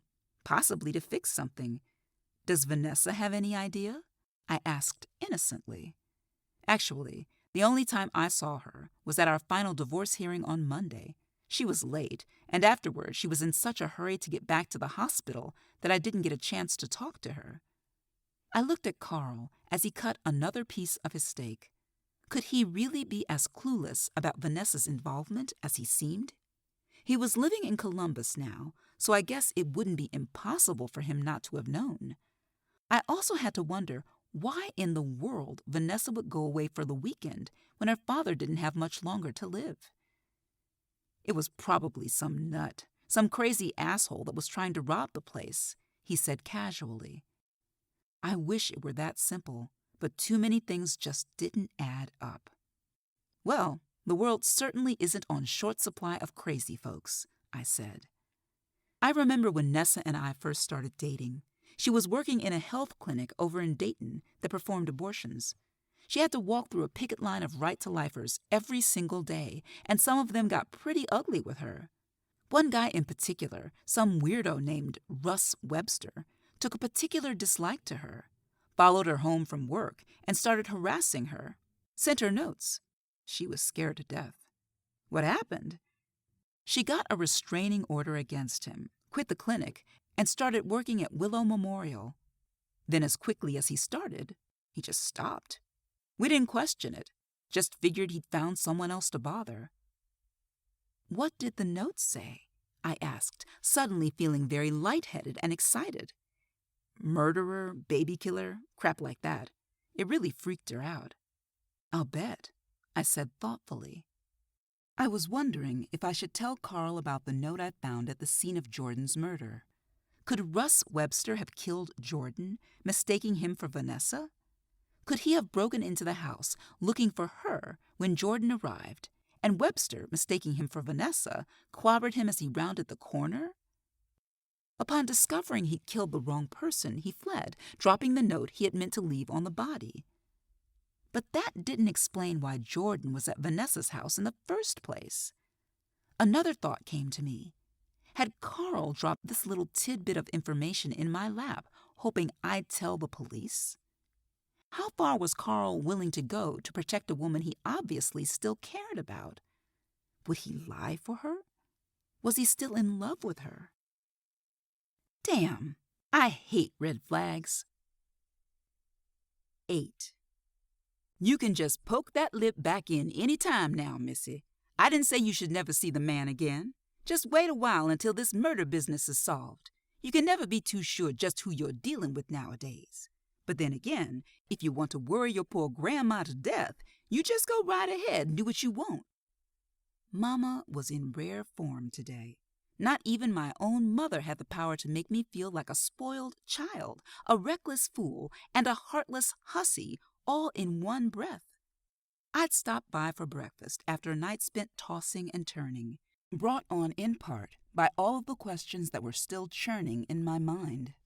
It also didn't help matters that Carl and I had shared a goodnight kiss that had curled my toes and left me fantasizing about all kinds of indecent possibilities. I turned and caught a glimpse of myself in the chrome toaster oven on the counter. My lip was indeed stuck out, just like a little girl who wasn't getting her way. I straightened up quickly and told Mama about what Carl had told me about Russ Webster harassing Vanessa. "And what's that supposed to mean exactly?" she asked, with her hands on her hips. "Well, it could mean that Jordan wasn't the intended victim after all. Maybe this Russ Webster was after Vanessa again and killed Jordan by mistake," I said hopefully. "How'd he get into the house? I read in the newspaper that there was no sign of a break-in. So you think Vanessa Brumfield went away for the weekend and left her door unlocked for whatever lunatic that might want to stop by? No, baby. I think Jordan knew the person who killed him, and that person must have let him into the house." I didn't have anything to say to that. I hadn't thought about how the killer had gotten into the house. I was too busy trying to make it all work out in my mind, because it would mean that both Bernie and Carl were in the clear. "Who all do you think have keys to that house?" "Bernie and Vanessa definitely have keys. Jordan used to live in the house before he moved in with Bernie. It's entirely possible that he never gave his key back to Bernie. Vanessa could have given a key to someone." "You think Carl could have been given a key?" she asked, as she slid another pancake onto my plate and sat across from me. I doused it with syrup and took a couple of bites, catching a drop of syrup with my tongue before it dripped on my shirt. "I don't see why he would have been," I said a little too defensively. "Most women aren't in the habit of giving a husband they've walked out on a key to their house. I wonder if maybe she left an extra key hidden outside somewhere, like under a doormat, in case a family member or friend might want to get into the house." "Speaking of family members, didn't that man have any family? Does anybody know where he was or what he did before he came here? Seems awful strange to me that anyone would just come to Willow to live when they have no job, friends, or family here. He didn't strike me as being the small-town type. All I know is he was born in Cleveland and was raised by his grandmother in Columbus. His parents are dead. If he had any brothers or sisters, I don't know about them. I don't get the impression that Bernie knows any more than that herself. She always told me that Jordan was a business consultant. I have no idea what businesses he was supposed to be consulting. I always wondered why, if he was so wonderful, he wasn't consulting Gibson Realty." Mama sucked her teeth in disgust. "Like I've always told you and your sister, it doesn't pay to be desperate when it comes to men. If Bernie had been thinking straight, instead of jumping on the first man who smiled at her a minute too long, she wouldn't have been caught up in that man's web. She turned out to be just the fool he was looking for. The man's dead, and he's still causing her heartache." She wasn't getting any argument from me. I wondered how I could find out about Jordan's background. Jordan's obituary had said he was a graduate of Morehouse. Gwen's brother Ed was a Morehouse graduate. He was around the same age as Jordan. Ed and his wife lived in New York City. But Gwen had mentioned once that a lot of Ed's things were still stored in their mother's basement. I wondered if he had any college yearbooks. I figured it wouldn't hurt to ask. In the meantime, I wondered what Vanessa might know. I don't know what I was hoping to accomplish by going to Willow Memorial. Bernie once mentioned that Vanessa was a rehab nurse. The plan was to find out where the rehab unit was and wander around until I ran into her. I didn't want to think about what I'd say after that. If I thought too far ahead, I'd lose my nerve. Willow Memorial is a big, squat, gray brick building that has always reminded me of a prison. No matter how many flowers and trees were planted around the grounds, nothing could soften the effect of the cold, gray brick. I walked into the maroon carpeted lobby and up to a large rectangular desk. A pleasant-faced 60-ish woman, whose name tag identified her as a volunteer named Maggie, told me that the rehab unit was in 5 North. She gave me directions on how to get there. I walked through the hospital, following the blue arrows on the walls that pointed the way to the north wing. Soon I came upon a lounge area with a TV and some well-worn plaid furniture arranged around it. There was an elderly woman leaning heavily on a cane, talking to a nurse who was guiding her to one of the couches. "You should be coming out here to the lounge every day, Mrs. Gilman. The best thing you can do after knee surgery is to maintain a normal routine. That's why we want you to get dressed every day and come out here to eat with the other patients in the dining area." I could tell by the strain in her voice that this was an old subject. "I don't want to eat with a bunch of old people. It's depressing. Mr. Tate won't put his teeth in when he eats, and Mrs. Shockley drools.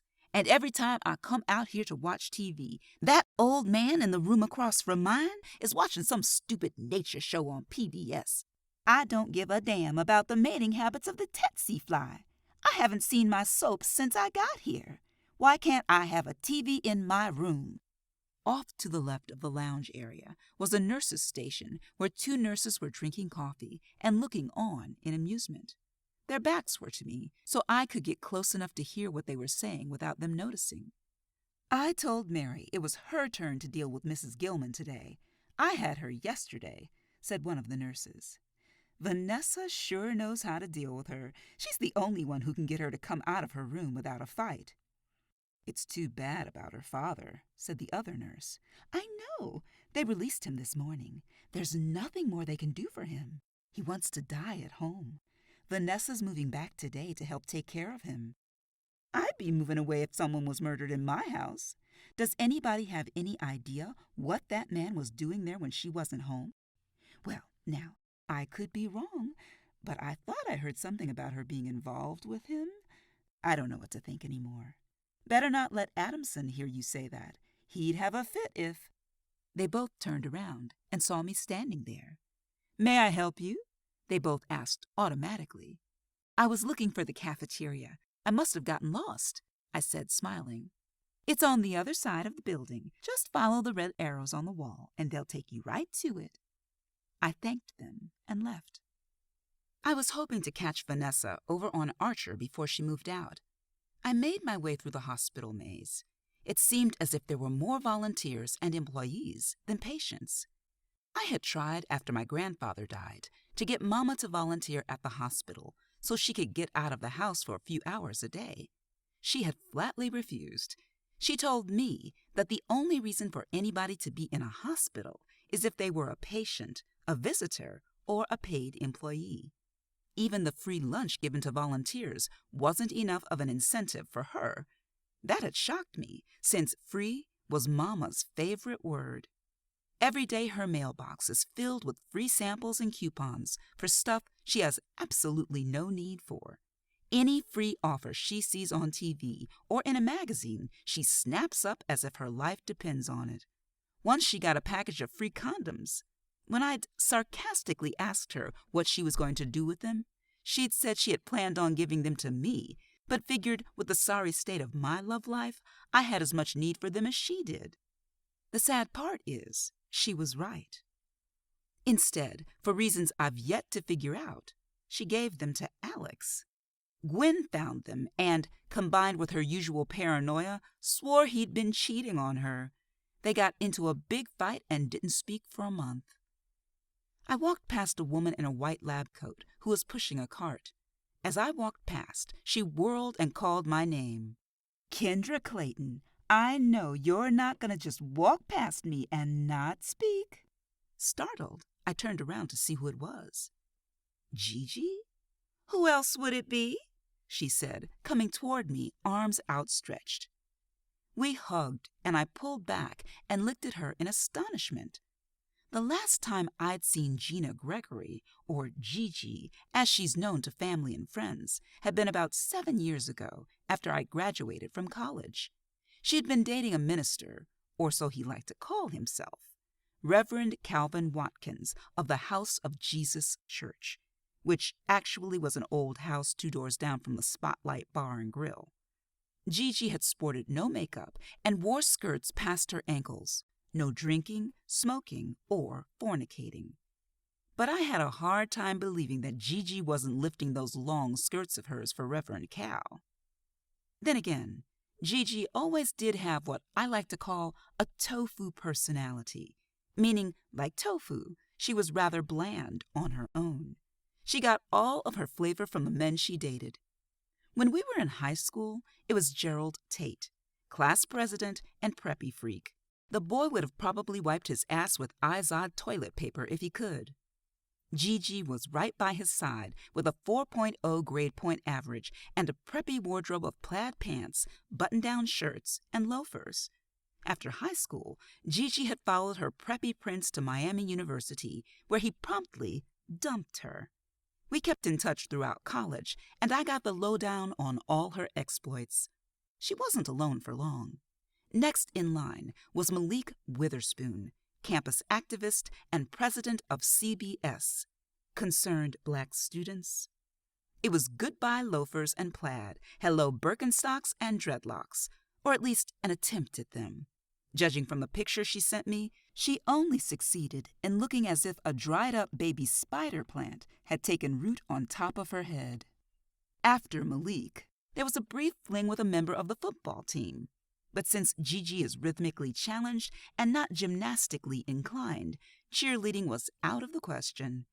Gigi's not one to stick around if she can't stand by her man in his every endeavor. Where have you been?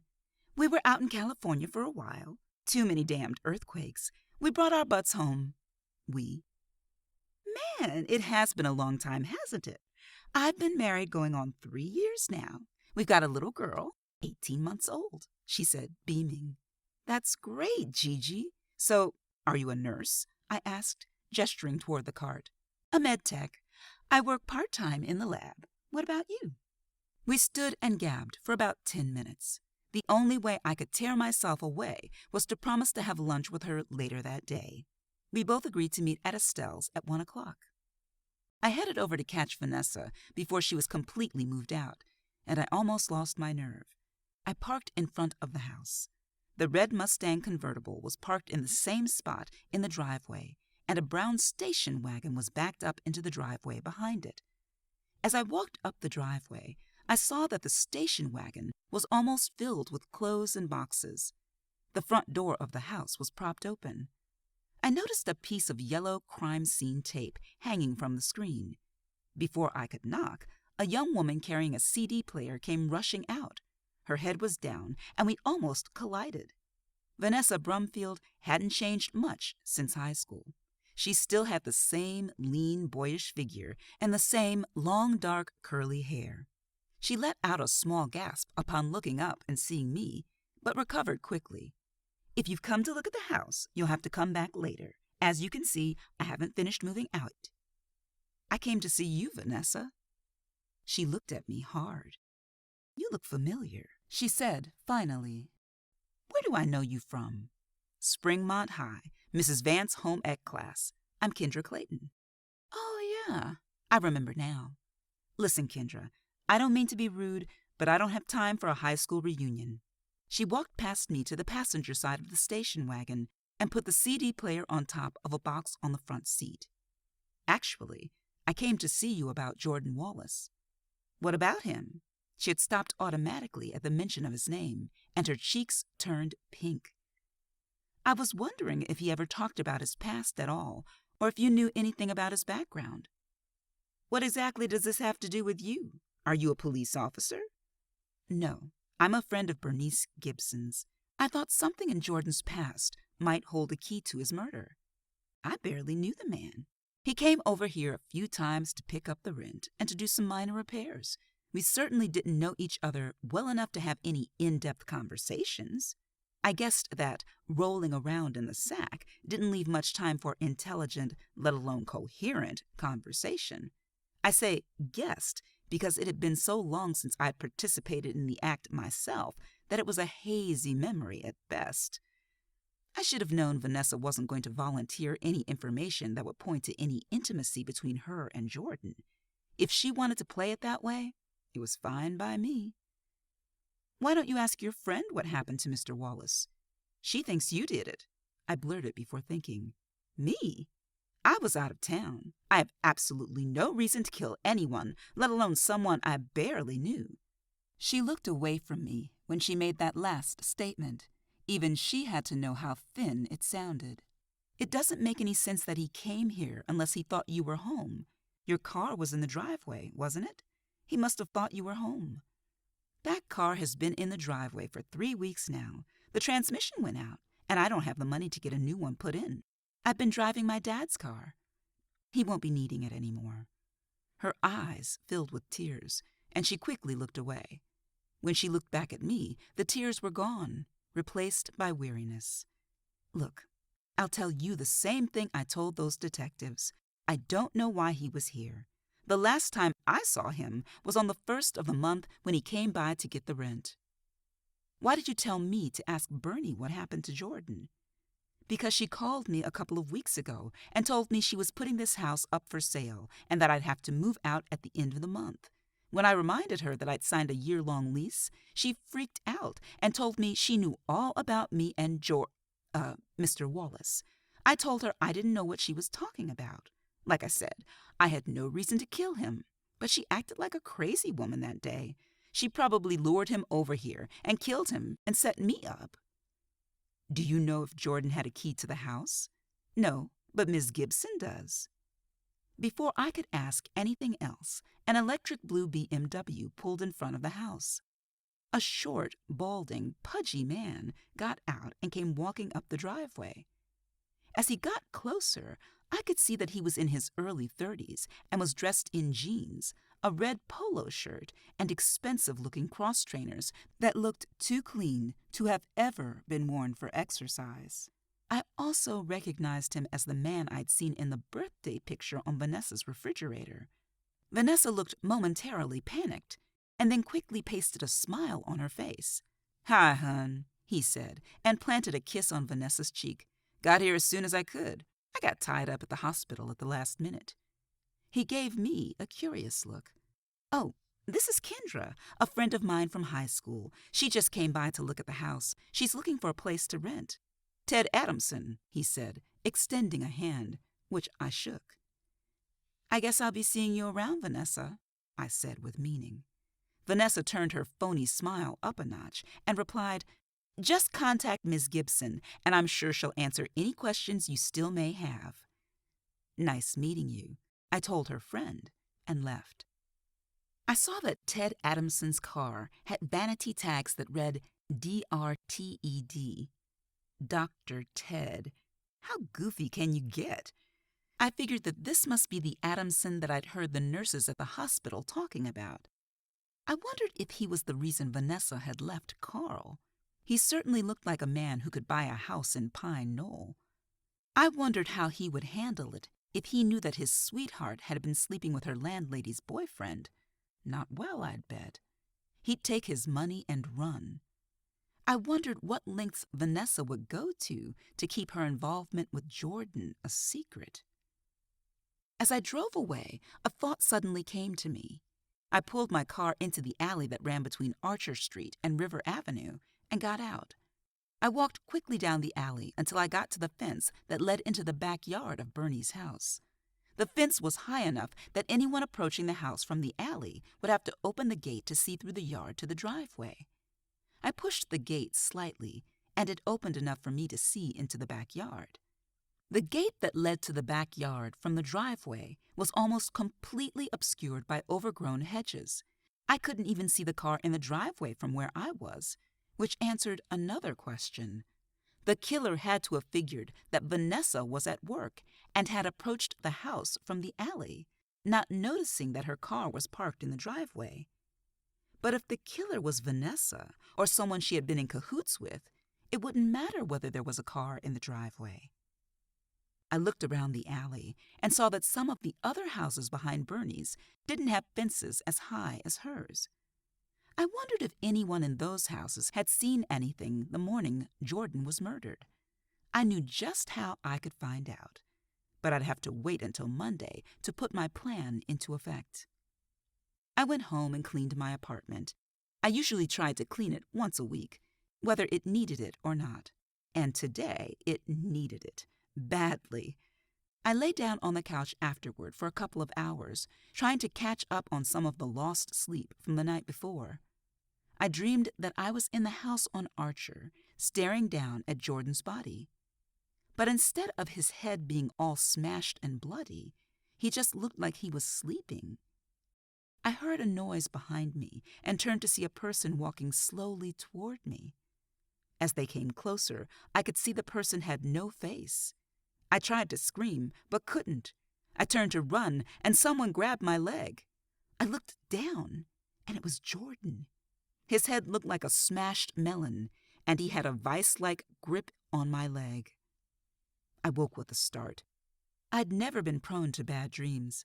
This one had been enough to last me a lifetime. I lay there a while, almost too afraid to move. My heart was hammering hard. I've always considered myself to be a pretty straight arrow when it came to obeying the law. I've never even gotten a parking ticket. But I knew the nightmare came from my guilt over lying to the police. I didn't know how much longer I could keep it to myself. After a few minutes, I calmed down and looked at the clock. I jumped up after realizing I was supposed to meet Gigi for lunch in 15 minutes. I had just enough time to fix my hair and put lipstick on. I was never so happy to get out of my apartment. My lunch companion was already seated when I got to Estelle's. Gwen was wearing her diva wig and had a funky look on her face. I knew something was up, so I didn't try and engage her in any small talk. Gigi was her usual bubbly self.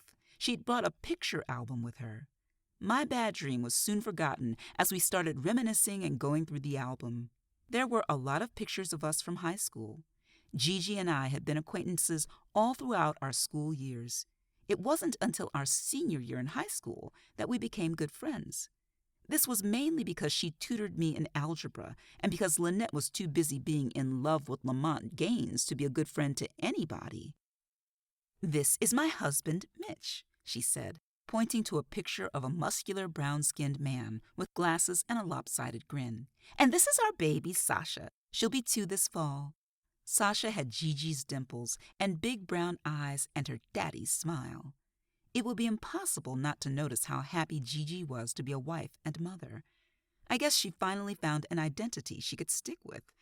I wondered if I'd ever feel that way. Not that it mattered much at the moment. I instantly thought about Carl and wondered what kind of a father he'd be. I quickly pushed the thought out of my mind. I'd only been out with the man once and was already wondering about his potential as a father. "So, what's your last name now?" I asked. "Lewis, Mrs. Mitchell Lewis." "What about you, Kendra? Are you seeing anyone special?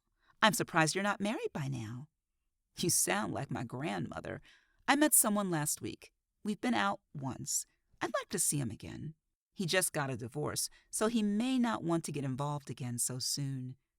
I told her all I dared about Carl and left out the part about him being possibly linked to a murder. That wouldn't be an easy thing to gloss over. I've been known to sugarcoat the men in my life. Unemployed became, he's deciding what job offer he's going to take. Chubby became, he's a big guy, just like I like him. Opinionated became, he's very passionate about the things he cares about. What the hell could I say about murder? Our food came, and we put away the album. I dug into my tuna melt. It was a specialty at Estelle's and my favorite thing on the menu. "Well, it's up to you to make him want to get involved, Kendra. You've got a lot to offer." When I met Mitch, I knew he was the one, and I set out to make him see that we'd be good together. "You've got to do the same thing," she said with her mouth full of chicken salad. "How'd you two meet?" I asked to change the subject. If there's one thing I hate, it's friends who have found love and think they're experts on romance. "I got into an accident over in Dayton a few years ago. A woman ran a stop sign and slammed into the passenger side of my car. I was shaken up, but she was banged up pretty bad. Mitch was one of the paramedics on the scene. Those biceps and his take-charge attitude got me all hot and bothered. Girl, I was trying to faint so I could get some mouth-to-mouth. I slipped him one of my business cards. That's back when I was selling Amway. He called a couple of days later, and the rest is history. A paramedic. I should have known. That's why she was in the medical profession. I guess she was still the same old Gigi after all. We ate in silence. I looked up after a while and saw her staring at me. "Well, aren't you going to tell me?" she asked almost indignantly. "Tell you what?" "You know, Kendra, the murder. The paper said you were there. What happened?" She was practically whispering, and her eyes were glittering with anticipation. Most people I'd encountered since the murder had the good grace not to ask. Now, my bad dream came roaring back into focus, making me close my eyes and shudder slightly. I instantly lost my appetite for the rest of my sandwich, which isn't an easy feat when it comes to food and me. "Kendra, I'm sorry. I'm so damn tactless at times. Mitch is always telling me my mouth is going to get me in trouble one day." "Well, don't worry," I said, taking a sip of my iced tea and pulling myself together. "Today's not that day. You just caught me off guard, that's all." "It's just so unreal, you know? Besides," she said with a wicked gleam in her eyes, "I know something that I bet the police don't even know." "What?" She looked around dramatically, making sure no one was listening. The only people sitting near us were two blue-haired old ladies having pie and coffee 3 booths down from us. They looked ill at ease, like they were afraid a pack of rabid college students might attack them at any moment. "You have to promise you won't tell anyone what I'm about to say, because I could lose my job. This is confidential information. Promise me." "I promise, Gigi. Just tell me." "I don't know about now, but as of about a month ago, Vanessa Brumfield was pregnant." "What?" I screeched. I almost knocked over my iced tea. My screech coincided with a blast of music from the jukebox, shattering the peace and quiet of the restaurant. George Clinton's atomic dog thumped loudly, causing the 2 old ladies, who were now convinced all hell was about to break loose, to toss money on the table and scurry from the restaurant, probably vowing never to stray from Denny's again. "Are you sure, Gigi? Did you hear this at the hospital?" "I was the one who ran the test. Her doctor sent blood work to the lab for a bunch of tests about a month ago. One was a standard pregnancy test. It was positive. I didn't even realize it was her until I saw her in the cafeteria a few days later. I didn't know her married name until I saw her name tag. I just started working at the hospital. Of course, she pretended like she didn't recognize me. We were all in the same college prep classes together, plus National Honor Society. I couldn't help but look at her stomach. She wasn't showing at all. She certainly didn't look pregnant when I'd seen her earlier in the day. I was shocked, but not surprised. It made a lot of sense when I thought about it. I had wondered why Vanessa would take off for a weekend to stay with friends when her father was so ill, especially since they'd recently reconciled. Now I knew why. Vanessa went away to have an abortion. It made perfect sense. But whose baby was it? Jordan's? Ted Adamson's? Or, God forbid, Carl's? She was involved with Adamson and Jordan. Had she been involved with both men at the same time? Had she and Carl had one last roll in the hay for old time's sake before the divorce was final? Had that been what Gwen's friend Myra had seen them arguing about? Maybe Carl had thought it meant something, while Vanessa didn't. I wondered who else could have known she was pregnant. Did she go to the same abortion clinic she used to work at? Could her stalker, Russ Webster, have found out and lay in wait for her in the house and killed Jordan by mistake? That still didn't explain what Jordan was doing in the house in the first place. "Do you happen to know how far along she was?" I asked. "No, I don't know anything about that." "Have you told anybody else?" "Are you crazy? I shouldn't have told you. Just make sure this stays between us, got it?" Gigi finished up her lunch, and we made plans to get together in the future. After she left, I sat and drank another iced tea. Gwen came over and sat with me. "This may be my last day working in this place," she said melodramatically, with her arms crossed. I'd heard this statement at least 1,000,000 times. Gwen gets pissed at Alex and threatens to quit. Alex sweet-talks Gwen, and she stays. I wondered what had happened this time. "What's up, Gwen?" "Either your uncle fires that little troll, or I'm out of here for real this time. I don't know why I stay here anyway. Bruce offered me a job doing nails full-time at the shop. Even offered to pay for me to go to school to refresh my skills, since it's been so long since I've done them professionally." Gwen had been a manicurist about 20 years ago and always acted like it had been the career of a lifetime. What did Joy do this time? I should have known it had something to do with Joy. "I have plans tonight. Tonight is Myra's niece Shelley's bachelorette party. She's getting married next weekend. Myra's rented out the party room at the Red Dragon. They're even going to have male strippers. I got 1,000,000 things to do before tonight, and that little tramp decides she ain't coming in tonight. She called and said something came up, and she has things to do. That's the second time this week she's pulled this shit. Alex just shakes his head and says he'll talk to her, and then when she comes in, he don't say jack to her. If I didn't know any better, I'd say something was going on between them." I wasn't even going to touch that one. "What time does the party start?" 8 o'clock. I looked at my watch. It was almost 3. "If I come back at 4 and work until closing, will you work Monday for me?" "Yeah, girl. You know you can count on me. Thanks, Kendra. You're a lifesaver." She got up to greet a party of 5.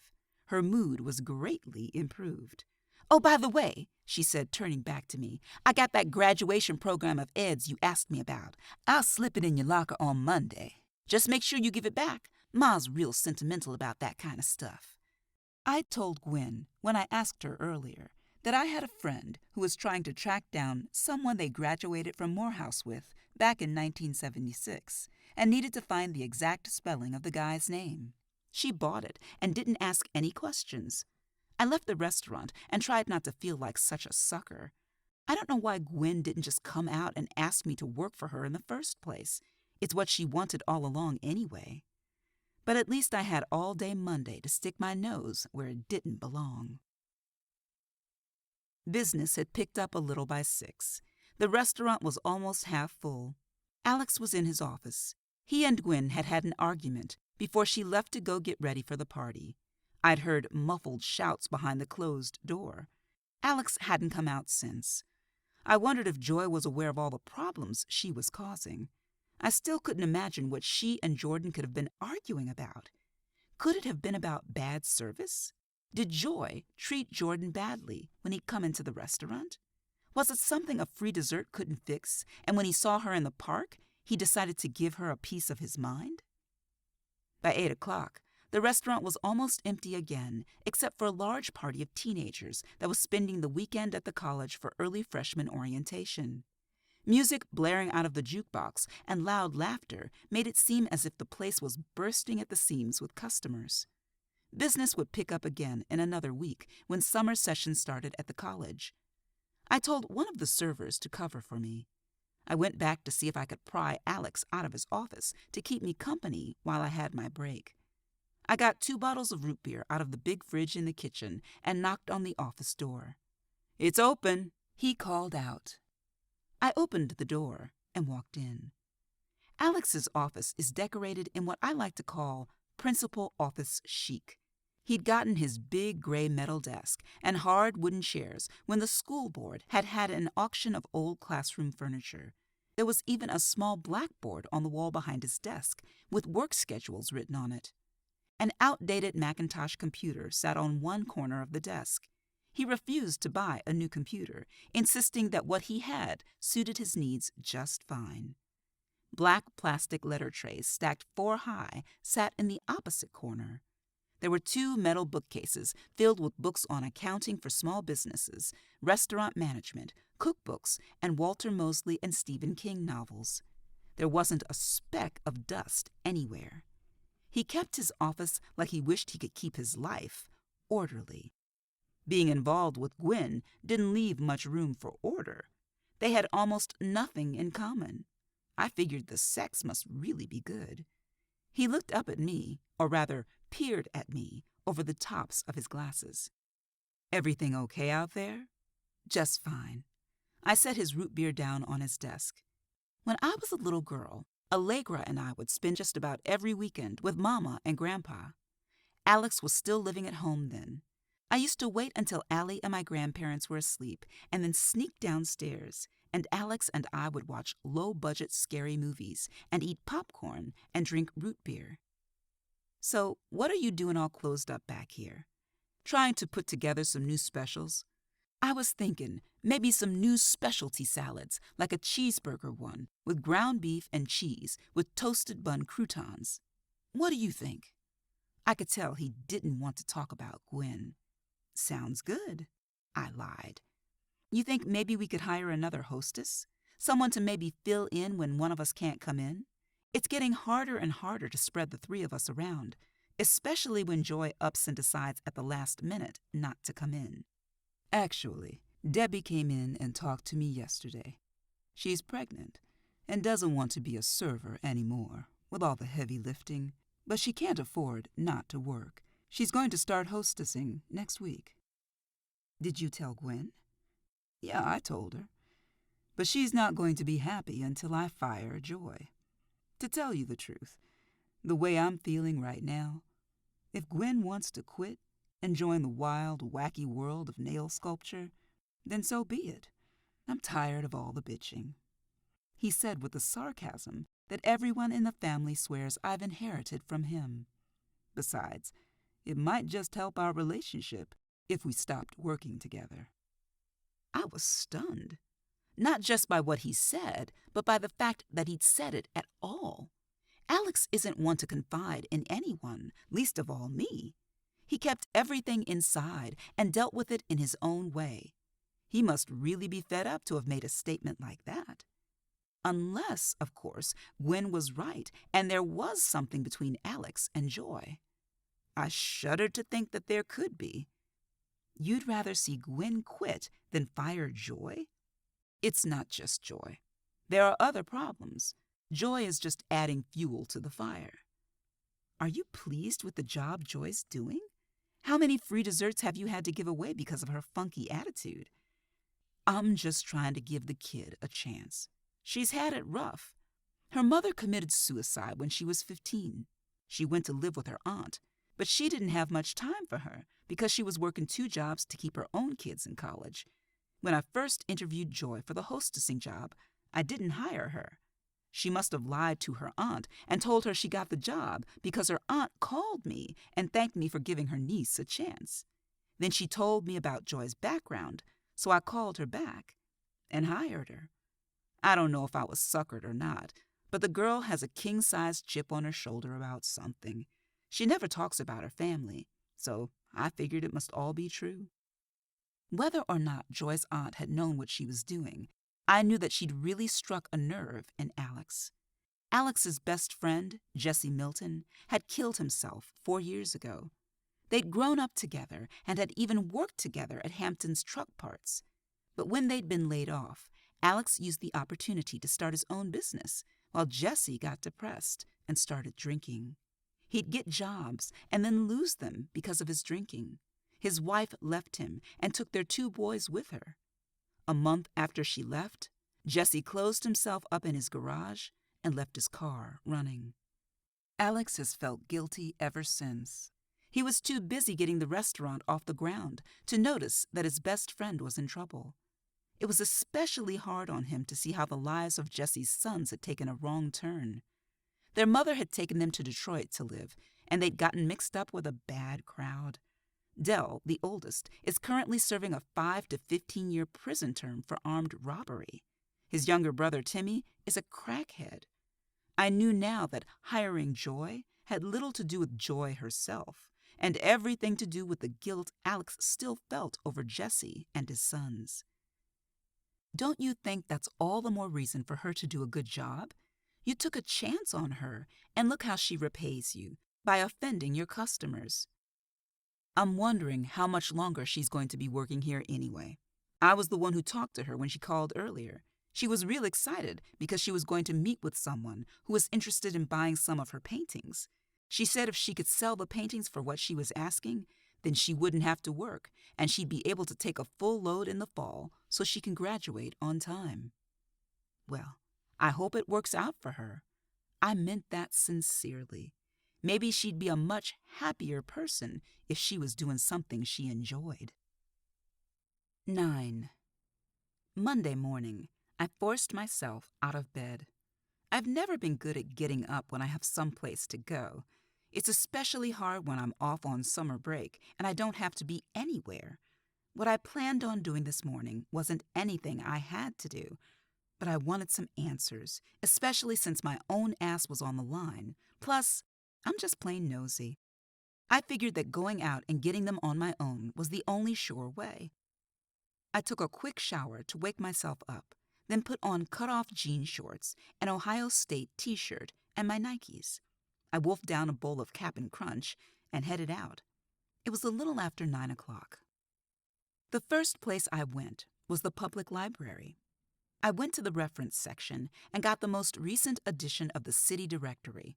I turned to the section in the back of the directory that listed street addresses and the names of the people who lived at each address.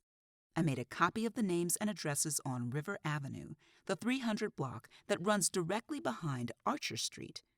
I'd worked for the company that publishes the directory one summer when I was in college. It had been a miserable job going door to door, verifying information in the summer heat. Most people were nice enough. Of course, there were always the few who had to be difficult. I got eaten up by mosquitoes, chased by dogs, and had doors slammed in my face. Not to mention being scared half to death by a strange man who tried to lure me into his house with a big glass of ice water. All that excitement for minimum wage was more than I could stand. After about 3 weeks, I quit and worked the rest of the summer babysitting. I figured I could endure it again, just this once. I was only planning on going to a few houses, the ones that backed up to the alley and had a view of Vanessa's backyard. I parked my car on Archer and walked around the corner to River Avenue. The house directly behind Vanessa's, 315 River Avenue, had a fence as high as hers. I doubted they'd seen anything. Besides, the residents at that address were listed as Alice and Dave Parker, a laborer and a secretary, respectively. They were probably at work that Friday morning. Both residents on either side of them were listed as being retired. Lucretia Bentley at 313 and Walter Crowley at 317. I took my sheets of paper that I copied from the directory and put them on a clipboard along with a pen. I put on my sunglasses because the sun was pretty bright by this time. Plus, I figured people wouldn't notice how shifty I might look and get suspicious. I walked up the cracked front steps of 313. It didn't look like anyone was home. The house was white with black shutters and black trim around the door. The mailbox was also black with the name Bentley written on a piece of white tape on the lid. I rang the doorbell and heard it echo through the house. I didn't hear any movement. The curtains were shut tightly and I couldn't see into the house. "She ain't home!" yelled a voice behind me that made me jump 10 feet. I turned and saw a woman in a blue housecoat with black flip-flops and curlers. She was walking a dog that looked like a cross between a poodle and a dachshund. It was a curly-haired dog with short legs. I walked down the front steps and the dog growled at me. The woman jerked the dog's leash and it shut up, but continued to stare at me like nothing would make it happier than sinking its teeth into my flesh. "She don't bite," the woman assured me. She had a gravelly smoker's voice. I stayed where I was, not taking any chances. "You selling something?" she asked, looking me over suspiciously. "No, I'm with the city directory. I'm verifying information from last year." "Oh, yeah, I guess it is about that time of year again. Well, I can tell you that Lucretia Bentley still lives here. All her information's the same as last year. She's still retired, and she's still a mean old heifer. You better be glad she wasn't home. She sprayed some Jehovah's Witnesses with her garden hose last week. She don't like strangers. I pretended to consult my list and made a check mark next to Lucretia Bentley's name. I could see my bright ideas start to fizzle before my eyes. I walked over to the woman, keeping my eye on the dog. I can also tell you about the Parkers next door here. They're the same as last year, too, except he got a new job at GM. They're supposed to be moving in a couple of months. I'll believe that when I see it. He's been promising her a new house for 10 years. I wrote down the information on my paper. What about 317? I have down a Walter Crowley living there. Nope, he's dead. Died a few months ago.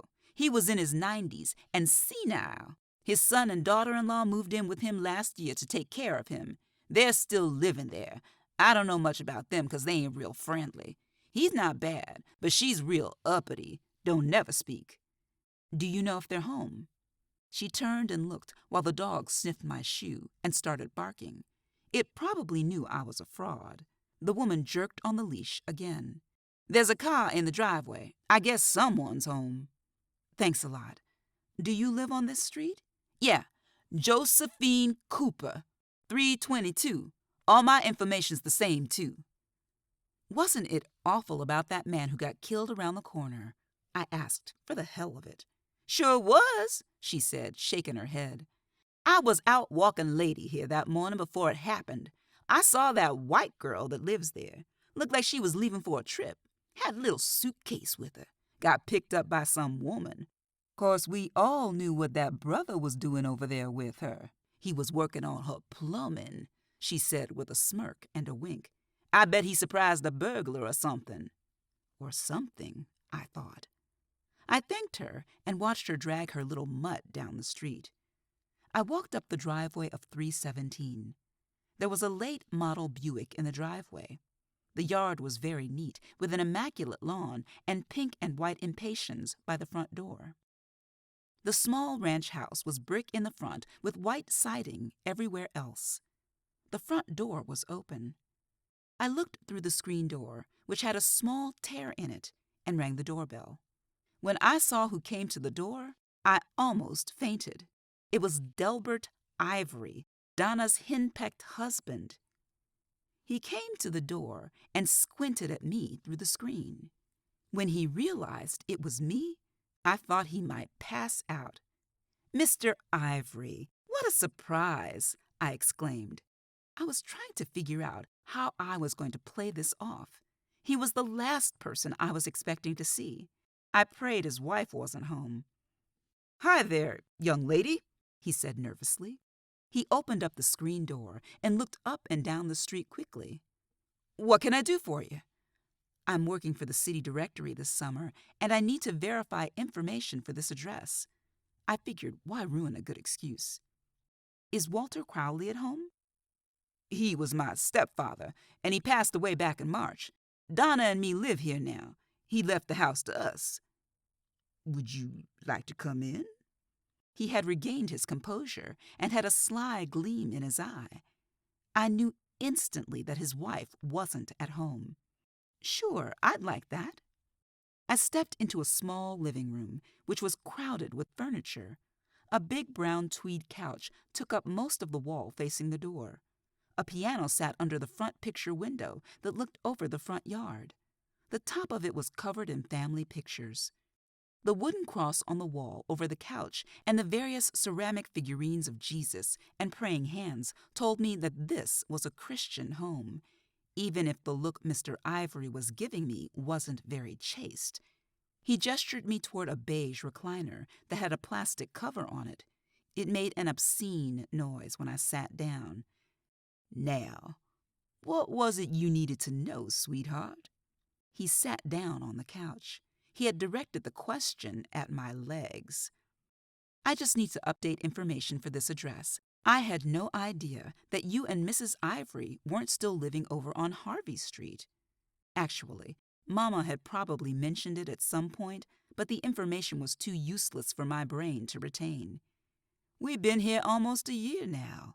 The house over on Harvey just got to be too much for us since the twins left home. The twins were Donella and Dante. The Ivory's grandchildren, who they raised after their daughter, Donetta, died of leukemia when the twins were 9. My mother had gone to school with Donetta. After a childhood and adolescence spent in strict religious upbringing, Donetta had gone to college at Kent State and had taken the 60s free love experience to the limit. According to my mother, Donetta had no idea who the twins' father was, a fact that Donna Ivory would rather cut off her arm than admit to. She told everyone that Donetta was married and that her husband was killed in the Vietnam War. Rumor had it, Donetta was told to go along with Donna's lie if she wanted any financial assistance from her parents. I went to school with the twins. I've always been amazed at how they had each taken on the exact characteristics of their grandparents. Dante was a loud, bossy, know-it-all, just like his grandmother. He had a crush on me all throughout high school and had harassed me almost daily about my breast size.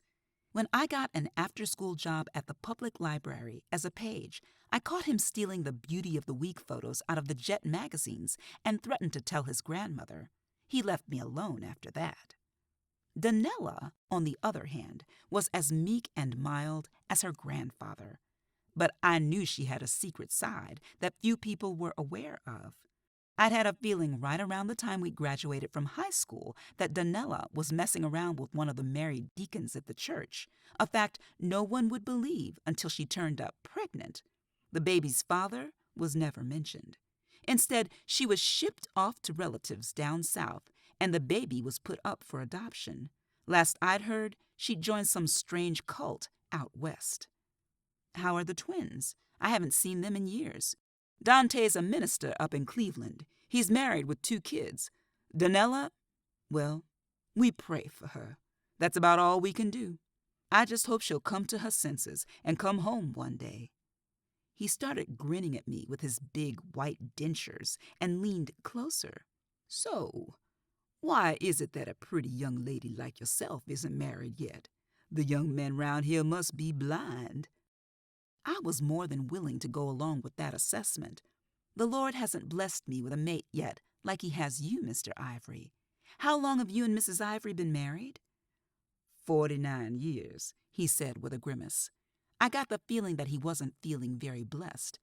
You know, Mr. Ivory, I'm just thankful to be alive from day to day. You just never know what might happen to you. Like that Jordan Wallace who was murdered last week. That happened just around the corner, and no one saw a thing. I know just what you mean. The police came round here after it happened, but Donna and I didn't see anything out of the ordinary that morning. I'm a little thirsty. Could I please have a glass of water? I wanted to get a look at the kitchen window to see what kind of view it offered of the alley. I followed Mr. Ivory into the kitchen. It was decorated with 70s green appliances with bright yellow countertops. We'd had a similar kitchen when I was growing up. I was suddenly transported to the days of eating Trix cereal on Saturday mornings while watching Scooby-Doo and Josie and the Pussycats on the portable TV that sat on our bright orange kitchen counter. While Mr. Ivory was busy pouring me a glass of water, I took the opportunity to walk over to the kitchen sink and take a look out the window. The backyard was just as well kept as the front. The small patio off the back door had a barbecue grill on it and white plastic patio furniture. There was a bird feeder hanging from the large tree in the left corner of the yard by the back fence. In the opposite corner was a garden shed. The fence that separated the yard from the alley was a high chain-link one. Still, there was an excellent view of the alley and the back gate of the house on Archer. You know, they figure the killer probably came down the alley and approached the house from the backyard, I said. When my stepfather first moved here years ago, after my mother died, I made him get that fence installed. There didn't used to be a fence separating the backyard from that alley. I think most of the people who live on either side of this alley have had to put fences in. He handed me my glass of water, and I took a long drink. I was actually thirsty after all. I guess it was all the lying I was doing. Do you get much traffic down this alley? There's a car now and again. Usually it's just kids on bicycles, and of course, Crazy Frida was usually running up and down the alley looking for cans. Most people left their cans out for her to collect, but you never know who might be coming down that alley at night. Just then, a horn sounded from the driveway. Mr. Ivory jumped at the sound. "Oh, that's Donna. She's back from the store and wants me to come out and help her bring in the groceries." I wasn't in any hurry to see Donna Ivory, and Mr. Ivory looked like he'd just been caught with his fly open. Why don't I just go on out the back door and cut through the alley? My car's parked around the block, and in this heat, I'd appreciate a shortcut. Thanks for the water. I didn't even wait for an answer and just walked out the back door. I didn't miss the look of relief on the poor man's face as he scurried to do his wife's bidding. I quickly cut across the backyard and slipped out the gate. I headed down the alley and noticed bags and sacks of what looked like aluminum cans along the fences of a couple of houses. No doubt they were for Frida. I figured people might not be aware that she was dead. It would be hard to connect Elfrida Barlow, educated former career woman, to the muttering bundle of rags she became. A rumble from my stomach brought me out of my thoughts, and I headed back to my car. I drove over to Estelle's for an early lunch. It was now almost 11. There wasn't anybody around except Gwen, who was standing by the hostess station, staring off into space. She didn't even notice me when I walked in.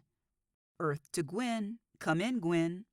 She looked at me and burst into tears. "Girl, what's the matter?" Since I'd known Gwen, I'd seen her cry exactly twice. Once when her father died, and the other time when her dog Cleo got run over by a car. "It's Joy," she said, barely able to get the words out. Here we go again. "Somebody ran her down last night while she was riding her bike. You know I can't stand that girl, Kendra, but I never wanted anything like this to happen to her. I wanted her out of here, but not like this." I was stunned. "Is she alive?" "Yeah, she's alive, but it don't look good. Whoever did it just drove off and left her in the road." She pulled out a tissue from her skirt pocket and wiped her eyes. "Where did it happen?" "Out on Commerce Road." Commerce Road? What was she doing way out there? Commerce Road was about as far out as you could get and still be in Willow County. It was practically a dirt road out by the fairgrounds. What could Joy have been doing out there? "I don't know. Alex got a call early this morning from the police. They found his number in her backpack. He's at the hospital now. He had to call her aunt and give her the news." "Do you want me to stay here so you can go to the hospital?" "No, I don't think I could stand it. Alex called and said I could close the restaurant and go home if I want. If I go home, all I'll do is think about Joy. I need to keep busy," she said with a shaky smile. "I did remember to bring that graduation program. It's taped to your locker." I thanked her and headed back to get it. I hurriedly flipped through the program, scanning the list of names in the W column. No Jordan Wallace was listed as having received a degree from Morehouse in 1976. It didn't surprise me. His carefully put-together lie of a life would have required a degree from a prominent university. And who's to say he didn't attend Morehouse? I gave Gwen back the program and headed over to the hospital. When I got to the lounge across from the intensive care unit, Alex was there consoling an older woman who looked to be in her mid-50s. Clara Mills was Joy's aunt, her mother's older sister. She must have dressed hurriedly because her denim skirt and white blouse were wrinkled and her thick graying hair was mussed. She looked not only emotionally drained, but physically exhausted and had dark circles under her eyes. Alex introduced us, but I may as well not have been there. She vaguely nodded at me and stared straight ahead. "Her 2 daughters are on their way. Joy's in surgery now. She has some internal bleeding and a head injury." He shook his head, indicating silently that things weren't looking good.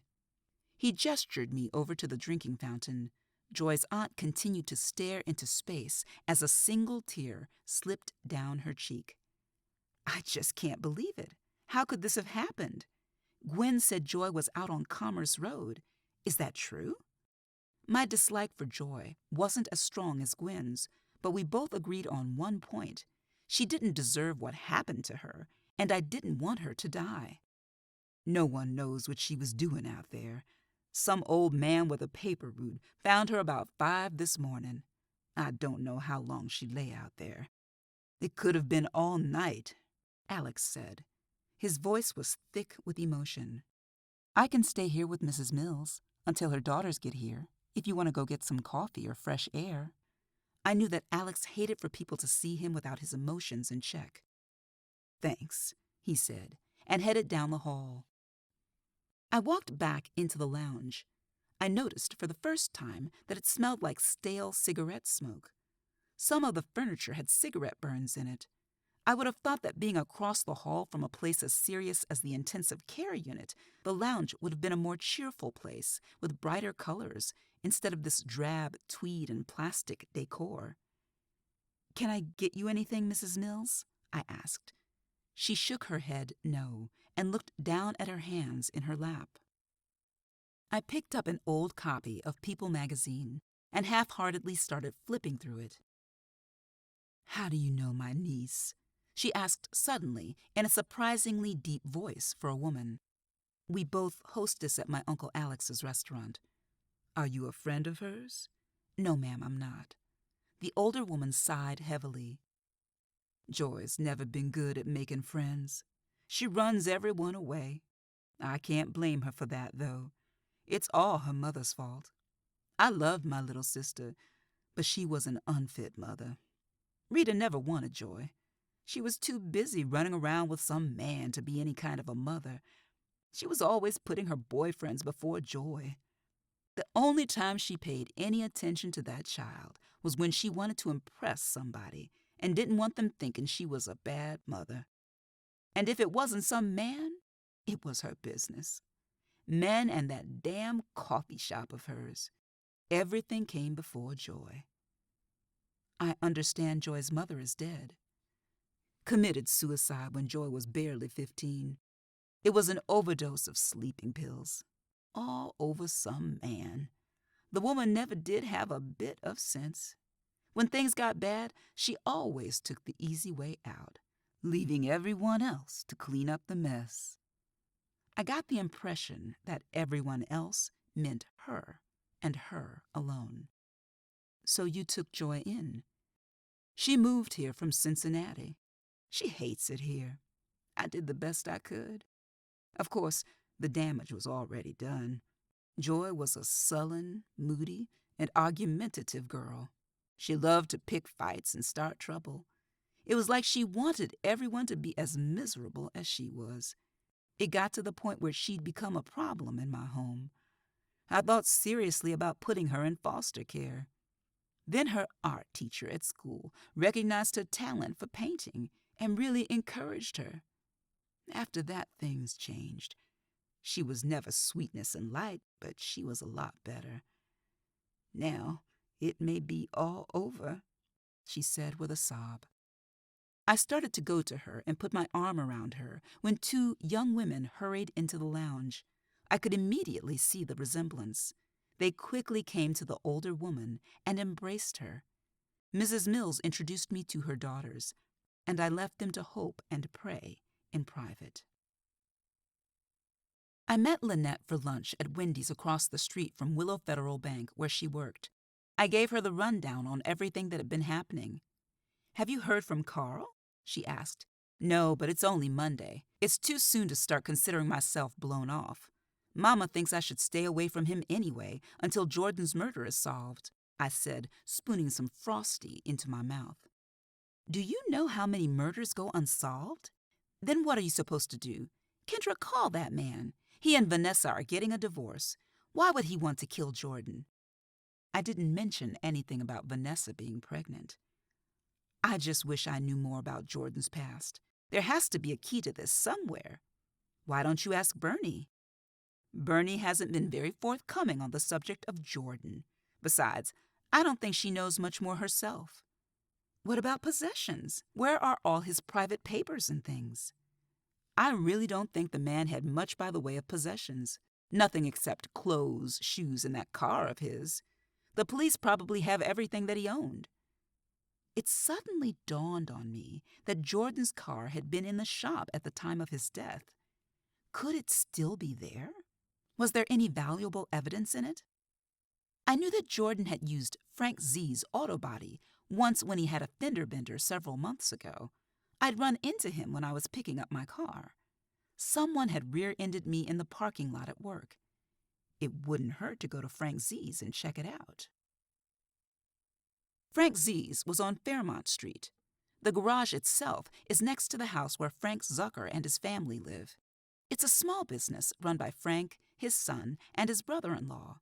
They're the best auto body repair shop in town, but they're expensive. The person who hit me had great insurance, otherwise I wouldn't have been able to afford Frank Z's.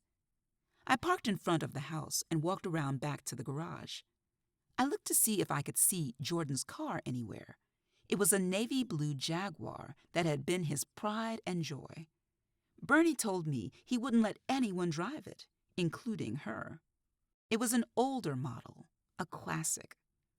I spotted Frank Zucker emerging from the garage in dirty white overalls.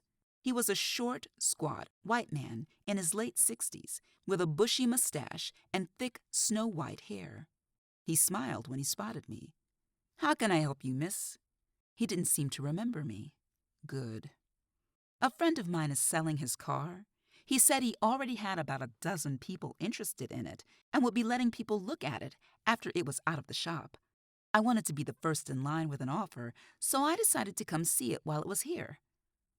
I should have come up with a better excuse before I came. It sounded stupid even to my ears. "Your friend should have called first to let me know. I don't usually let people wander around my garage. This is an auto body repair shop, not a showroom." "Oh, I understand that. I guess I also wanted to know what was wrong with it. He's going to add the repair cost to the price of the car." "Whose car is it?" "Jordan Wallace. He has a navy blue Jag." "Oh, that car." He looked at me quizzically. "Miss, were you aware that the owner of that car was killed a week or so ago? The police impounded that car last week." I feigned shock. "Are you serious? I've been out of town for a couple of weeks. Just got home this morning. I had no idea." "Yep, got himself murdered. Had a beautiful car, though. It was a pleasure working on it." I heard a phone ring back in the garage. "Excuse me, I have to get that." I watched him sprint off to get the phone. He could move fast for an old guy. I should have known the car was gone. I walked back to my car. There was a boy crouched down next to my car on the driver's side. At first, I just saw the top of his head. As I approached, he looked up at me. His face was ablaze with acne. He was dressed in dirty jeans and a black t-shirt. He looked about 16. I stopped dead in my tracks, uncertain about what to do and what this kid wanted. For a minute, I thought he was slashing my tires. "Ma'am," he whispered, "could I talk to you a second, please?" He gestured for me to crouch next to him. I looked at him like he was crazy. "Just pretend like you're tying your shoe," he said, looking around cautiously. Against my better judgment, I crouched next to him. "Are you a friend of that guy who got killed?" "Yes." "What's this about, and why are we crouching like this?" I asked, feeling like a complete idiot. He pulled a black leather case from behind him and set it next to me. "This belongs to him, the dead guy. I ain't no thief. It's just that my car got broken into a while back, and they got my CD player and all my CDs. I just borrowed that guy's CDs to listen to while I was working. He had some pretty cool tunes. Next thing I know, he's dead, and the cops came and got the car. I never got a chance to put the case back. Please don't tell my grandfather. He'd kill me." The kid was almost in tears. "What's your name?" "Josh Zucker." "All right, Josh. Your secret's safe with me." I picked up the case and stood. "Thanks, lady," he said, standing and looking around. He started to walk away when I stopped him. "Hey, do you know what kind of work he was having done on his car?" "Yeah, somebody took something, probably keys, and scratched the word murderer on the hood. Kinda spooky, huh, since he got killed? It was pretty deep, too. We had to strip the entire car and repaint it so the paint would match. They don't make the original paint anymore. I don't understand why anyone would mess up a sweet car like that. I went back to the hospital to see about Joy. She was out of surgery and was still listed in serious condition, but was hanging on. Alex had gone back to the restaurant. Joy's aunt went home to rest. Her daughters were still at the hospital. Candace Mills and her sister, Rachel, looked just like their mother. But where Clara Mills looked tired and frumpy, her daughters were stunning. Candace, the youngest, was the more talkative of the two. She'd come straight from work and was dressed in a lemon yellow suit and wore her hair even shorter than mine. Rachel, the oldest, was dressed in a t-shirt and jeans, her long hair in a braid down her back. She was as friendly as her sister, but in that condescending way that some attractive people have of relating to their less than fortunate peers. Both women had beautiful skin, the color of a new penny. We made small talk for a while, and I found out that Candace was 23 and a sales rep for a medical supply company, and Rachel was 25 and in law school. Thanks for sitting with Mom earlier. She's really torn up over this. If Joy doesn't make it, it will just kill her, Candace said. Rachel nodded in agreement. I couldn't help but notice that neither one of them looked too distraught over the thought of losing Joy. It must have been hard for them to have a sullen, hostile Joy come to live with them. It must also have been hard for Joy to live with these two beautiful girls. It would have been enough to give anyone a complex. Are you very close to your cousin? Both young women shifted uncomfortably. Not really, Rachel said. Joy's not an easy person to be close to. Even when you think you're getting close to her, she'll do something to push you away. It's all Aunt Rita's fault. If she hadn't been running around with all those men, Joy wouldn't be the way she is. Which way is that? I asked, suddenly annoyed. Rachel was twirling her braid around her finger and looking down her nose at me. Her sister gave her a slight and not very subtle nudge under the table. What she means is, Candace said, glaring at her sister, Joy had it rough growing up. She had a wall built around her. We tried to do the close family thing, treat her like another sister. But Joy was never interested, and after a while we sort of gave up. Besides, Joy was always so obsessed. With what, her painting? No, with the man who murdered her mother. I thought her mother committed suicide. She did, but the man she was engaged to at the time left her at the altar. He also ran off with most of her money. After that, Aunt Rita got real depressed. She lost her coffee shop. About 3 months later, she took an overdose of sleeping pills. As far as Joy's concerned, it was murder all the same. Was he ever seen again? No, they both said simultaneously. Rachel got up from the table, suddenly bored with the topic of Joy, and asked us if we wanted anything from the vending area. We said no, and she left the lounge. You'll have to excuse my sister. She and Joy have never been remotely close. Joy and I always got along better, but that's only because we stay out of each other's way. So, no one ever saw the fiancé again. To be perfectly honest, Joy thought she saw him all the time. She'd get so worked up over it that it scared me. All she talked about was making him pay for what he did to her mother. Do you think she really saw him? Who knows? They were living in Cincinnati when all this happened. I can't imagine what he'd be doing here in Willow. Did you ever meet him? No. We went to Cincinnati for the wedding. That was going to be the first time we were going to meet him. He never showed up. Clara Mills arrived looking a little rested. We told her there was no change in Joy's condition. I started to leave when I overheard Mrs. Mills ask her daughter Rachel if she would go to Joy's apartment to feed her fish. Ma, you know what a horrible neighborhood she lives in. I'm afraid to go over there, Rachel said in a whiny voice that set my teeth on edge. Don't look at me either, said Candace Mills. Last time I was over there, my rims got stolen. I'd be happy to do it, Mrs. Mills, I said, and couldn't help but notice the relief on the faces of all 3 Mills women. Clara Mills thanked me and gave me the key. Joy's apartment was in a run-down complex, ambitiously called Green Meadow Estates, located about 4 blocks from Kingford College, in an area that can best be described as the armpit of Willow. It was a brick 4-story building with 6 small units on each floor. Joy lived on the 2nd floor. Rap music was blaring out of one unit. There was a couple practically having sex in the stairway who looked very annoyed at being interrupted as I excused myself and sidestepped them. Joy's unit was B6. I let myself in and was surprised at how neat it was. One whole end of the tiny apartment had been turned into a studio, which explained the slight odor of paint and turpentine. The other end had a living room area with a couch that turned into a rollaway bed. Off the living room was a kitchenette. Joy's strange and colorful artwork adorned every wall. There were paintings of headless men, strange birds with women's heads, and lots of paintings of mouths, some screaming, some bound with tape or gags, none of them smiling. Joy was one weird, angry chick. I quickly found the small aquarium and shook some fish food into it. I watched Joy's tropical fish greedily flock to the top of the tank. The water in the tank looked murky, and I wondered if I should clean it while I was there. The apartment needed some fresh air. I walked over to the biggest window in the place, which was at the end with Joy's studio. She must have taken advantage of the light from that window.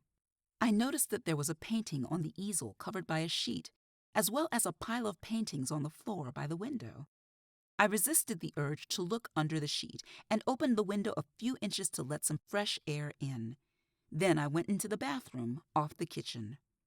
The bathroom was tiny, with a sink, a mirror cabinet over it, a toilet, and a shower stall. The Mickey Mouse shower curtain was pulled shut. There were snapshots taped all over the walls.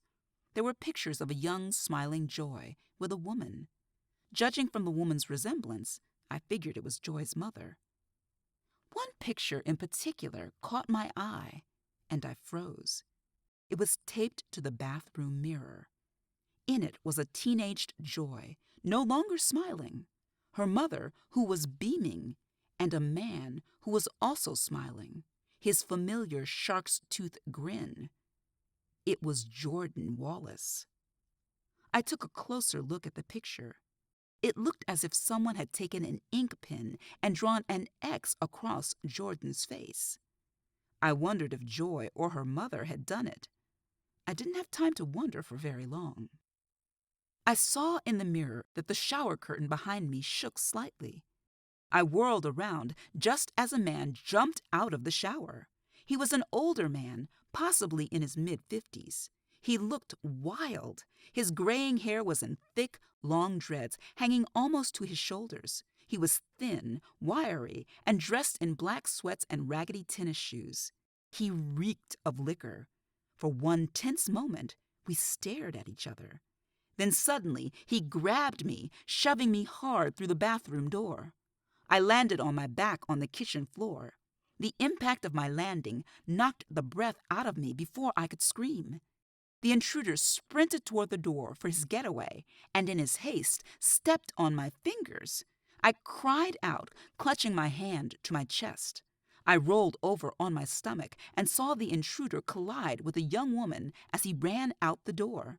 She dropped the book bag she was carrying and fell sideways against the door jamb. I stood, nursing my injured fingers. The girl was holding her arm.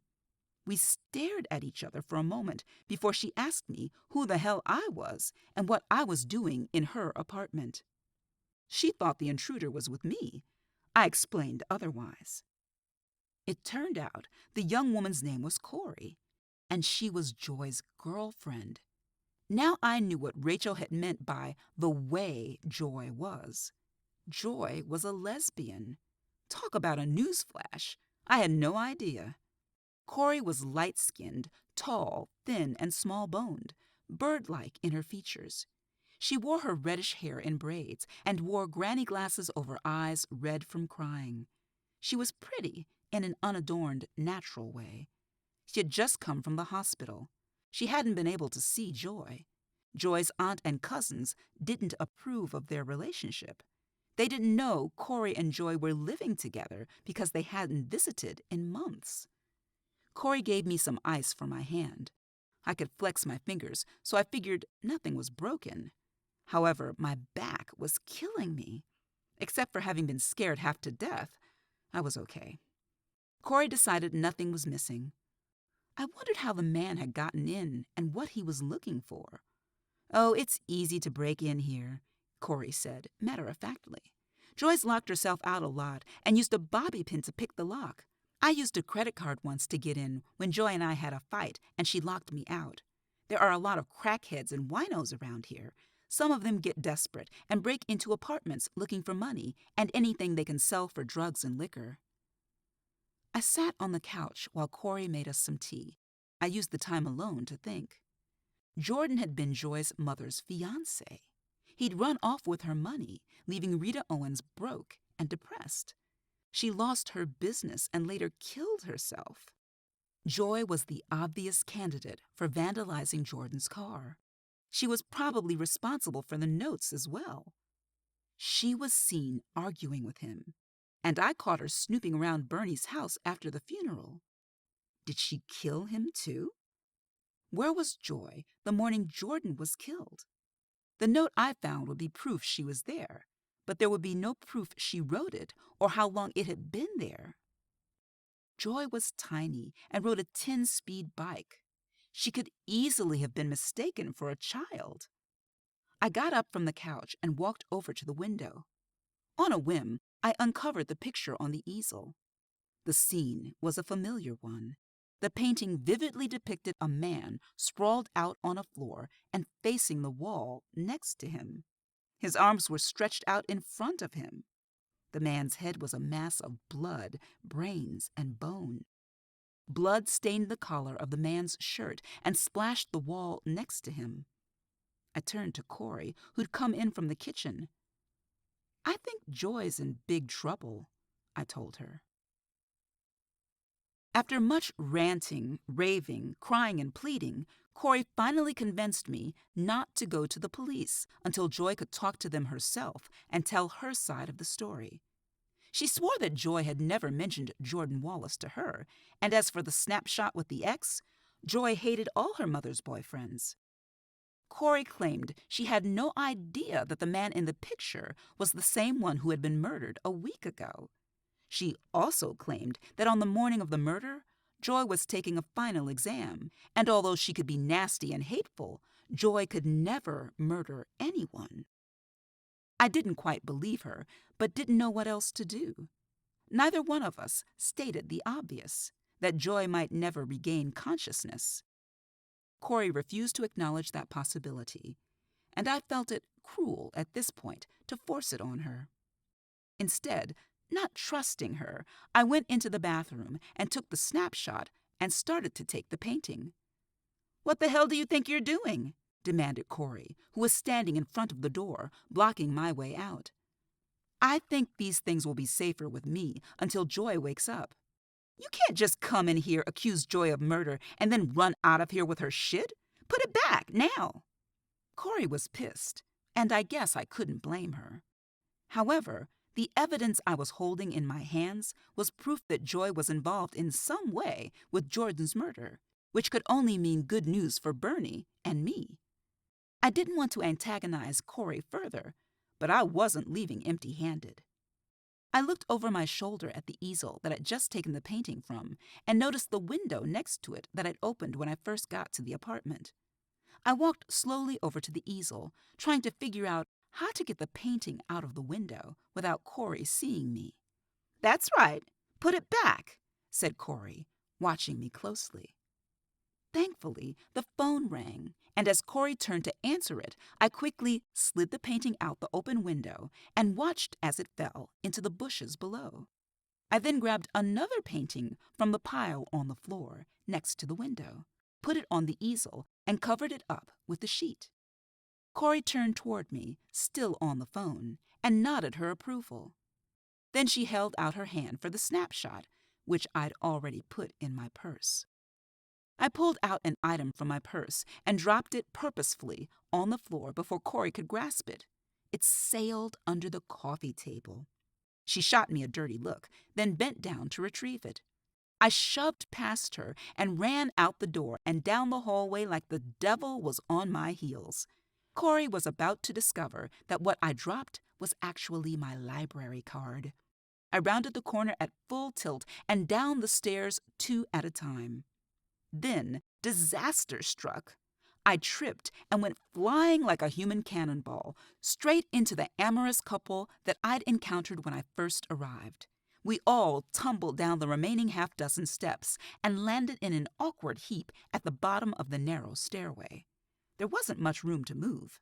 My efforts to free myself resulted in me accidentally poking the female half of the duo in the eye, eliciting a yelp of pain and a string of curse words that would make a gangsta rapper blush. In an attempt to get my feet under me, I ended up straddling the male half of the couple. He quickly recovered from his shock and grinned up at me with a mouthful of gold teeth. It was then that I noticed that my t-shirt had ridden up, exposing my bra and ample cleavage. I rolled off of Goldie, who looked a little disappointed that our slapstick threesome was over, and narrowly avoided a vicious kick to the kidneys from his outraged and now half-blind girlfriend. I ran out of the building, wondering how I had managed to piss off so many people in such a short amount of time. I was praying the painting was still in the bushes and hadn't been taken by a crackhead looking for something to sell. Lucky for me, it was still there. I grabbed it, ran back to my car, and took off, but not before I heard Corey screaming my name and a few other choice words from the apartment window. It was hours before I noticed all my hubcaps were gone. I drove around for a while, trying to figure out what to do. If Joy had killed Jordan, why did she leave a note? How did she get into the house? Did Jordan let her in? Why was he killed in the house where Vanessa was staying? Had Joy followed him over to Archer Street? How would she have known Vanessa wasn't at home? For that matter, did Jordan know that Vanessa wasn't home? I knew that Joy had a class on Friday mornings from 9 to 11. Even if she was taking the final for that class the morning Jordan was killed, she could have finished early and still had time to kill him. At the very least, she had to have been at the scene, or how else would she have been able to paint that picture? I was certain Joy must have been following Jordan. She must have been the one to send Bernie the letter telling her about Jordan and Vanessa. She must have done everything she could think of to make Jordan's life miserable. Killing him would be so final. If I knew Joy at all, making Jordan's life a living hell and being an eternal burr in his behind would be more her style. I also had to wonder how Jordan took Joy's assault on his life. Why had he come to Willow in the first place? Why had he stayed once he knew Joy was here, especially when he knew she held him responsible for her mother's death? I finally went home, and on my door was a note. It read, "I was in town on business and stopped by to take you to lunch. Sorry I missed you. Call me, Carl." Damn! 10. The next day, I called about Joy. There was no change. She'd made it through the night, however, which was a good sign. I'd also called Carl and agreed to have dinner with him on Saturday. I decided to go see Bernie. I figured if I called her, she'd say she was busy, so I'd just show up unannounced. I wanted to know if there'd been any break in Jordan's murder, leaving Joy off the hook. It seemed ironic that Joy could pull through only to spend the rest of her life in a jail cell. It had gotten hot outside, so I put on white shorts and a red tank top. Mrs. Carson was sitting on her porch around 10 when I left the house. Mahalia was draped lazily across her lap, making a sound like a busted carburetor as Mrs. Carson stroked her back. "Beautiful day, isn't it, Kendra?" "It sure is, Mrs. Carson." "Your boyfriend came by looking for you yesterday. Sure is good looking. He's still married, ain't he?" "He's not my boyfriend, and his divorce will be final any day now," I said patiently. "You mean that's what he's telling you? You got to be careful when it comes to these married men. They can be devils. Say anything to get what they want. Why, my niece Tammy got mixed up with a married man. He could tell her anything. Could tell her shit was mud and rain was blood, and she'd believe it. Of course, even he wasn't mixed up in some murder. I'll see you later, Mrs. Carson. You have a nice day. Okay, you old foolish gal. Don't listen to me. You'll be the one crying. There were police cars at Bernie's house. Bernie was standing on the lawn with Diane and another man I didn't recognize. I saw Detectives Harmon and Mercer come out of the house. Both were wearing white latex gloves. Some of Bernie's neighbors were standing on the sidewalk watching and, no doubt, whispering about falling property values. I walked over to a woman and asked what was going on. "I'm not quite sure," she said in a stage whisper, "but I think the police have a warrant and are searching the house. Why, it's just like Law and Order. It's so exciting." Great. If I was wondering how things could get any worse, I'd just gotten my answer. I felt immediately guilty that I had something in my trunk that could put an end to all this. I just wasn't 100% sure about Joy. I walked across the lawn to Bernie. She looked relieved to see me, which was a surprise. "Are you okay? What's going on?" "They're searching my house. They have a warrant, but they won't tell me what they're looking for." I could hear the anxiety in her voice, and it jacked my guilt up another notch. "Are you sure they can do this?" Diane asked the harassed-looking blond man next to her. Bernie whispered to me that he was Diane's lawyer. She'd called Diane when the police had shown up at her door, and Diane had called her lawyer, Emmett Palmer. "It's a legitimate warrant, signed by Judge Corning," he said wearily, as if he'd already said it 1,000 times.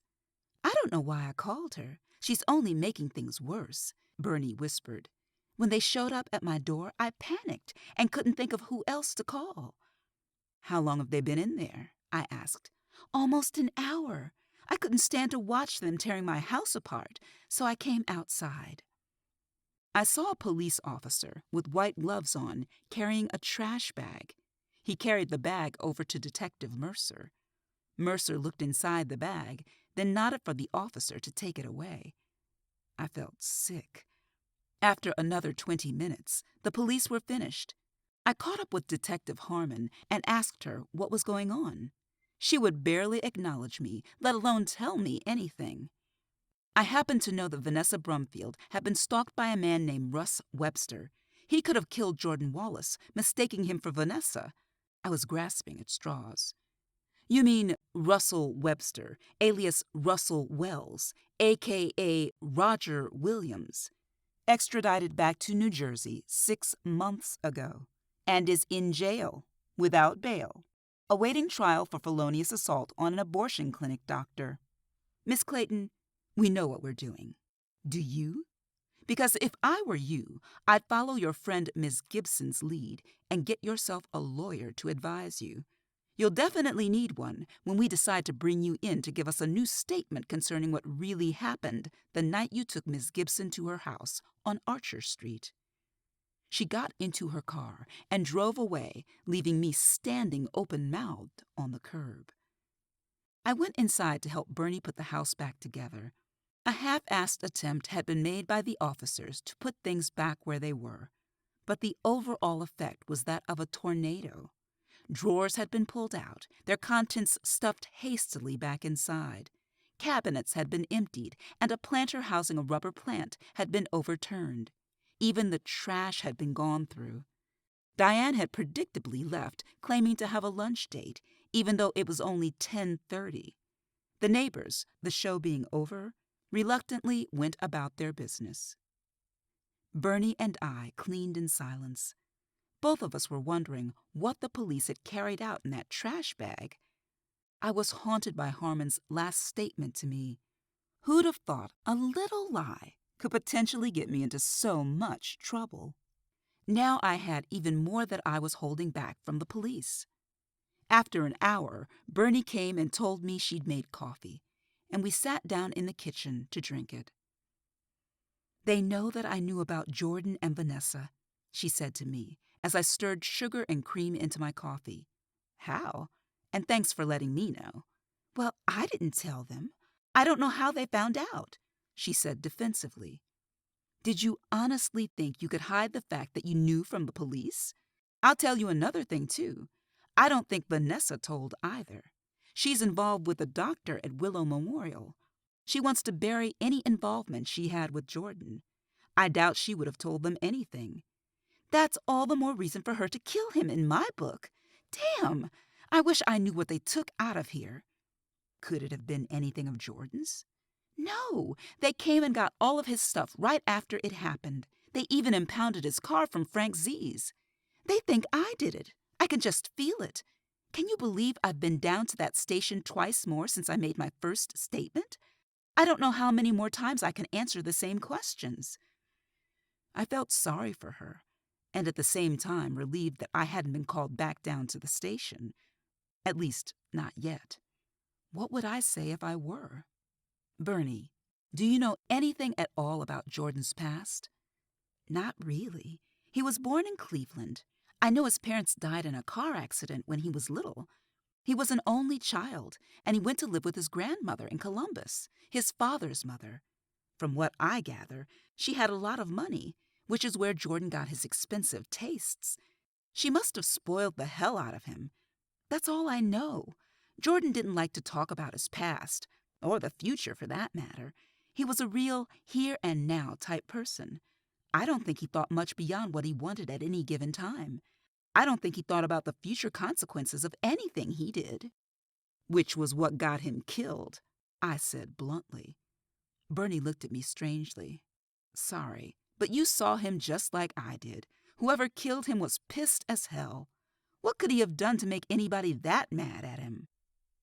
Contributing to the suicide of a loved one would fit under that category. Did Joy, being as tiny as she is, have the physical strength to batter Jordan to death? 6 years of pent-up anger and hatred could give someone considerable strength. Did Jordan have a key to the house on Archer?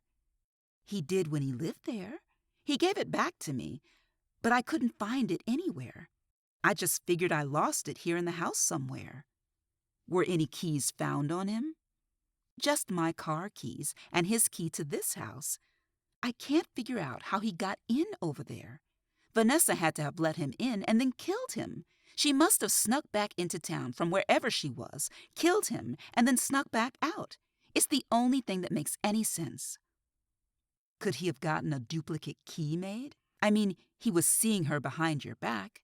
It's possible, you know, I reasoned. Well, of course it's possible. But why would he? If the only reason he would go over there was to see her, why would he need a key if she was letting him in? And if he had a key, why wasn't it found on him? You got a point. So now what? Girl, I don't know. Diane's lawyer left me his card. I'm going to call him and see what my plan of action should be. I'm not going to just sit here and let them come and get me. I can't believe this is happening. I thought this would be over by now. She poured me some more coffee, and I told her about Joy's accident. That's awful. What was she doing out on Commerce Road late at night? I don't know. I was sipping my coffee when another thought suddenly hit me. If Joy had been following Jordan around, did she follow him the morning he was killed? Did she witness his murder, and could the killer have seen her and lured her out to Commerce Road to run her down on purpose?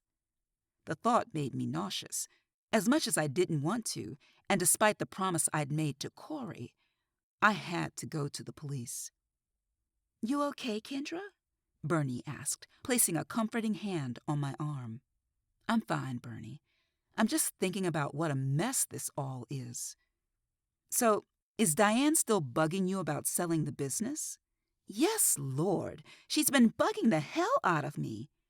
I'm surprised she doesn't want to run it herself. She's always struck me as being the type who loves being in charge. Diane, work? Now that's a laugh.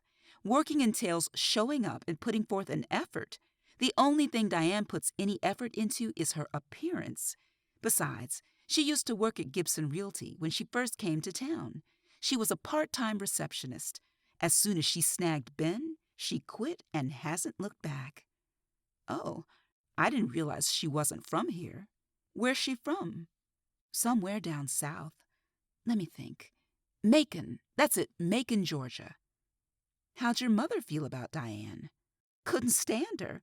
She would have tried to put a stop to the relationship, but she had her hands full with me and Raymond Hodge, she said, wincing. She used to hate it when Ben and Diane would come over for dinner. Mother loved to cook, and Diane was always on some diet, or so she claimed. She'd load her plate up with food and then never eat it, would just pick at it and run her mouth about stuff no one wanted to hear about. Then later on, I'd catch her in the kitchen, stuffing her face when she thought no one was around. It was really weird, like she was too embarrassed to eat in front of us. She's still that way. Maybe she's bulimic. You ever catch her throwing up? No. I just think she's weird, not to mention self-centered, arrogant, and a snob. It's all about appearances with Diane. Do you know she never buys anything on sale because she wants to brag about how much she pays for everything? The cheapskate in my soul winced at that foreign concept. Finding bargains was half the fun of shopping, as far as I was concerned. If it's not on sale, clearance, at a garage sale, or received as a gift, then I wasn't meant to have it. I haven't gone the freebie route like Mama, but who knows? So what does she do all day? She goes to the country club, she shops, she belongs to the Willow Women's League, and they do charity work for the homeless and the various AIDS foundations. Diane cares about the homeless? I laughed and tried to envision Diane handing out designer blankets and baskets of gourmet food. Are you kidding? Diane's rich friends at the country club belong to the Willow Women's League. That's why she joined. When I was still living over on Archer Street, Diane came over to see me one day. I was out working in the backyard. While she was there, old crazy Frida came down the alley looking for cans. Diane saw her and went off, started yelling and screaming at the poor woman, telling her to get out of my trash and go get a job. It was really embarrassing. I felt so bad I started leaving a bag full of cans out for her every week. So in answer to your question, no, Diane doesn't care about the homeless. I felt compelled to tell Bernie the truth about Elfrida Barlow and her homeless status. Just like almost everyone else, she had no idea. I was confused and more than a little worried. I knew I needed to go to Detectives Harmon and Mercer with everything I knew. But what I knew pointed straight to Joy. She had no way of telling them anything different at this point. I was fairly certain Bernie was innocent. I owed it to her to tell the police. I headed back to the hospital. I wanted to see if there was any change in Joy's condition before I went to the station. I ran into Joy's Aunt Clara in the parking lot. She was elated. Joy had regained consciousness. She could hardly stand still to talk to me. I just walked into the house from seeing Joy, and the phone rang, and it was the hospital telling me she was waking up. She practically ran ahead of me into the hospital. I followed close behind her.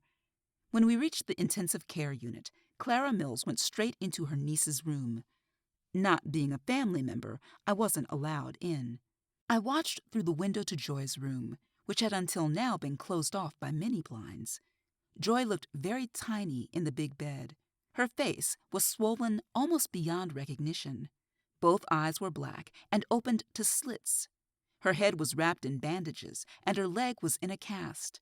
Her aunt sat next to her, held her hand, stroked her cheek, and talked softly to her.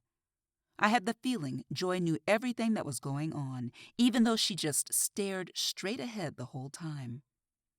I sat in the waiting room for about 20 minutes while Mrs. Mills talked to Joy's doctor. When she came out, she told me the doctor thought there might be some brain damage, but Mrs. Mills, however, was hearing none of it. There was nothing anyone could say that would convince her that Joy wasn't going to be just fine in due time. Mrs. Mills, I said before she turned to go back into Joy's room, does anyone have any idea why Joy was out so late on Commerce Road? No, I have no idea. I asked that friend of hers, Corey. She claims she doesn't know either. It's probably something we'll never know. The doctor said that Joy may not have any memory of even getting up that morning, let alone why she went out that night.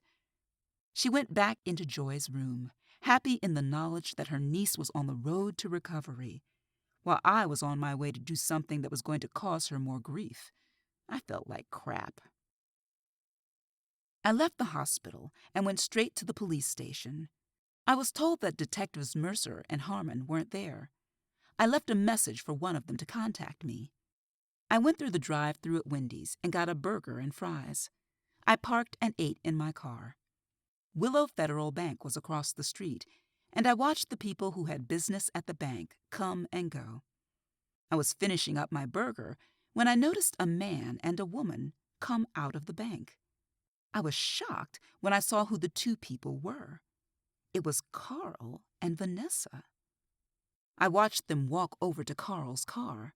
They were deep in conversation. I was too far away to see the expressions on their faces. Then Vanessa reached into her purse and pulled out what appeared from where I was sitting to be a white envelope, the kind you get from the bank. I watched as she handed it to Carl. He folded it in half and put it in his suit pocket. Then they embraced for what seemed like an eternity, but was probably only a minute. Carl bent down and gave Vanessa a kiss on the lips. Then they both got into their separate cars and drove away. In opposite directions, I was pleased to notice. The whole encounter took less than 5 minutes, but it was enough to make me almost physically ill. What were they doing together? I could only assume she was giving him money, hence the visit to the bank. I'd only been out on one date with Carl Brumfield. I don't know why I should be so upset over seeing him with his ex-wife. I didn't know what was more upsetting to me, the thought that Carl was still in love with Vanessa, or the thought that what I'd just witnessed had something to do with Jordan's murder. Why did Vanessa give Carl money? Was she paying him off for something, like killing Jordan, for instance, or paying him to keep quiet about knowing that she did it? I couldn't ask Lynette what they were doing in there. She and Greg had both played hooky from work and had gone to a Reds game. I don't know how long I sat in stunned silence before I drove home. 11. When I got home, I pulled out a legal pad and wrote down what I knew so far. I put down 5 names on the page: Bernie, Vanessa, Carl, Joy, and Jordan. First, I listed everything I knew about Jordan. He was from Cleveland, was an only child, parents killed when he was 12, went to live with his grandmother in Columbus. His grandmother was rich and spoiled him. He used women, mainly for money, and he may have attended Morehouse. He was engaged to Joy Owens's mother, stood her up at the altar, and ran off with her money. He came to Willow more than a year ago. Why? Moved in with Bernie, was involved with Vanessa Brumfield, and was killed in Vanessa's rented house. How did he get in? Next was Bernie. She was in love with Jordan. She found out about Jordan and Vanessa by anonymous letter. She threatened to end the relationship if he didn't break it off with Vanessa. She was in the vicinity of the crime scene at the time of the murder. Something mysterious happened to a man Bernie was involved with in the past. What really happened to Raymond Hodge, and how well did I really know Bernie? Then came Vanessa Brumfield. She was separated from her husband and was involved with at least 2 other men, Jordan and Dr. Ted Adamson. She was pregnant, but whose baby was it? She was out of town the day Jordan was killed. Her father is dying, so why risk leaving town? She may have been away having an abortion. Was Jordan blackmailing her? Could she have had an accomplice? Why was she giving Carl money? Joy Owens was angry and deeply disturbed over her mother's suicide. Rita Owens killed herself over the loss of her business, money, and being left at the altar by Jordan Wallace. Joy was stalking Jordan, sending anonymous letters to Bernie. Who else got one? Joy vandalized Jordan's car. She painted a picture of Jordan's murder scene. She had to have been there. Did she see who killed him? Who ran her down? And could it have anything to do with Jordan's murder? I suddenly remembered how happy she looked when she came into the restaurant the day after Jordan was killed. Could she have been an accomplice who had to be silenced? Carl Brumfield. What did I really know about Carl? His wife, Vanessa, left him. Why? He and Vanessa had been seen arguing loudly by one of her neighbors. What was it about? Did he know about her and Jordan? He and Vanessa had been planning to start a family when she left him. Had he found out she was pregnant by another man and killed that man? Jordan? Why was Vanessa giving him money? I was more confused than ever. I sat around my apartment, wondering if I should take Mama's advice about Carl and break our date for Saturday. Then I started thinking about his smile, the way he smelled, and our goodnight kiss. I felt more comfortable with this man than I had a right to feel, given the circumstances. I was saying a silent prayer that he wasn't involved as I drifted off to sleep on my couch. The phone woke me up around 5:30. I answered and got an earful of Mama babbling something about Bernie and to turn my TV on. It took her 3 attempts before I grasped what she was saying and groggily turned on my set to the Channel 4 news. I sat stunned as I watched bouffant-haired news reporter Tracy Ripke reporting live from Bernie's house. My stomach knotted up as I watched a stony-faced Bernie being led away in handcuffs after having been arrested for the murder of Jordan Wallace. I listened as Tracy Ripke went on to say that the arrest was based on evidence found in the suspect's home and by a sworn statement given by a former employee of the suspect's late mother.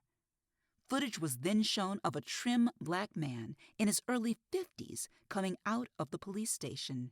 He was dressed in a cream suit and a light blue shirt and was identified as one Raymond Hodge of Atlanta. The reporter had gone on to say that Raymond Hodge had fled Willow in fear of his life after an affair with Bernice Gibson had gone sour, and she had allegedly attacked him with a paperweight, seriously injuring him. As I watched Raymond Hodge dodge the reporters and microphones being stuck in his face, he turned and stared directly into the camera and said, "No comment." I got a good look at him and almost fell off the couch. Even though he was cleaned up, had gotten a haircut, and was in a suit, I was looking at the same man who had broken into Joy's apartment. I heard squawking on the phone and realized Mama was still on the line. "I just don't believe it," she kept saying over and over. Neither could I.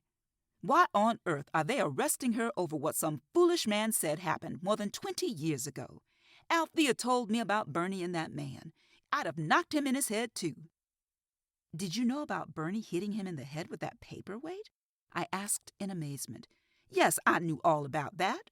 Althea said Bernie knocked him out cold. He had a cut on his scalp that bled like crazy. She took him to the emergency room. They stitched him up. She gave him $5,000 not to press charges and a job referral with a real estate company in Atlanta and told him to get out of town. He took the money and ran." "Did you know Bernie thought all these years that she may have killed that man? How could Althea do that to her?" Mama sighed wearily. "Children don't come with an owner's manual, you know. You do the best you can and hope and pray your kids will turn out okay.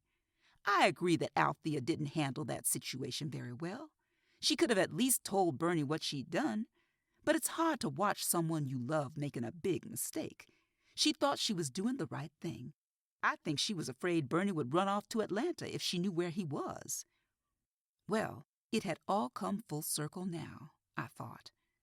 I wondered how Raymond Hodge even knew about Jordan's murder if he'd been in Atlanta all this time.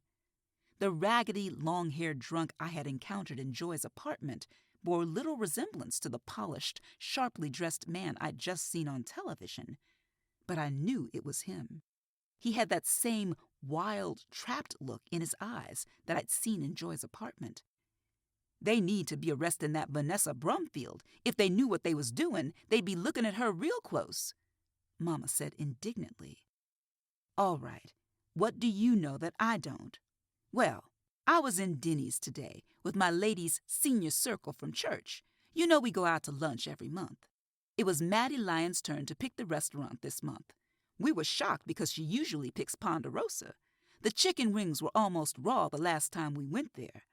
Anyway, our waitress was this tired, pitiful, and I mean pitiful, looking white woman. Kept getting everybody's order wrong. Looked like she was going to cry at any moment. She finally did cry when Donna Ivory yelled at her for putting tomato on her sandwich when she definitely said no tomato. Donna's allergic to tomatoes, you know.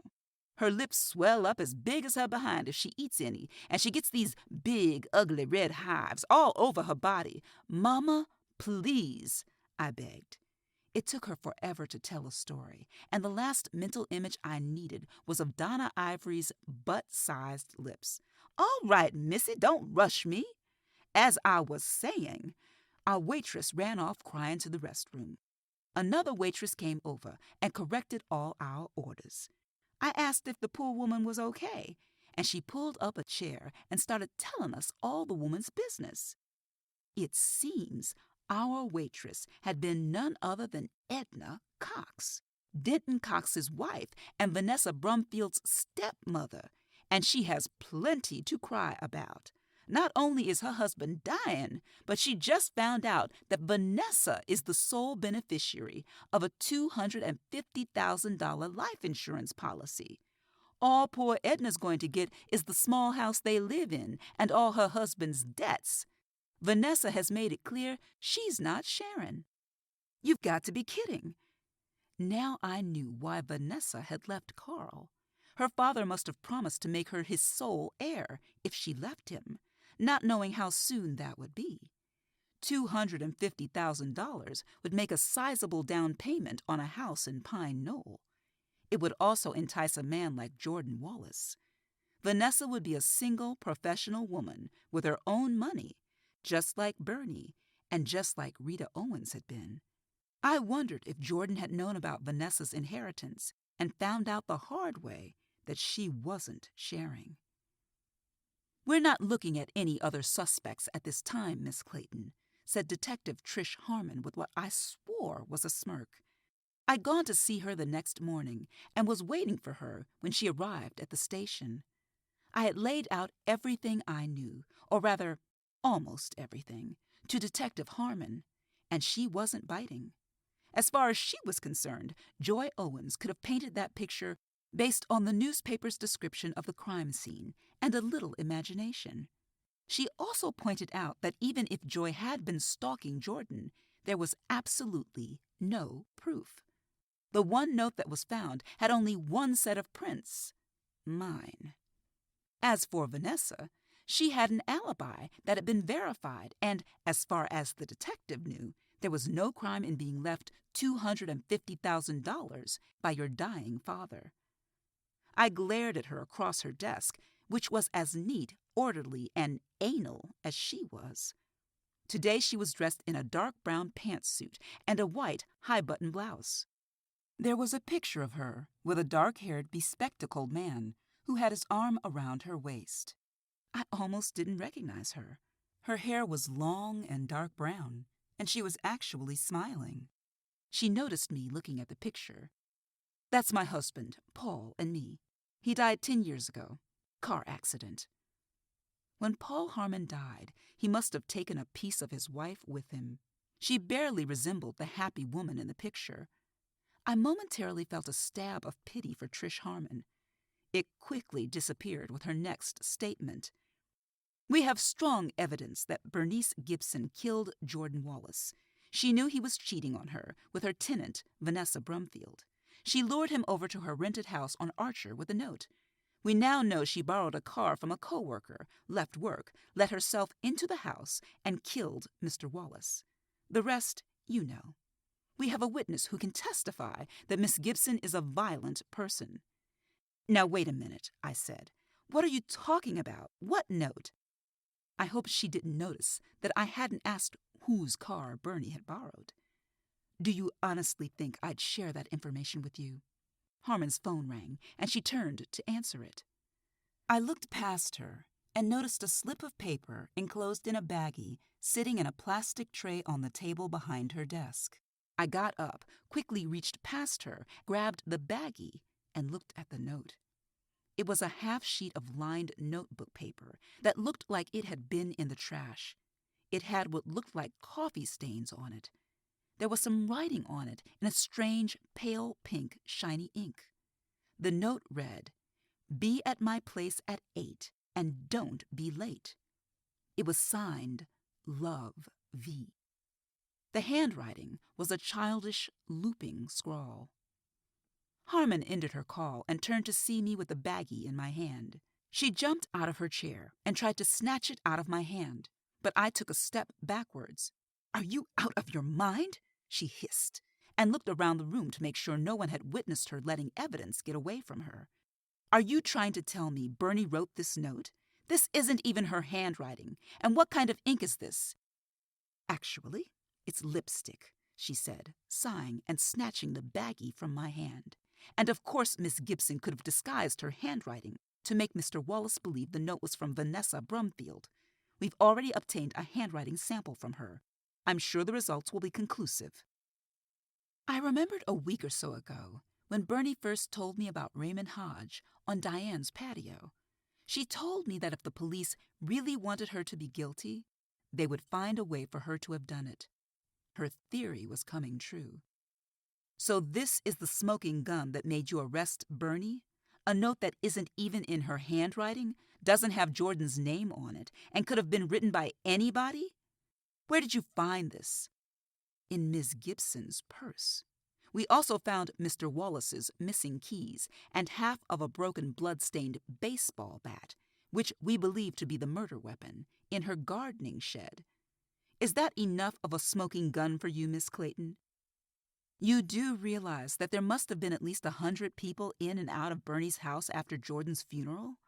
Anybody could have planted that evidence. Why would Bernie hide this stuff on her property? And as for her purse, it's always a mess.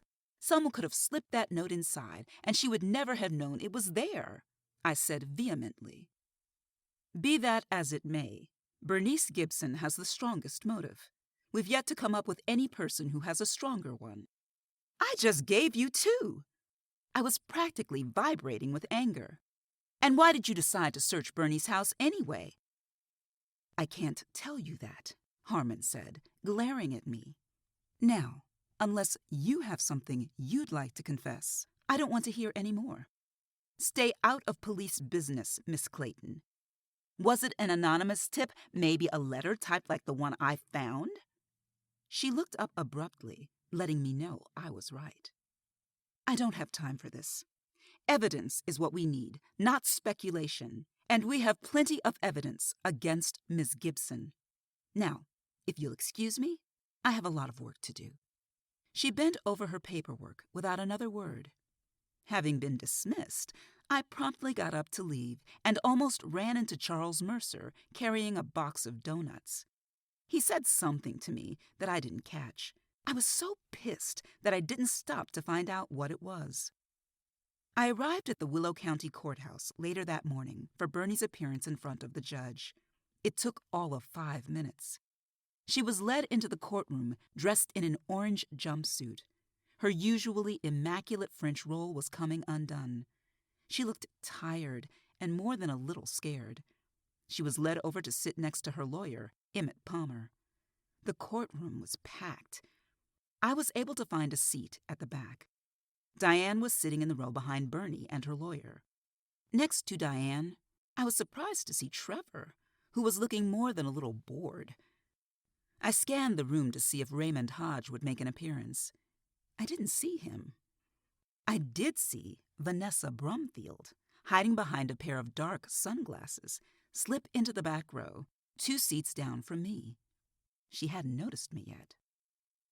When the judge asked Bernie how she pled, and she answered with a clear, not guilty, I quickly looked over at Vanessa and saw a look of smug disbelief on her face.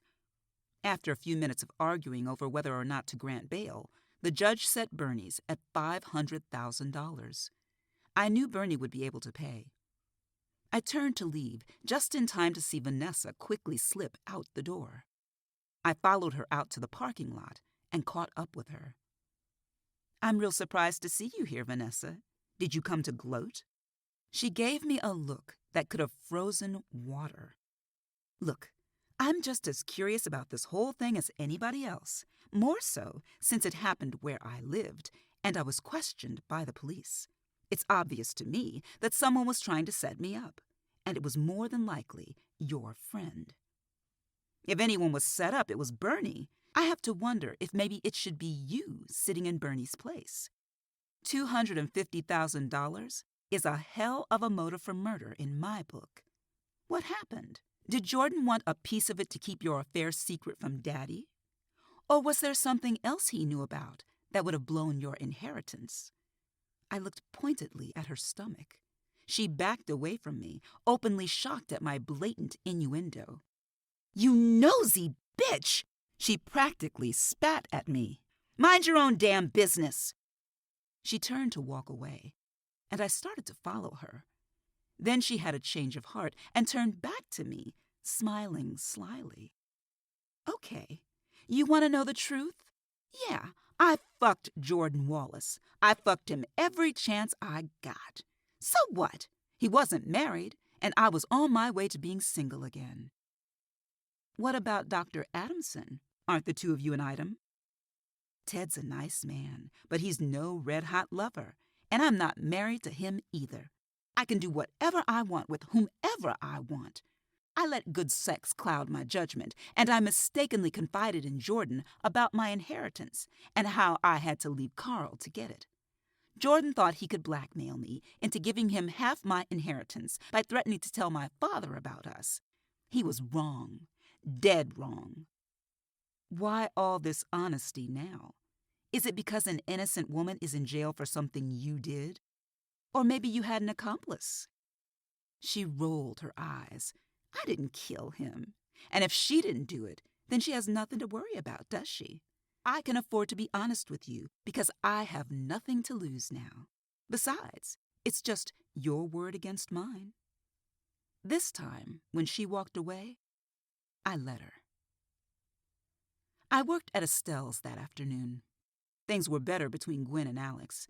With Joy being in the hospital, the tension between them had melted, making it more pleasant for everybody. Alex had been to the hospital to drop off some flowers that we'd all chipped in for and reported that Joy had been moved from ICU to a regular room. I needed to talk to Joy about Jordan. I just hoped I got a chance to do it when her aunt wasn't around. I headed over to the hospital when I got off at 6. Visiting hours were over at 8 o'clock. As I was entering the hospital, I ran into Joy's aunt. She didn't look pleased. "There's nothing wrong, is there?" I asked warily. "Nope. Everything's right as rain. Joy's getting better, though her memory isn't the greatest right now. But she's awake and on the mend." "Oh. Well, is it okay if I go up and say hi?" She still looked grim despite what she'd just said. "Of course. You go right on up. Joy's not alone, though. Her little friend Corey is up there with her." She shook her head in disgust. Try as I might, I just can't understand it. "Anyway, will you tell Joy I'll be back in an hour?" "Sure, Mrs. Mills." I watched her walk off, still shaking her head. She was going to have to accept Joy and Corey's relationship if she wanted to remain in Joy's life. I found Joy's new room and knocked a couple of times before I walked in. Joy was sitting up in bed. The swelling had gone down in her face, but her head was still wrapped in bandages. Corey was sitting on the edge of the bed, and I got the impression I'd just interrupted something. Corey instantly tensed upon seeing me. Joy just looked surprised and a little confused. "You certainly look a lot better than when I was here last time," I said softly as I approached the bed. "Do you remember me, Joy?" Joy stared at me for a moment, I work with you, don't I? She sounded unsure and looked over at Corey, who shot me an evil look. I ignored her. That's right. How are you feeling? Better. What's your name again? Kendra. Does that sound familiar to you? I remember now, she said, still sounding a little unsure. I never thought I'd see Joy Owens looking so vulnerable. I started to ask her another question when Corey interrupted me. Can I talk to you outside, please? I reluctantly followed her out into the hall. She spun around to face me. Her face was contorted in rage. You really think you're slick, don't you? I'm just visiting Joy. What's the problem? No, you just want to grill her about that man her mom was engaged to. Can't you see she barely remembers your name? How is she going to be able to remember anything about that man? And didn't they arrest somebody for his murder? It was all over the news yesterday. They have the wrong person. And you think Joy's the right person? Her hands were clenched at her sides, ready for battle. A nurse walked by and gave us a curious look. That painting proves she was at least in the house and saw the body. Maybe she saw something that she doesn't realize could help the case. Maybe she did, but she's in no shape to answer any questions now. Has it occurred to you that maybe Joy's accident was no accident and might have something to do with this? That Joy may have witnessed something that caused someone to want to kill her, and that they might try again? It was an accident. An accident! She was out on a dark country road late at night. It was a hit and run, pure and simple. Now go away and leave us alone! She spun on her heel and went into Joy's room, leaving me staring after her in shock. I drove around for a while to calm myself down. I put a Sade tape in my cassette deck and let the mellow, mournful sound of her voice lull me into a calmer mood. Calmer, not happier. I was pissed. How could Corey claim to care so much about Joy and not at least consider what I said? I didn't feel like going home. I stopped at Frisch's Big Boy instead and got some hot fudge cake to make myself feel better. Chocolate has a very therapeutic effect on me. While I ate, I started wondering where Raymond Hodge was.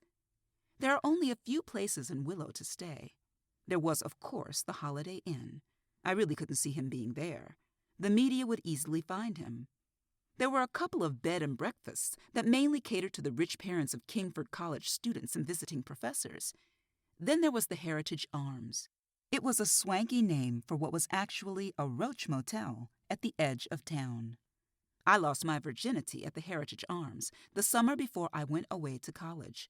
It was the perfect place for illicit activity and for people trying to stay on the down low. I had a secret summer romance with the son of one of my mother's friends.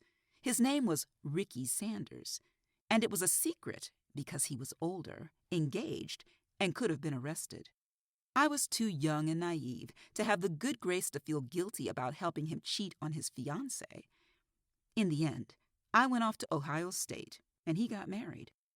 Ricky's now on his third marriage and has 6 kids. I guess he's going to keep doing it until he gets it right. Considering that Raymond and Bernie had an illicit affair of their own 20 years ago, I was betting Raymond Hodge knew the Heritage Arms well. I headed over there. I hadn't decided if I was going to try to talk to Raymond Hodge. I still remembered our last encounter. To be on the safe side, I tossed a can of pepper spray in my purse that Mama had given me a while back. She'd gotten it free for filling out a magazine survey on home security. It seemed a little too convenient that he had shown up in town to give a statement against Bernie. I wanted to find out why he'd come back to Willow and how he even knew about Jordan's murder. I pulled into the gravel parking lot and headed to the office. The motel itself consisted of 2 separate one-story buildings. It hadn't changed much at all since I'd been there. The last time I was there, the buildings were painted a dingy white with blue trim. Now they were painted a dingy gray with black trim. The office was located in the first building, the one that faced the road. The second building was at an angle behind the first, making an L formation. Country music was blaring out of a radio on a shelf behind the front desk, which was manned by a scrawny, teenaged girl with braces. She was chewing gum and bobbing her head to Shania Twain. "Yeah, you want a room?" she asked, after giving me the once-over. "No, I just wanted to ask you a question," I said loudly over the loud music. "What?" I glared at the radio until with great reluctance she finally turned it down. "Can you tell me if a man named Raymond Hodge is staying here? He's a tall, slim, black man in his 50s. "Nope," she said with a loud pop of her gum. "Nope, he's not here, or nope, you can't tell me." "Can't tell. It's against the rules." I wasn't surprised. A year ago, a woman caught her husband and his secretary at the Heritage Arms and shot and killed them both. Her husband had registered with his real name. The desk clerk on duty had told the man's wife he was staying there, hence the new anonymity rule. "It's very important that I find him." "You a cop?" Her eyes narrowed just a bit. "No, I'm not." "Sorry, can't help you." She turned the radio up and turned her back on me. That was the last straw. I wasn't about to let this monosyllabic, gum-popping child be the fourth person in one day to tell me to beat it. I was going to get an answer to my question, and she was going to give it to me. Unfortunately, the only way I could think to do it was to burst into tears, loud, heart-wrenching sobs that got the clerk's attention right away. Her eyes were as big as saucers as she quickly turned off the radio. "Lady, are you okay?" "No, I'm not." Angela Bassett had nothing on me at that moment. "The man I'm looking for is my daddy, and he's an alcoholic. Every now and then he takes off and checks into a cheap motel and drinks until he blacks out. It used to only happen once or twice a year, but he's getting worse. This is the second time this month he's done this. I just want to make sure he's okay. Can't you please tell me if he's here?" I even wrung my hands for a more melodramatic effect. The clerk looked torn. She was clearly moved by my story, as her eyes were glistening just a bit.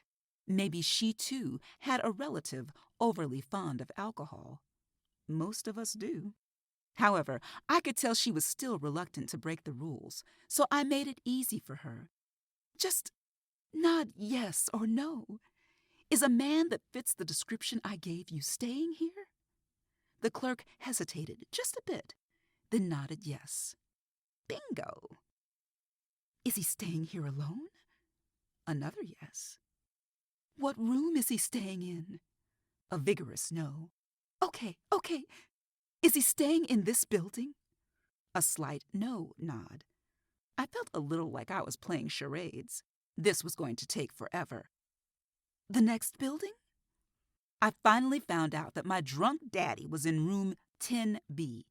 He had checked in on Sunday. He'd had at least one visitor since he arrived. The clerk didn't know if it was a man or a woman, just that she'd noticed 2 shadows behind his curtained window as she left to go home.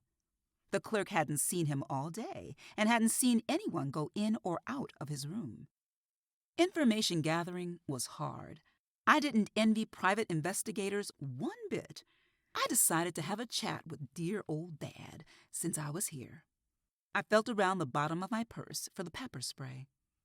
Room 10B was the very last one on the end of the second building.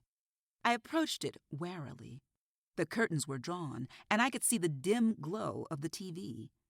I thought I saw a figure go past the window. I knocked softly, fully expecting a shocked Raymond Hodge to be the 5th person that day to tell me to get lost. There was no answer. "Mr. Hodge, are you in there?" Silence. "Look, I know you're in there. Open up. I need to talk to you. I'm a friend of Bernice Gibson, and I'm not going away until I talk to you." The door opened a crack. "You alone?" croaked a raspy, disembodied voice from inside. I said I was. It opened a bit more, and like a fool whose mother never taught her any better, I walked in. The fleeting images I remembered were of a darkened room that smelled like a distillery. I also caught a glimpse of a trash can heaped with liquor bottles. The only light in the room came from the TV, which had been turned down and was casting eerie, flickering shadows on the walls. The door slammed shut behind me. I turned my head just in time to see a shadowy figure moving quickly toward me. Before I could turn completely around, I heard glass breaking and simultaneously felt an explosion of pain in my head. I sank to my knees and fell forward into darkness. So much for the pepper spray. When I finally woke up in the hospital the next day, I had a concussion and a cut on my scalp that took 10 stitches to close. I'd been hit over the head with a bottle, probably one from the pile that I'd seen in the trash. Mama was sitting by my bed when I woke up. Her usual rich coloring looked washed out. She looked old and tired, and that scared me more than what had happened to me. She helped me sit up in bed. My head felt huge and my tongue felt thick. I tasted blood and discovered that I must have bitten my tongue when I hit the floor. I had a bandage on the back of my head. Mama sat down on the edge of the bed and laid a cool, comforting hand on my forehead.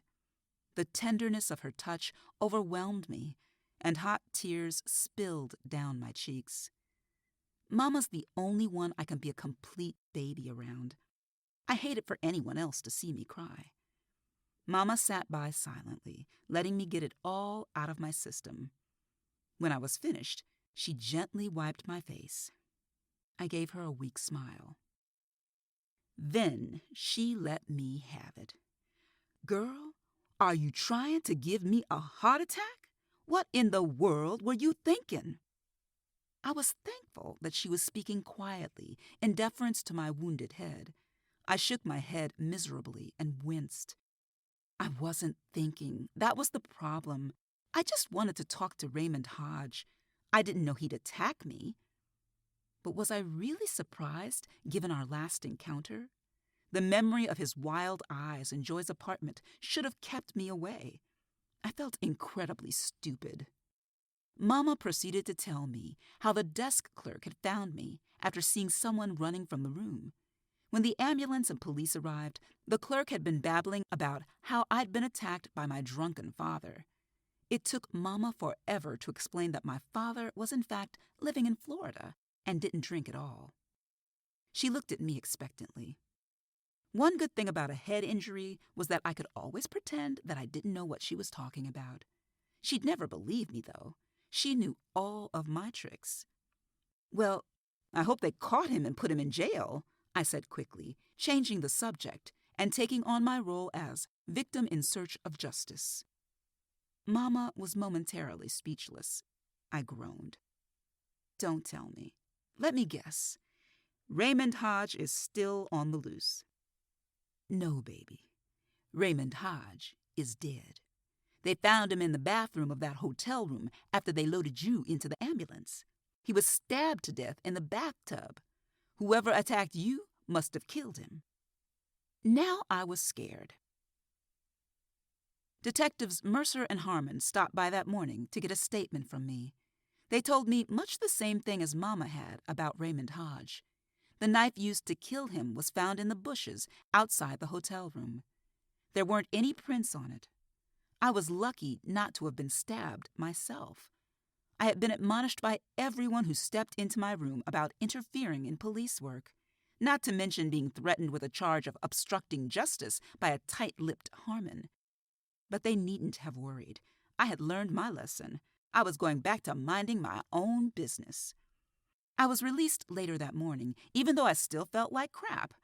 These days, you have to be practically on death's door to warrant any kind of a hospital stay. Mama had wanted me to come and stay at her house, but I wanted to be in my own apartment in my own bed. I felt sure that whoever had attacked me did so because they panicked, and I was in the way of a clean getaway. Still, I was very wary. I went around and locked every window and deadbolted my door.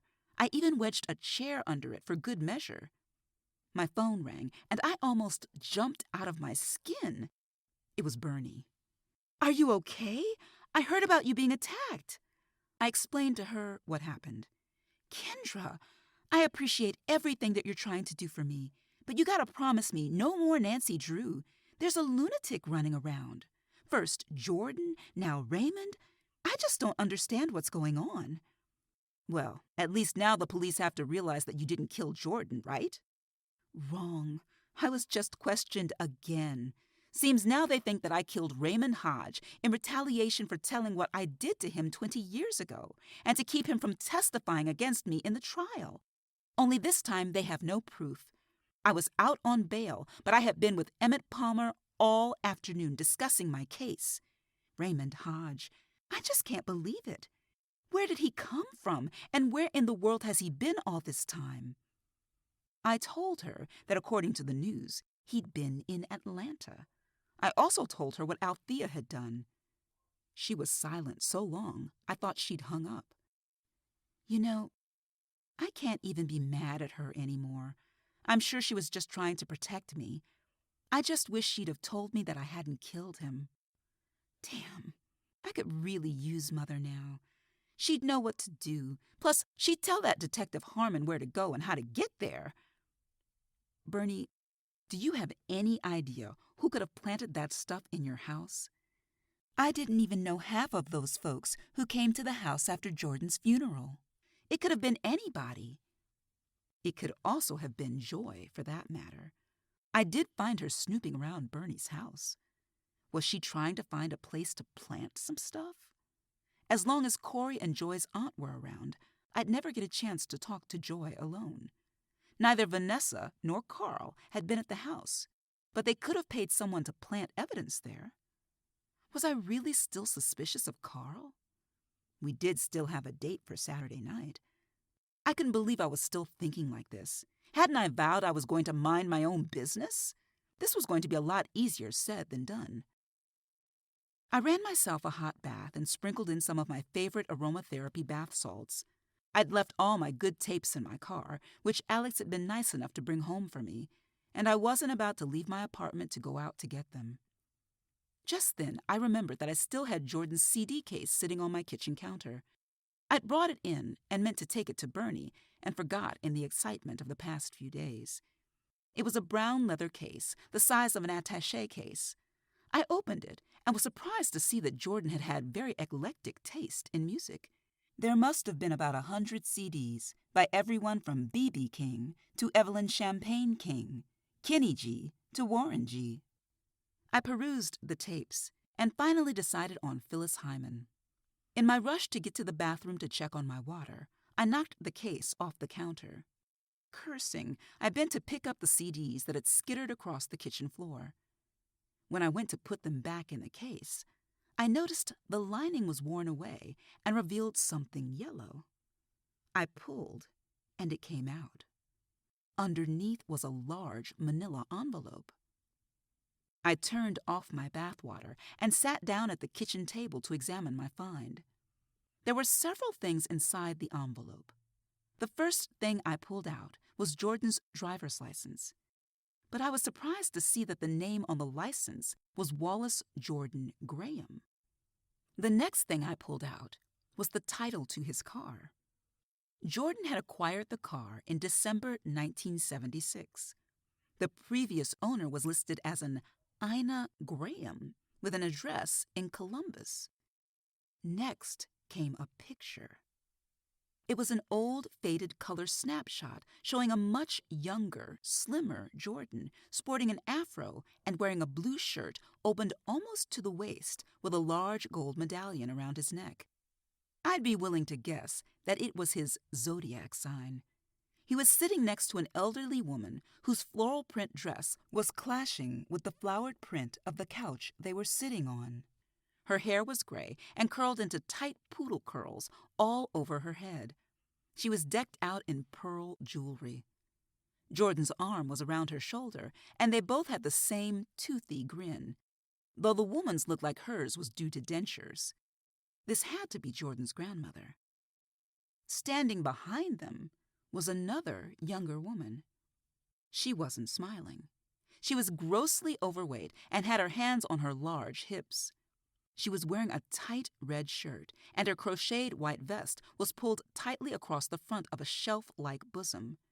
Her hair was pulled into one big afro puff on the top of her head, with yellow barrettes on either side of it. She had quite a funky look on her face. In fact, she looked pissed about life in general. I flipped the picture over. There were no names written on the back, just the month and the year. July 1976. No wonder she looked so mad. 70s fashions weren't exactly kind to the larger person. The clothes had looked ridiculous on non-overweight people. I wondered who she was. The last things I pulled from the envelope were what really shocked me. It was a marriage license and certificate issued to a Wallace J. Graham, aged 22, occupation, self-employed, and to a Dolores D. Briggs, aged 23, occupation, nurse's aide. Both had been issued on December 1, 1976, in Las Vegas, Nevada. So Jordan had been married. Was he still married? I looked in the envelope, but there were no divorce papers or wedding pictures. Was this why he was going by an assumed name? Was he hiding from his wife or possibly other women he screwed over? My guess was both. I should have turned this stuff over to the police. Instead, I called Carl and told him I'd meet him in Columbus for our date. I planned on visiting the address listed on the title to Jordan's car. Ina Graham had to have been the grandmother's name. Was I being stupid? Yes, but my life was already at risk from involving myself in this crazy mess. I figured I must not have been hit on the head hard enough with that bottle to knock any good sense into me. I certainly wanted to find out who had done it before they killed me next time. 12. Saturday morning it rained. By mid-morning the rain had stopped, leaving behind a muggy heat that seemed to rise from the pavement, making the air feel like a sauna. I had all the fans in my apartment on full blast, but I only succeeded in moving hot air around. Today would be the first time in 2 days I'd ventured out of my apartment.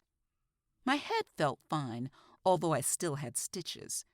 Luckily, they didn't have to shave very much of my hair to treat my cut. It had grown about 1/2 inch in the past few weeks and was just long enough to hide the stitches. At worst, I'd looked like a little orphan Annie. I took a silk scarf and tied it around my head to keep sweat from running in my face. It actually didn't look half bad. It was kind of retro, like I could have danced down the Soul Train line back in the day. I had plans to meet Carl in Columbus at his condo for dinner later that evening. I couldn't wait to sample his skills. Culinary, of course. Yeah, right. I had a whole day to kill before then. I wrote down Ina Graham's address, 2012 Chester Line Drive, and called the library to find out where in Columbus it was. After finding out it was on the east side, I put my white silk halter dress and some dressy sandals in a garment bag. I tossed my makeup bag in my purse, and I took along Ina Graham's address and the snapshot of Jordan and the 2 women. I prayed the iffy air conditioning in my car would bless me with some relief on the way. I stopped at the drugstore before hitting the road to get a candy bar or 2 for the trip. I hadn't yet eaten and didn't want anything heavy with all the heat. As usual, once I got in the store, I thought of a few other things I needed and picked them up as well. I was on my way to the checkout line when a thought hit me. I backtracked to the aisle where the condoms were and stood there staring. Should I? It was only our second date, but I couldn't get that kiss out of my mind, and it had been so long, too long since I'd been with a man. Would he think I was sleazy if I pulled out a box of condoms? And what would I say if it got to that point? Here, baby, hope these fit. I took a chance because I didn't know your size. While I stood there pondering the chances of getting my groove on that night, a velvety voice with a hint of a southern drawl spoke to me. Hi there, sugar. I turned and saw the woman from the funeral home, Wynette Barlow, Crazy Frida's sister-in-law. She was smiling her bright red lipsticked smile and was dressed in a red silk pantsuit and 3-inch black pumps. Somehow she managed to look fresh and cool despite the heat. "It's Kendra, right?" she asked, eyeing the display of condoms in front of me with amusement. I had turned red with embarrassment. "Yes. How have you been, Mrs. Barlow?" "Child, call me Winnie. Everybody does." "I was hoping I'd see you around somewhere to thank you for stopping by during Elfrida's visitation hours. You forgot to sign the guest book." I wondered if she'd forgotten that I was there for someone else's funeral. "I would have stayed longer, but I didn't want to interrupt your visit with the Ivories." The smile immediately fled, and she rolled her eyes so hard I thought they'd turn inside out. "Oh, trust me, honey, you weren't interrupting a thing. The Ivories were friends of my late husband Henry and his first wife, Frances. When Frances died and Henry married me, they didn't come around very much, which was fine by me. I was 15 years younger than Henry. I like gambling, love to dance, and I don't think having a drink now and again is going to cause me to burn in hell for all eternity. And, as you can see, I love the color red. Donna Ivory thinks I'm a scarlet hussy, but that's okay, because I think she's a hard-faced, holy-rolling, hypocritical heifer." Can you say that 3 times fast? I thought. This was a woman after my own heart. I laughed. "Well, you certainly call it like you see it." I'm usually not so blunt. I'm just still mad at that simple woman for what she said about Elfrida and all that nonsense about her knowing her time was near and acting strange. I don't know who or what that woman saw, but it wasn't Elfrida. "Why do you say that?" My curiosity was piqued. "Because when I arrived home from my brother's, I found her dead in her bed. That was on Thursday, May 17th. The doctor said she died in her sleep the night before, so she couldn't have been in any alley behind Donna Ivory's house the morning of Friday, May 18th, unless it was her ghost." The morning of May 18 was when Jordan had been killed. Whoever Donna Ivory saw must have been the killer. But the Ivories said they hadn't seen anything out of the ordinary. And they hadn't. Crazy Frida rummaging around for cans wasn't anything out of the ordinary. So what if she got her days mixed up? Only it hadn't been her. Had it been the killer in disguise? "You okay, honey?" Wynette Barlow was looking at me strangely. "Oh, yes, I'm fine." "Good. I've got to run now. I'm off to Atlantic City with my singles group. You take care, sweetie." She reached past me, grabbed an economy-sized box of Trojan Magnums, flashed me a big smile, and headed off down the aisle. Well, there was obviously no shame in her game. Following her lead, I snatched up a box of condoms and headed to the checkout counter. My air conditioner blessed me with relatively cool air on my 30-minute drive to Columbus. I munched my Snickers bar and sang along with Lisa Stansfield, still amazed that a white girl from Great Britain could sound so soulful. Traffic on 70 was backed up because of construction. I vaguely remembered Carl warning me about this on the phone the other night. I had meant to take Route 40, but forgot in light of what Wynette Barlow had told me. What did it mean? For starters, it meant that whoever killed Jordan, or whatever his name was, had planned it far in advance. The killer had known that it wasn't unusual for Crazy Frida, man, I had to stop calling her that, to be in the alley. No one would think anything of seeing someone dressed in raggedy clothes lurking in the alley. Everyone would assume it had been Frida. Who would know about this? Everyone who lived on either side of the alley, which included Vanessa and Bernie. Could I really see Vanessa dressing up and lurking in the alley behind her own home, waiting for Jordan to show up? Actually, yes, I could. Bernie also knew about Frida and her cans. I remembered her telling me about leaving cans out for Frida when she lived in the house. I wondered how she could have found the time to borrow Iris's car, put on a disguise, wait in the house, kill Jordan, change clothes, pick up the programs at the printer, and be back at the center without a hair out of place. It seemed unlikely, but I guess not impossible. What about Joy? If she'd been following Jordan, she'd have followed him over to Vanessa's and could have seen Frida in the alley. Did it give her an idea? Could she have seen something she wasn't supposed to and been run down on her bicycle as a result? I did have a hard time envisioning Carl dressed as an oversized bag lady lurking in the alley. Or was it just lust clouding my judgment? Probably. I planned on finding out why Vanessa was giving him money. Were they accomplices? Did they pretend to split up, knowing Vanessa's father was dying, after which they would collect the insurance money and reunite? Did Jordan get in the way? Where was Jordan's wife? I didn't see any divorce papers in the envelope. Were they still married? And just how did Raymond Hodge fit into all of this? Chesterline Drive was a nice, quiet, tree-lined street of mainly two-story homes. I parked in front of 2012, a white stucco bi-level, and looked around before getting out. Whoever lived here now was taking good care of it. The lawn was immaculate and edged neatly. The front of the house was framed by high bushes that hid the front door from the street. There didn't appear to be anyone home as far as I could tell.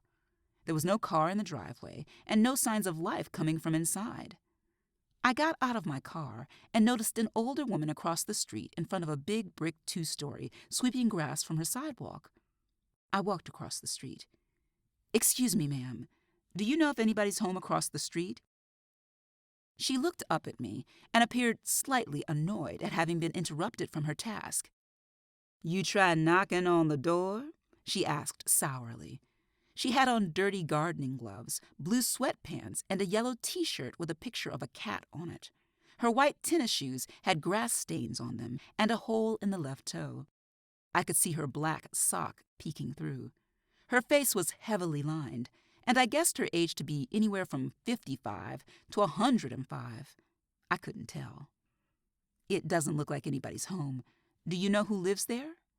She gave me a suspicious look.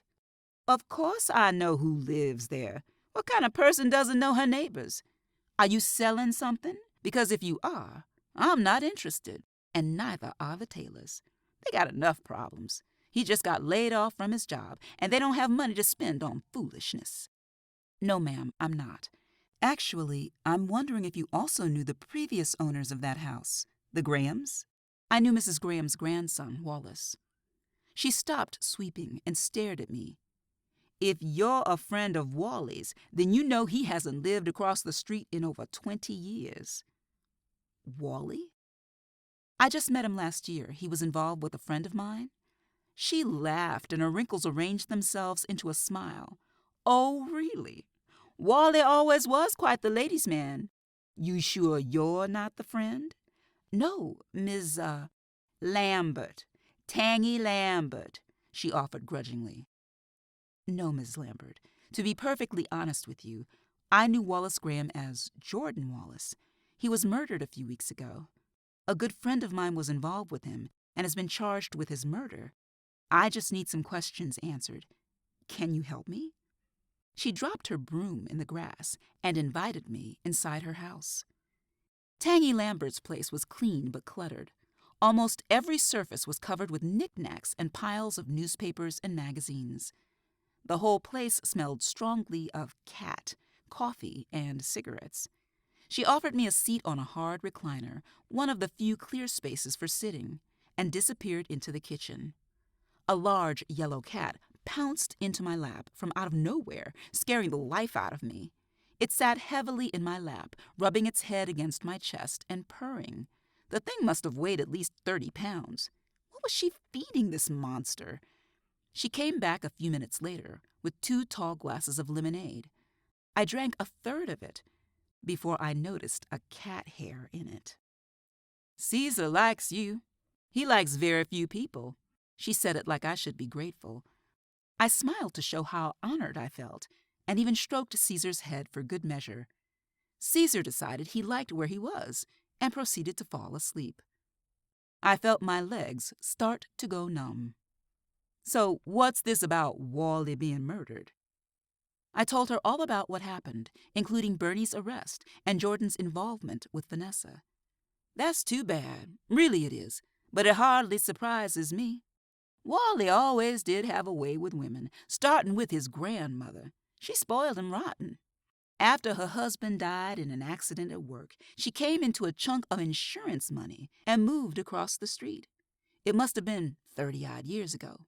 She was the first colored lady in the neighborhood. When her son and daughter-in-law were killed in a smash-up on 170 up in Cleveland, Wally came to live with her. He must have been about 12, and a cutie even then. Ina never got to see him much before then, 'cause she didn't like her daughter-in-law, so they hardly ever came to visit. "Is this his grandmother?" I asked, pulling the snapshot out of my purse and handing it to her. "Yes, this is Ina all decked out in her pearls. She loved her pearls. Where'd you get this picture?" "I found it in his things after he died." At least it wasn't a complete lie. "Who's this other woman?" She looked hard at the picture a minute. "She lived with them for several months before Ina died. Oh, damn, I can't remember her name. It'll come to me in time.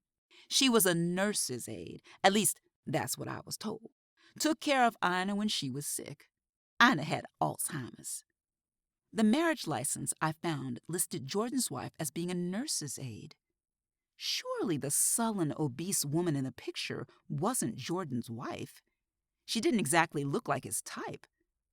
Maybe she had some money. There would have to have been something she had that Jordan had wanted or needed. What had it been? Dee Dee, that's what they called her. She was from somewhere in the South, I believe. She had an accent as thick as molasses. Can't remember her last name, though. She doesn't look too happy in this picture. I feel sorry for the poor thing. She, of course, had it bad for Wally. In fact, I think she was someone he met while he was in college at Morehouse, and she followed him here after graduation. I was real surprised that Wally even graduated. Wasn't exactly the academic type, more into extracurricular activities, if you know what I mean. So she just showed up here and they let her stay? Yeah, I was always surprised by that. But Ina had Alzheimer's, and even though she wasn't real bad then, she still needed someone to stay with her all the time. Wally was too busy running the streets, and he wasn't the type to stay at home and take care of his sick grandmother anyway. I'm surprised he didn't try and put her in a nursing home. Well, he might have looked into it and found out the same thing I did when I was thinking of putting my father into a nursing home years ago. The state would have taken everything, including his house, and left him with $1,500. I wasn't going to let that happen. I can't imagine Wally letting it happen either.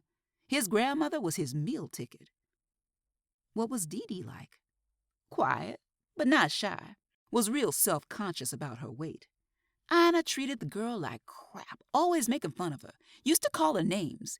Dee Dee took it all in stride on the surface, but I saw real hatred in her eyes at times.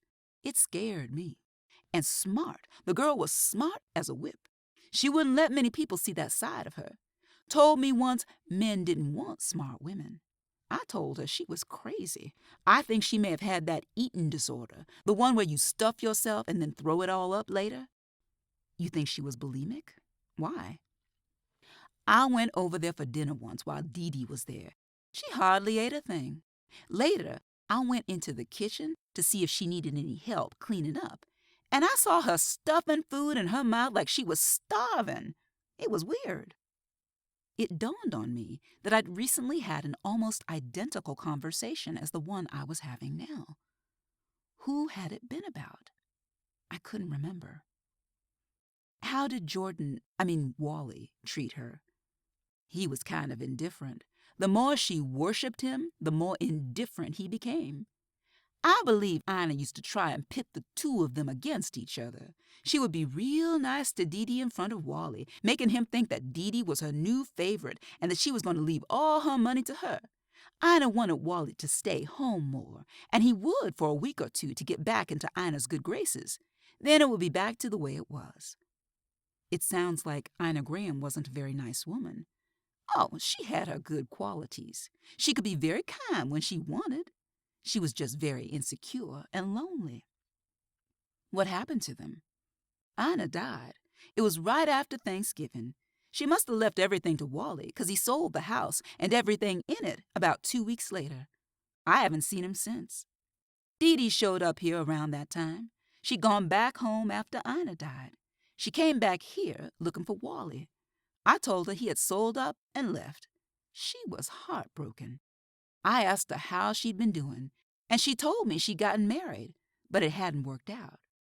I didn't even know she was seeing anyone. She only had eyes for Wally. Would you know how to reach her?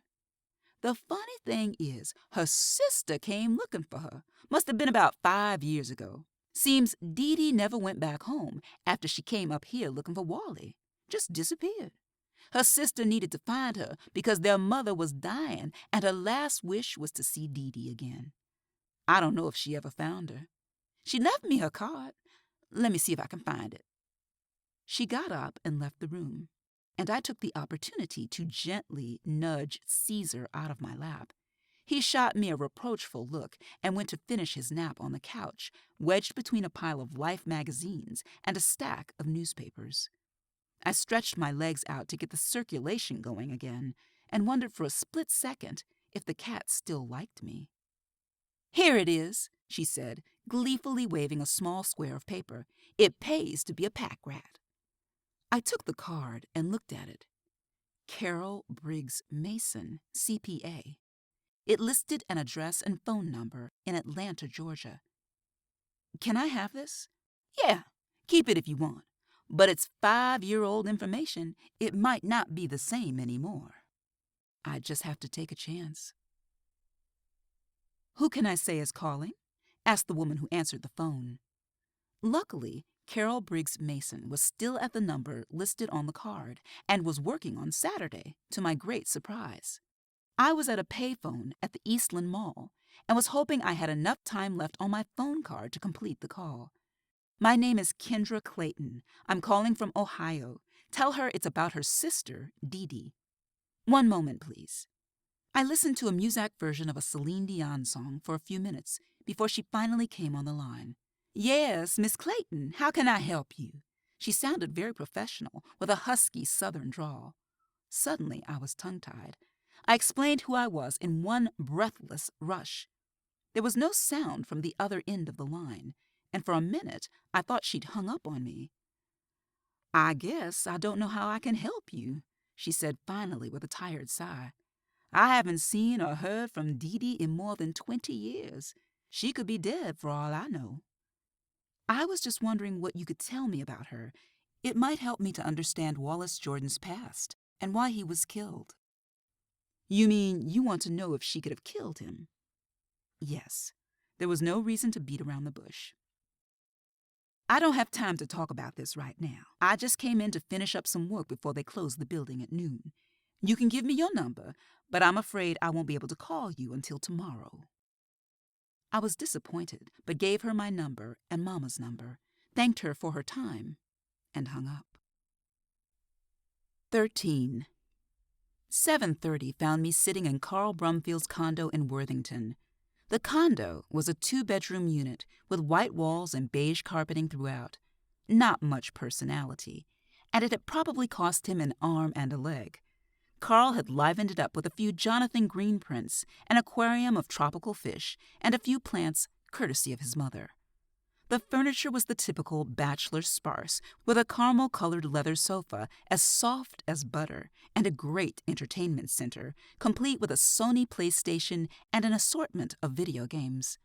After spending the rest of my day window shopping, which is the only kind of shopping I could ever do in a mall, and changing in the restroom, not one of my better ideas, I was grateful to be sitting on Carl's living room floor, going through his CDs, listening to Earth, Wind & Fire's That's the Way of the World, and sipping a glass of wine. I'd kicked off my sandals and made myself right at home, while Carl was busy getting dinner together. I got up from the floor and took a look at his family pictures on the mantel above his fireplace. "These are my parents," he said, coming up behind me and gesturing toward a picture of an attractive older couple. I felt his breath against my ear, and a chill went down my spine. He put his hand on my waist and gently pulled me back against him. "You look just like your father. Are these your sisters?" I asked, gesturing toward a family picture. "Yeah, that's Anita with the braids. She's a flight attendant and lives in Newark, New Jersey." The other one is Monica.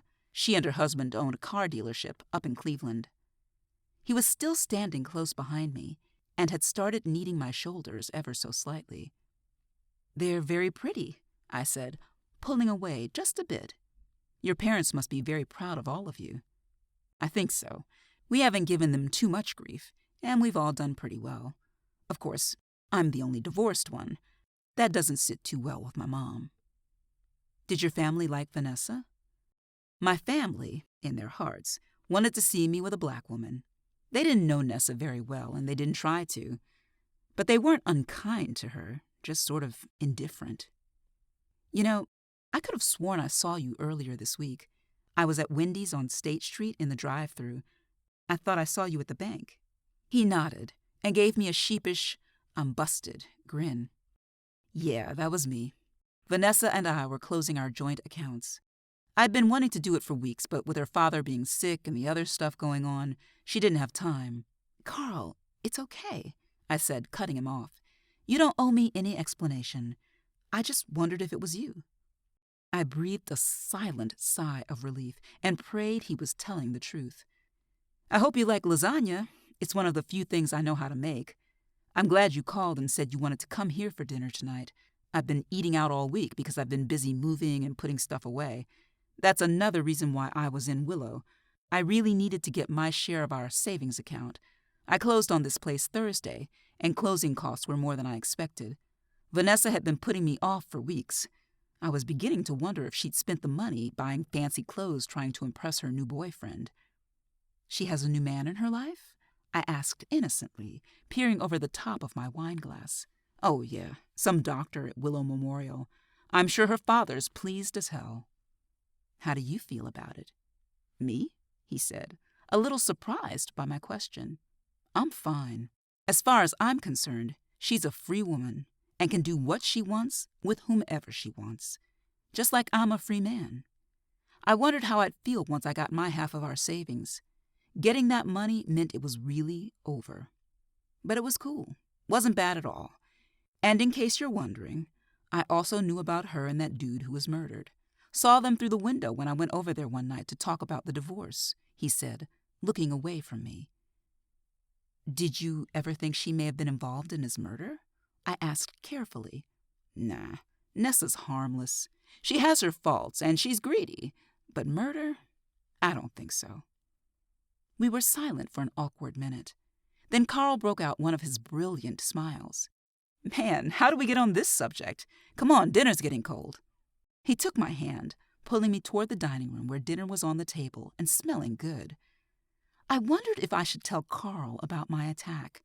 If he'd noticed my bald spot, he hadn't mentioned it.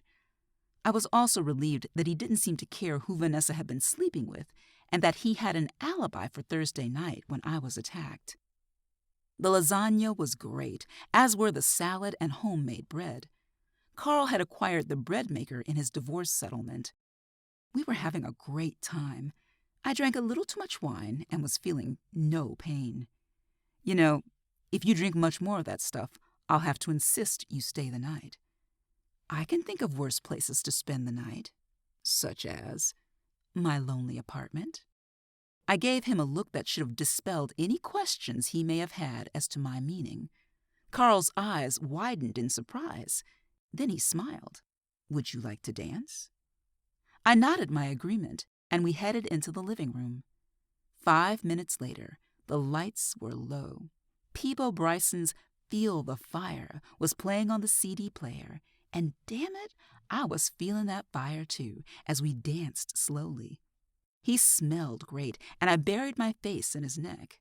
I heard him groan softly as I started nibbling his earlobe and kissing along his jawline. When I reached his mouth, we stopped dancing and stood there kissing hungrily. He pulled me tightly to him, and I felt the hardness of him pressing against me. His hands blazed trails of fire up my bare back to the tiny buttons at my neck that fastened my halter dress. He quickly unbuttoned them, letting the top of my dress fall to my waist. Gently cupping my breasts, he bent down and took one hardened nipple into his mouth, bathing it with his tongue. I moaned and felt like I would melt into a puddle at his feet. That's when the rock came crashing through the window. We jumped apart like two little kids caught with our hot little hands in the cookie jar. "What the hell?" Carl shouted as he raced to the front door. He flung it open, just in time to see a car speeding off into the night. I quickly fastened my dress and stared at the broken glass and the ruins of our evening. Shit! I helped Carl clean up the glass and tape plastic over the hole in his living room window. We worked in silence. Carl was looking grim and angry, but I refused to call the police. "You know who did this, don't you?" I finally asked when we'd finished. "Does it have anything to do with the case you're prosecuting?" "Are you going to answer me?" I asked when he didn't speak right away. "I'm sorry, Kendra." He sat on the couch and gestured for me to sit down next to him. "I do know who did this, and it doesn't have anything to do with my job. I thought I had put all this shit behind me when I moved back here to Columbus." I poured us some more wine because suddenly I was quite sober. I waited for him to pull himself together and tell me what the hell was going on. Finally, he did. When Nessa left me, I was a mess. It was completely out of the blue. I was hurt, confused, angry. It didn't help matters when I found out that she had been lured away from our marriage by promises of big money from her father. Anyway, I was lonely and got involved with someone I had no business getting involved with. She was the widow of a fraternity brother of mine. We were both Kappas involved with the graduate chapter out of Dayton. He died of a heart attack last year, and his widow and I started kicking it a few months after Nessa left me. I'd never really been attracted to her before then. She was a little too flashy for me and was about 12 years older. But one thing led to another, and before I knew it, I was in deep. I wasn't even divorced yet, and she was planning our wedding. She called me at all hours of the day and night, kept showing up at my job, bought me expensive gifts. She really freaked me out. Finally, I broke it off, and she started stalking me.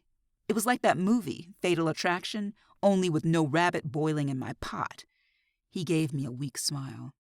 "You better keep an eye on those fish," I said. He laughed shakily. "She hasn't bothered me since I moved here. Now this. I know you don't want to go to the police, but you may have no choice. You can't live like this. Has she ever threatened to hurt you physically?" "No. Just hang up phone calls, love letters. I came out of work one day and my tires were punctured. I don't have proof, but I'm sure she did it. She's hinted at committing suicide, but I don't think she'd ever do it. She must be following me if she knows where I'm living now. When I first moved back here, I was living with my parents, waiting for the financing on this place to go through. She hasn't bothered me in about 2 weeks. I thought I was home free. Now this. I just hope she doesn't start bothering you. Damn, this is such a mess." I did end up spending the night at Carl's place. Having been hit over the head with a bottle left me very wary about driving home late at night with a rock-wielding crazy woman on the loose. I decided not to tell Carl about my attack. He had problems of his own. Carl let me have his bed while he slept on the couch. We spent the rest of the evening playing with his PlayStation. Somehow, this wasn't what I had in mind. 14. I drove home the next morning after Carl cooked breakfast. He made a mean omelet, and again I wondered about his other skills. While reaching for my car keys in my purse, my fingers brushed against the box of condoms I'd brought with me. I guess I could have tried to seduce him between games of Miss Pac-Man, but after the rock incident, my heart wasn't in it. The mood, along with the window, had been shattered. I made him promise me he'd think about getting a restraining order, and he made me promise I'd let him make it up to me for our ruined evening. He didn't have to twist my arm. When I got home, I had a visitor waiting for me. It was Mama. She was sitting on Mrs. Carson's porch drinking iced tea. They had been laughing and talking until they saw me. Then Mama's face changed into a thundercloud, and I almost ran. I would have rather faced Carl's love-struck stalker. "Where have you been? I've been calling all over the place looking for you since yesterday. I was so upset I missed church. Girl, you may be damn near 30, but Annie Ruth here had to keep me from cutting a switch and taking it to your behind. After what happened to you last week, I can't believe you're out running the streets." She leaned back into her chair dramatically, like I was just going to be the death of her. The urge to roll my eyes was killing me. I didn't give in to it because I didn't want to see my 72-year-old grandmother fly off the porch and beat the crap out of me. I could have kicked myself for not calling her. Mrs. Carson was looking everywhere but at me, and I could have sworn I heard her raggedy cat Mahalia, who was lounging in her lap, hissing with laughter. 2 little girls who were riding their bikes down the street had stopped to stare and rode off snickering at seeing a grown-up getting scolded. I just sighed and walked up onto the porch. I wrapped my arms around her and buried my face in her neck. She smelled like roses. "I'm sorry, Mama. I got tied up in Columbus and forgot to call you. I didn't mean to scare you." "Well, I won't ask what you were doing in Columbus, who tied you up, or why you're looking like something the cat dragged in. All I ask is that you show me a little consideration. It would just kill me to have to call your parents and tell them something bad had happened to you. Do you understand?" "Yes, ma'am." Now that I'd been properly chastised, I was given a glass of iced tea and sat and listened to the 2 of them gossip. I didn't dare tell them about what I'd found in Jordan's tape case, about my visit to his old neighborhood, or about Carl's stalker. Mama would have killed me. I just smiled and sipped my tea, all the while listening for my phone to ring. I was very interested in what Dee Dee's sister had to say. As I was saying, Estelle, I could have just killed her. I was all set to pull into that handicapped spot at Kroger, and she just whipped right in and snatched it from me. She ain't handicapped, unless those tight skirts of hers have restricted the supply of blood to her brain, and she's mentally handicapped. And me, with my bad knee, had to park halfway across the parking lot. I was sore the rest of the day." "Did you say anything to her? 'Cause I would have. You know me. If a person needs telling what's what, I tell 'em." Mama shot me a glare. I wasn't completely forgiven. "No, I didn't want to cause no scene. I just picked up my prescriptions and left.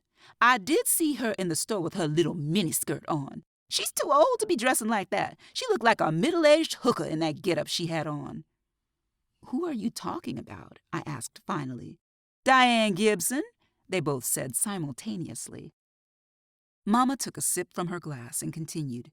"See, she forgets that there are people in this town who remember when she wasn't so skinny or so rich. When she first came here, she was a chunky heifer and talked like she had a mouthful of mush. Her southern accent was so thick. It wasn't until she set her eyes on Ben Gibson that she lost weight and gained an attitude. Althea couldn't stand her. Thought she was strange from the start and that it was weird how she never talked about her family or her past. Ben couldn't see it, though. He was too much in love." As I sat there and listened to them talk, a familiar burning sensation started in the pit of my stomach. My heart started beating so loud that I could hear it pounding in my ears. Diane. 20 years ago, Diane had been Dee Dee Briggs. Why hadn't I seen it before? Diane, who came from Macon, Georgia. Diane, who had everything and everything to lose if anybody found out she never divorced her first husband. She was married to Bernie's brother and could have known about Raymond Hodge. Did she track him down so he would come to town and implicate Bernie and then killed him when he was no longer useful? She knew about Frida Barlow, rummaging for cans in the alley behind Archer Street. Diane didn't work, so there was no way to track her movements on any given day. Bernie had told me that Diane had some strange eating habits, just as Tangy Lambert had. Dee Dee would be a suitable nickname for Dolores D. Did the D stand for Diane? She had enough access to Bernie's house to plant any evidence she wanted. Could I be right? If this were true, how could she have gotten into the house on Archer?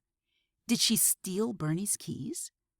I had always wondered why Jordan had chosen Willow for his new home. Had he come here to blackmail his now rich wife? How had he managed to track her down? Was she responsible for Joy's accident? And if so, why? a lot of things still didn't add up. I had to be sure, which is why I needed to speak to Carol Briggs Mason. I just prayed that she would call me back soon. Then I would take what I found and everything I knew to the police. I was eating dinner at Mama's at 5 o'clock. Usually I'm able to do her cooking justice, but I still hadn't gotten my phone call and was nervous and on edge. Alex and Gwen were also at Mama's for dinner. They told me that Joy would be released from the hospital soon into the care of Corey, much to the dismay of her aunt Clara. That information, coupled with the fact that Gwen and Alex were making goo-goo eyes at each other, led me to the conclusion that Gwen now knew that Joy was a lesbian and was no threat to her and Alex's relationship. I'd seen this honeymoon phase with them before. It wouldn't last long. After dinner, Gwen and Alex volunteered to do the dishes. I made a quick call to Bernie. There was no answer, so I left a message telling her to call as soon as possible. No sooner had I hung up the phone, it rang again. It was Carol Briggs Mason, finally. Sorry it took me so long to get back to you. I had to wait until I was home alone and had some privacy. I haven't caught you at a bad time, have I? No, not at all. I won't keep you. I just wanted to know about Dee Dee and when you last saw her. Let's see. It must have been 1976, around Christmas time. She came home unexpectedly. We were surprised to see her. She had gotten a job taking care of an elderly lady who had Alzheimer's in Columbus, Ohio. How'd she end up in Columbus? I heard Carol make a disgusted sound. I'm sure she followed that slick, pretty boy, Wallace Graham. She met him when she was at Spelman. He went to Morehouse and was from Columbus. When I think about that whole situation, it just makes me sick. What happened? He used her, that's what happened. Dee Dee was never much to look at, always struggled with her weight. She got picked on and teased so much she developed a real complex about eating in front of people. Anyway, she was very smart and got a scholarship to Spelman. That's where she met Wallace. He was gorgeous, all right, but soulless. He'd use anyone to get what he wanted. He started paying Dee Dee a lot of attention, really building her up. It started out that he would get her to type his papers. Then she was actually writing his papers. She also did all of his projects and was helping him cheat on exams, making up crib sheets for him. Morehouse prides itself on turning out men who help build up the black community. I don't know what the hell happened to this guy. That wasn't exactly saying much for Dee Dee either, but I knew better than to say so. So what happened with Dee Dee's education? As if I had to ask. It went straight down the toilet. She was so busy doing Wallace's work, she flunked out of Spelman. She tried to hide it from us, but our mother found out. She was so hurt. Dee Dee was too ashamed to come home. She ended up going through a nurse's aid program and got a job at a nursing home. It was just such a waste. Hell, she could have been a doctor, not just some damn nurse's aide. And, of course, Wallace graduated from Morehouse. Whatever his degree is in, it should have my sister's name on it. Did you know that Dee Dee married Wallace in December 1976? What are you talking about? Dee Dee never said anything to me about marrying Wallace. As much as she loved that fool, she would have shouted it from the highest mountaintop if he'd wanted to marry her. I told her about the marriage license I found. I can't believe it. When she came home that year, she seemed happy, but I just thought she was just happy to be home.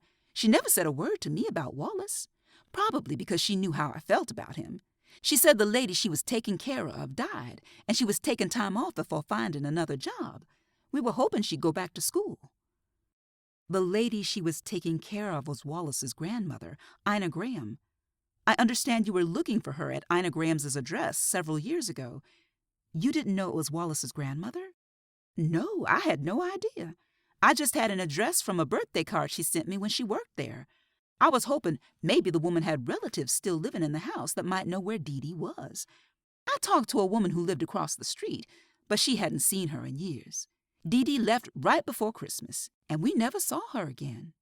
Then my mother became ill about 5 years ago and wanted to see Dee Dee before she died. I never found her. Just out of curiosity, what was Dee Dee's middle name? Diantha, after our grandmother. Why? Just wondering. Listen, I know this has been hard for you. I won't take any more of your time. Thank you for calling. Wait! Do you really think my sister killed Wallace? Do you know where she is? She sounded close to tears. I'm sorry, I can't say. I really didn't mean to bring up any bad memories. If you do know where she is, give her a message from me. Tell her she broke our mother's heart. I heard her choke back a sob. Boy, I really knew how to rake up some shit. I listened to her blow her nose. When she came back on the line, she had pulled herself together. No, don't tell her that. If she has any kind of a conscience, she knows that already. Dee Dee may have known. Diane Gibson, however, was another matter. It was late when I got home. Gwen, Alex, and I had played cards for a while until Mama shooed us home so she could go to bed. When you get up at the crack of dawn, you tend to go to bed early. I was planning on working a double at Estelle's the next day to make up for the hours I'd missed the week before when I'd been attacked. I was going to see Detectives Harmon and Mercer first thing in the morning, but I needed some sleep too. Before I got out of the car, I pulled the picture of Wallace and Dee Dee, a.k.a. Jordan and Diane, out of my glove box for another look. I had a small pen light attached to my keychain, and I held the picture under the light. Try as I might, I couldn't see Diane Gibson anywhere in Dee Dee Briggs' sullen face. Well, I'll be damned, I said out loud. I did see something I'd missed before. Ina Graham was decked out in pearl jewelry. The pearl choker she had on was identical to the one Diane had worn to Jordan's funeral. The fact that she could wear her victim's grandmother's jewelry to his funeral answered any questions her sister and I had had about her conscience. My phone rang as soon as I walked in the door. It was Bernie. I just wanted to touch base and see how things were going, I said. Emmett is hoping we can get a trial date in a few weeks. Kendra, I'm so scared. I can't believe any of this is happening. She sounded so defeated. I was beginning to think it would be better to take everything I'd found and see the detectives that night. Bernie, this is going to sound strange, but when did Diane first move to Willow? Diane? Why do you want to know? Just humor me, please. I think it must have been early 1977. I remember because our regular receptionist left right after Christmas. Her husband was in the military and got transferred to Japan. I had to take her place until someone permanent was hired. Mother hired Diane as her replacement. Why? Do you know anything about her family? She told us her parents were dead and she was an only child. What's this all about, Kendra? I gave her a brief account of what I'd found out. She was stunned. We both agreed it would explain a lot. Bernie got off the phone. She was feeling overwhelmed by all the implications of what I'd just told her. But not before she told me that Ben's will left everything to Diane since she was his wife. That will would be null and void if they weren't legally married. I kicked off my shoes and headed to the bathroom to run myself a bubble bath. I flipped on the bathroom light and froze. Diane Gibson was sitting on the side of my bathtub with a gun pointed right at my heart. 15. How'd you get in here, Diane? I couldn't take my eyes off the gun in her hand. Did you forget that Mrs. Carson lists all of her rental properties with Gibson Realty? We have copies of all the keys. What do you want? My legs were shaking, and I leaned against the door jamb for support, still not taking my eyes off the gun. Diane was dressed in jeans and a black sweatshirt. She had a Bengals baseball cap turned backward on her head. She looked like a teenager. She also looked crazy. Her eyes had a strange glaze to them, and I wondered if she was on something. You're looking a little shaky there, Kendra. Why don't you come on in here and have a seat? I've been waiting for you all night. She motioned with the gun for me to sit on the toilet seat. I did what any intelligent person in my situation would do. I sat. What do you want? I repeated, my voice barely a whisper. Oh, come on, girlfriend. You know what this is all about, don't you? She was eerily calm, and it was freaking me out. Jordan, I know you killed him and Raymond Hodge. You really need to turn yourself in, Diane. Her head jerked back a little in shock. You surprise me, Kendra. Why would you care who killed Jordan? I know you couldn't stand him. And you never even knew Raymond Hodge. What difference could it possibly make to you that they're dead? It makes a big difference when Bernie could go to prison for it. Emmett's not a bad lawyer. He might even be able to get her off, though I doubt it. Then I'll finally be able to sell Gibson Realty. Jordan was a real bastard, and it cost me a lot of money to keep his mouth shut. I really need some money. Were you paying Raymond Hodge, too? Ben told me about Raymond Hodge and Bernie years ago. Althea paid Raymond to get out of town after Bernie attacked him. He ended up working for a real estate company in Atlanta. But his dumb ass was screwing his boss's wife for years. The man found out and made sure Raymond never worked in real estate again. I tracked him down and brought him to town. He wasn't hard to find on Skid Row. He'd do anything for a drink. He was useless most of the time. I got him all cleaned up to make his big statement against Bernie. After that, he got all big time on me and started blackmailing me. He had to go. Besides, he had one foot in the grave anyway. Cirrhosis of the liver. I just helped him along a little faster. She said it like she was talking about taking out the trash. So you were the one who attacked me. It wasn't personal. I had to get away. And you had no business being there in the first place.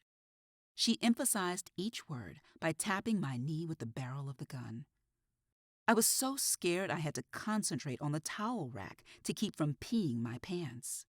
As long as I could keep her talking, I might be able to think of some way to get out of this alive.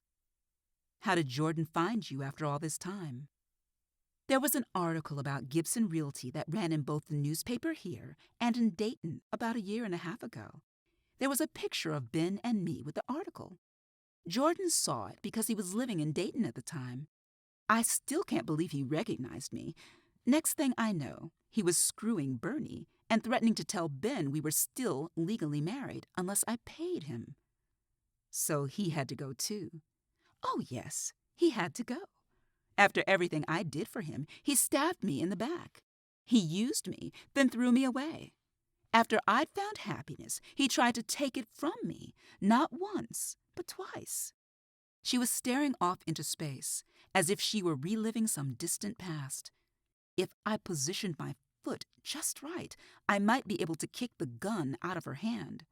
But suddenly she came back to earth and tightened her grip on the gun. You must have hated him very much. I saw what you did to him, Diane. Trust me, he had it coming. I was Mrs. Ben Gibson, slim, rich, beautiful. But he came to town and made me feel like fat, ugly Dee Dee all over again. Sure, I was good enough when he wanted me to do all his damn schoolwork for him, or when he wanted a blowjob, or even when he wanted me to make sure his grandmother didn't wake up from her nap one day. She noticed my shocked expression. Why do you think he married me? It wasn't because he loved me.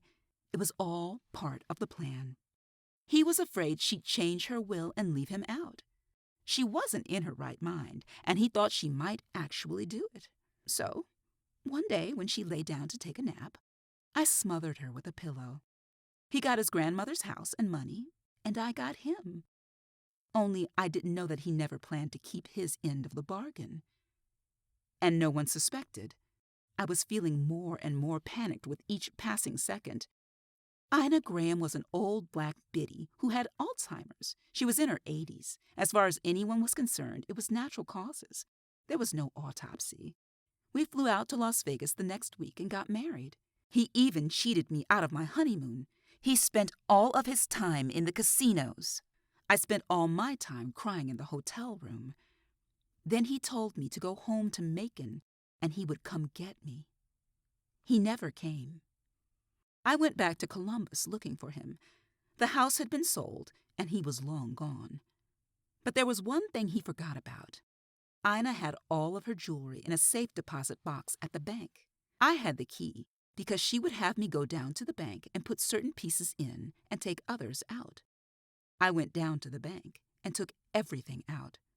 I sold most of it. I was broke. I kept a few pieces. I couldn't bear to go back to Macon, so I hopped a bus and ended up here. I got a job as a receptionist at Gibson Realty, where I met Ben Gibson, the only man who ever really loved me. But you already know that, don't you? So you killed Jordan and set up Bernie, killing 2 birds with 1 stone? That must have taken some planning. It was easy, actually. I got the idea when I found a note to Trevor from his skanky girlfriend in our mailbox. I used it to lure Jordan over to Vanessa's. I knew she'd be at work. Everyone knew he was screwing her. Everyone except Bernie, that is. I sent Bernie an anonymous letter telling her about it. Then I dressed up as that crazy bag lady who's always roaming all over town looking for cans. I'd stolen Bernie's extra set of keys and had them copied and put them back in her purse before she even knew they were gone. All I had to do was sneak in the back way and wait for him to show up. He surprised me, though. I thought I'd have to unlock the door for him, but he had his own key and let himself right in. I was on him as soon as he walked into the dining room. He never saw it coming. Did Joy Owens see you? Is that why you ran her down? She snapped out of her trance and looked genuinely confused. Oh, her. I saw Jordan talking to her a couple of times and wondered if she was in the plot too. I called her up pretending to be interested in buying some of her artwork and arranged a phony meeting to get her out of her apartment. I sent Raymond's drunk, worthless ass over there to look for that marriage license Jordan was holding over my head. I thought she might have it. Raymond ended up falling asleep in the apartment and almost got caught. She got run down, didn't she? I don't know anything about that. I watched her reach over and turn on the hot water in the bathtub. Then she pushed in the stopper and sprinkled in some bath salts, all the while keeping the gun trained on me. I can see the suspense is killing you, she said, smiling serenely. She then reached down beside her and picked up the bottle of Darvocet that I'd gotten from Lynette for my back. I watched her read the label. It's such a shame when people take medicine prescribed for someone else, mix it with alcohol, pass out, and drown in the bathtub. Don't you think? I couldn't say anything. My mouth was too dry. It was obvious what she was planning to do. I just had to figure out how to distract her. Look, Diane, if you're afraid I'll tell on you, it would be your word against mine. Come on, this is crazy. I was aware that I was becoming hysterical. Besides, if you kill me, you'll never know where the evidence is that implicates you. It can't be too hard to find. I'll have plenty of time to look for it while you're in the tub. Now here, take these. She was holding out a handful of pills and motioned for me to wash them down with half a bottle of wine I recognized from my fridge. Don't be afraid, Kendra. It'll be quick. I did as I was told, figuring I'd have a better chance against pills than a gun. Even with wine, I gagged on the pills and ended up spitting up most of them down the front of my blouse. But not before I swallowed a good many of them. Diane did not look pleased. She held the gun to my head until I finished the rest of the wine. Diane, how can you do this? Haven't you killed enough people? Don't you know how you broke your mother's heart? Her face twisted in rage, and she slapped me so hard I felt my teeth rattle. She got right in my face and pressed the gun hard against my temple. Spittle flew in my face. You want to know about broken hearts, bitch? My mother used food to manipulate me all my life. When I was bad, she withheld it. When I was good, she rewarded me with it. I couldn't go out to play until I cleaned my plate. She loved to see me eat. She encouraged me. So when I hit puberty with a weight problem, whose fault was it? Hers? Hell no, it was mine. When I couldn't get a boyfriend and had no social life, it was, Dee Dee, why are you so fat? If you weren't so fat, you'd have a boyfriend. Dee Dee, why can't you be slim like your sister Carol? For years, she teased and berated me in front of family and the few friends I had. I tried to diet, and what would she do? Bake a cake or my favorite cookies, then yell at me when I ate it. I hated that woman. That's why it was so easy for me to kill Ina Graham. She reminded me of my mother. Now, enough is enough. Take off your clothes and get into that tub. I was crying now as I unbuttoned my blouse. No one is going to believe I mixed pills and alcohol, Diane. I already told Bernie about you. I don't give a damn what you told Bernie. Without proof, it's just a guess. Yeah, I'll be at your funeral alongside Bernie and your stuck-up grandmother, shaking my head and saying what a shame it is. Don't worry. I'll take good care of Carl. Any other time, I'd be really pissed about anyone talking badly about Mama. However, in my current situation, with a gun practically up my nose and pills and alcohol in my system, she could have said my grandma wears combat boots, and I would have heartily agreed, plus supplied the size and color. But what was that she said about Carl? The bathroom was becoming steamy from the scalding hot bathwater.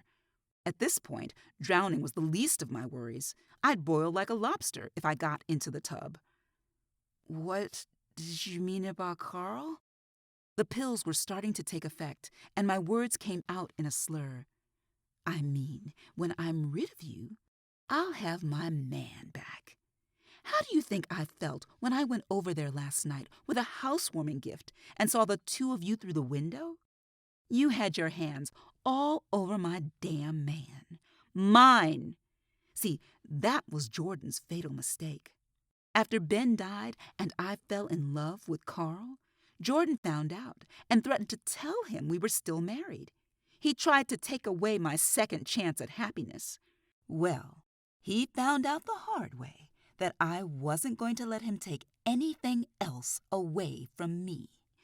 And if I'd known you were trying to steal my man, I wouldn't have bothered with that bottle.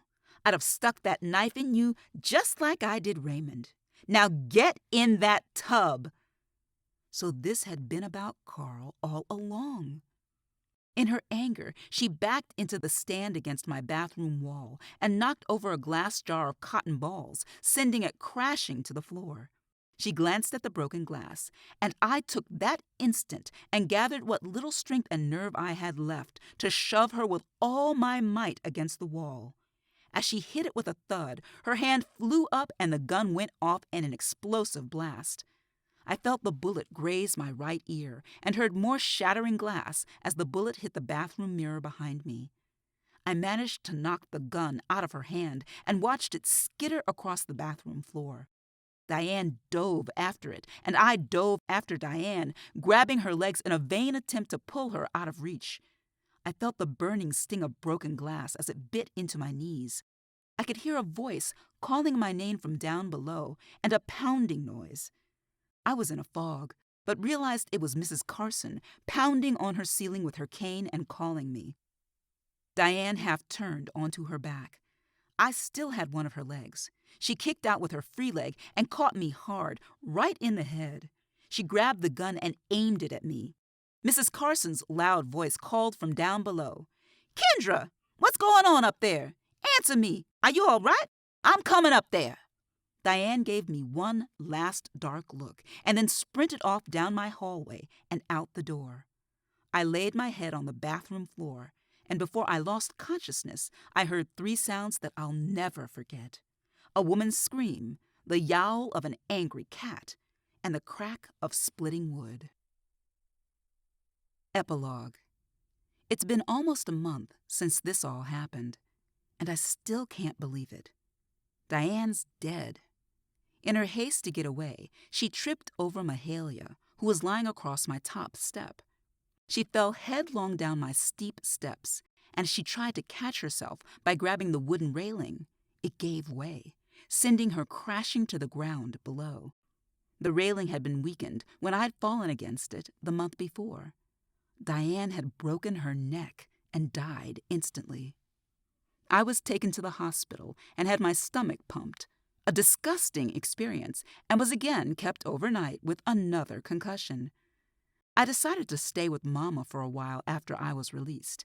I just couldn't bring myself to go back to my apartment. I know I'll go back eventually, but I can't say when that will be. Maybe after the nightmares are over. I'll never know why Diane didn't shoot me when she had the chance, but it's not anything I'm questioning too hard. I've been offering up extra prayers of thanks every night before I go to sleep. The charges against Bernie were dropped. Now she's agonizing over whether to have her brother and mother's bodies exhumed to see if they too were victims of Diane.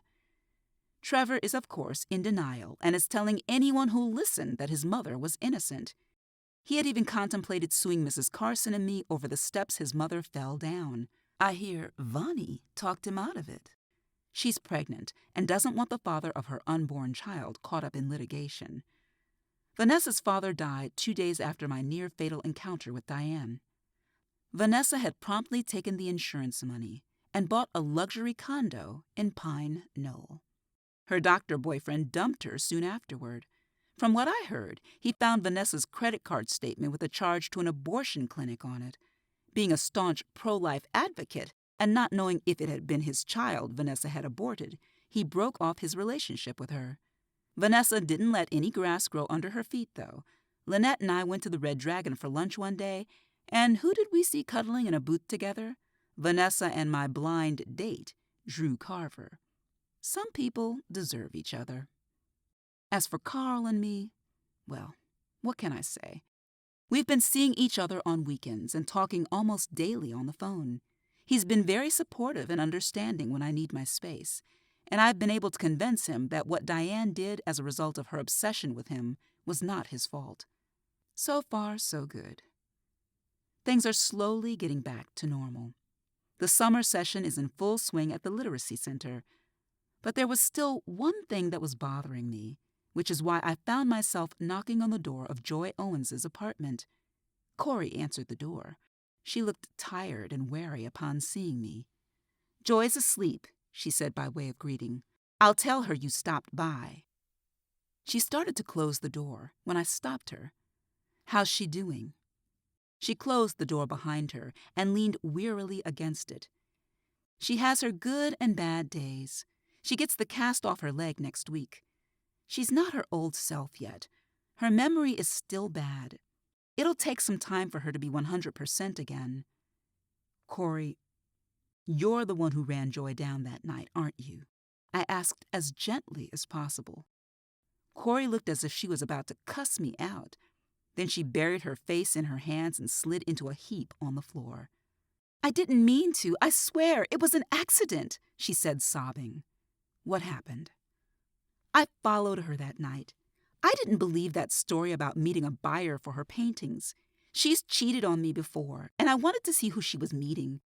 She spotted me following her, and we got into a big fight right in the middle of the road. She said some terrible, nasty things to me. I was so mad I got into my car, and instead of putting it into drive, I accidentally threw it into reverse and backed right over her. I didn't mean to. I love Joy." She was crying so hard, her thin shoulders were heaving. "So you left her in the middle of the road?" "I knew I'd hit something. I thought it was her bike. I never even looked back. I just went home. I didn't know what I'd done until the next day. God, if I have to take care of her the rest of her life, I will." I didn't know if I believed her. Before I could say any more, Joy called out from inside the apartment. "Corey, where are you?" Corey gave me a pleading look. "Go pull yourself together. I'll go sit with Joy. I promise I won't say anything." She reluctantly left, and I went inside. Joy was propped up on the couch. The huge cast on her leg was the only testament to her accident. Corey went to get some fresh air. "How are you doing, Joy?" "Fine. I heard you almost got your ass killed. Didn't you hear that curiosity killed the cat?" I looked at her closely. She sure sounded like the old Joy. She laughed spitefully. "That's right. There's nothing wrong with me. I remember everything and have for a long time now.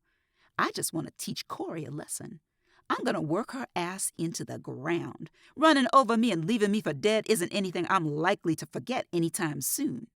In a few weeks, I'll miraculously get my memory back. I can't keep this idiot act up much longer. Then she'll really have hell to pay." "She said it was an accident, Joy. She loves you." She rolled her eyes. "Whatever." She was definitely back. "Well, since you remember everything, were you the one sending Jordan the notes calling him a murderer? And did you vandalize his car? Hell yes. I wanted to make that bastard's life as miserable as possible. I didn't think any of those other wimpy bitches he screwed over would ever do anything to him. I was wrong, though, huh? Who'd have thought Diane Gibson had the balls? Why were you snooping around Bernie's house after Jordan's funeral? I wanted to make sure that motherfucker was really gone.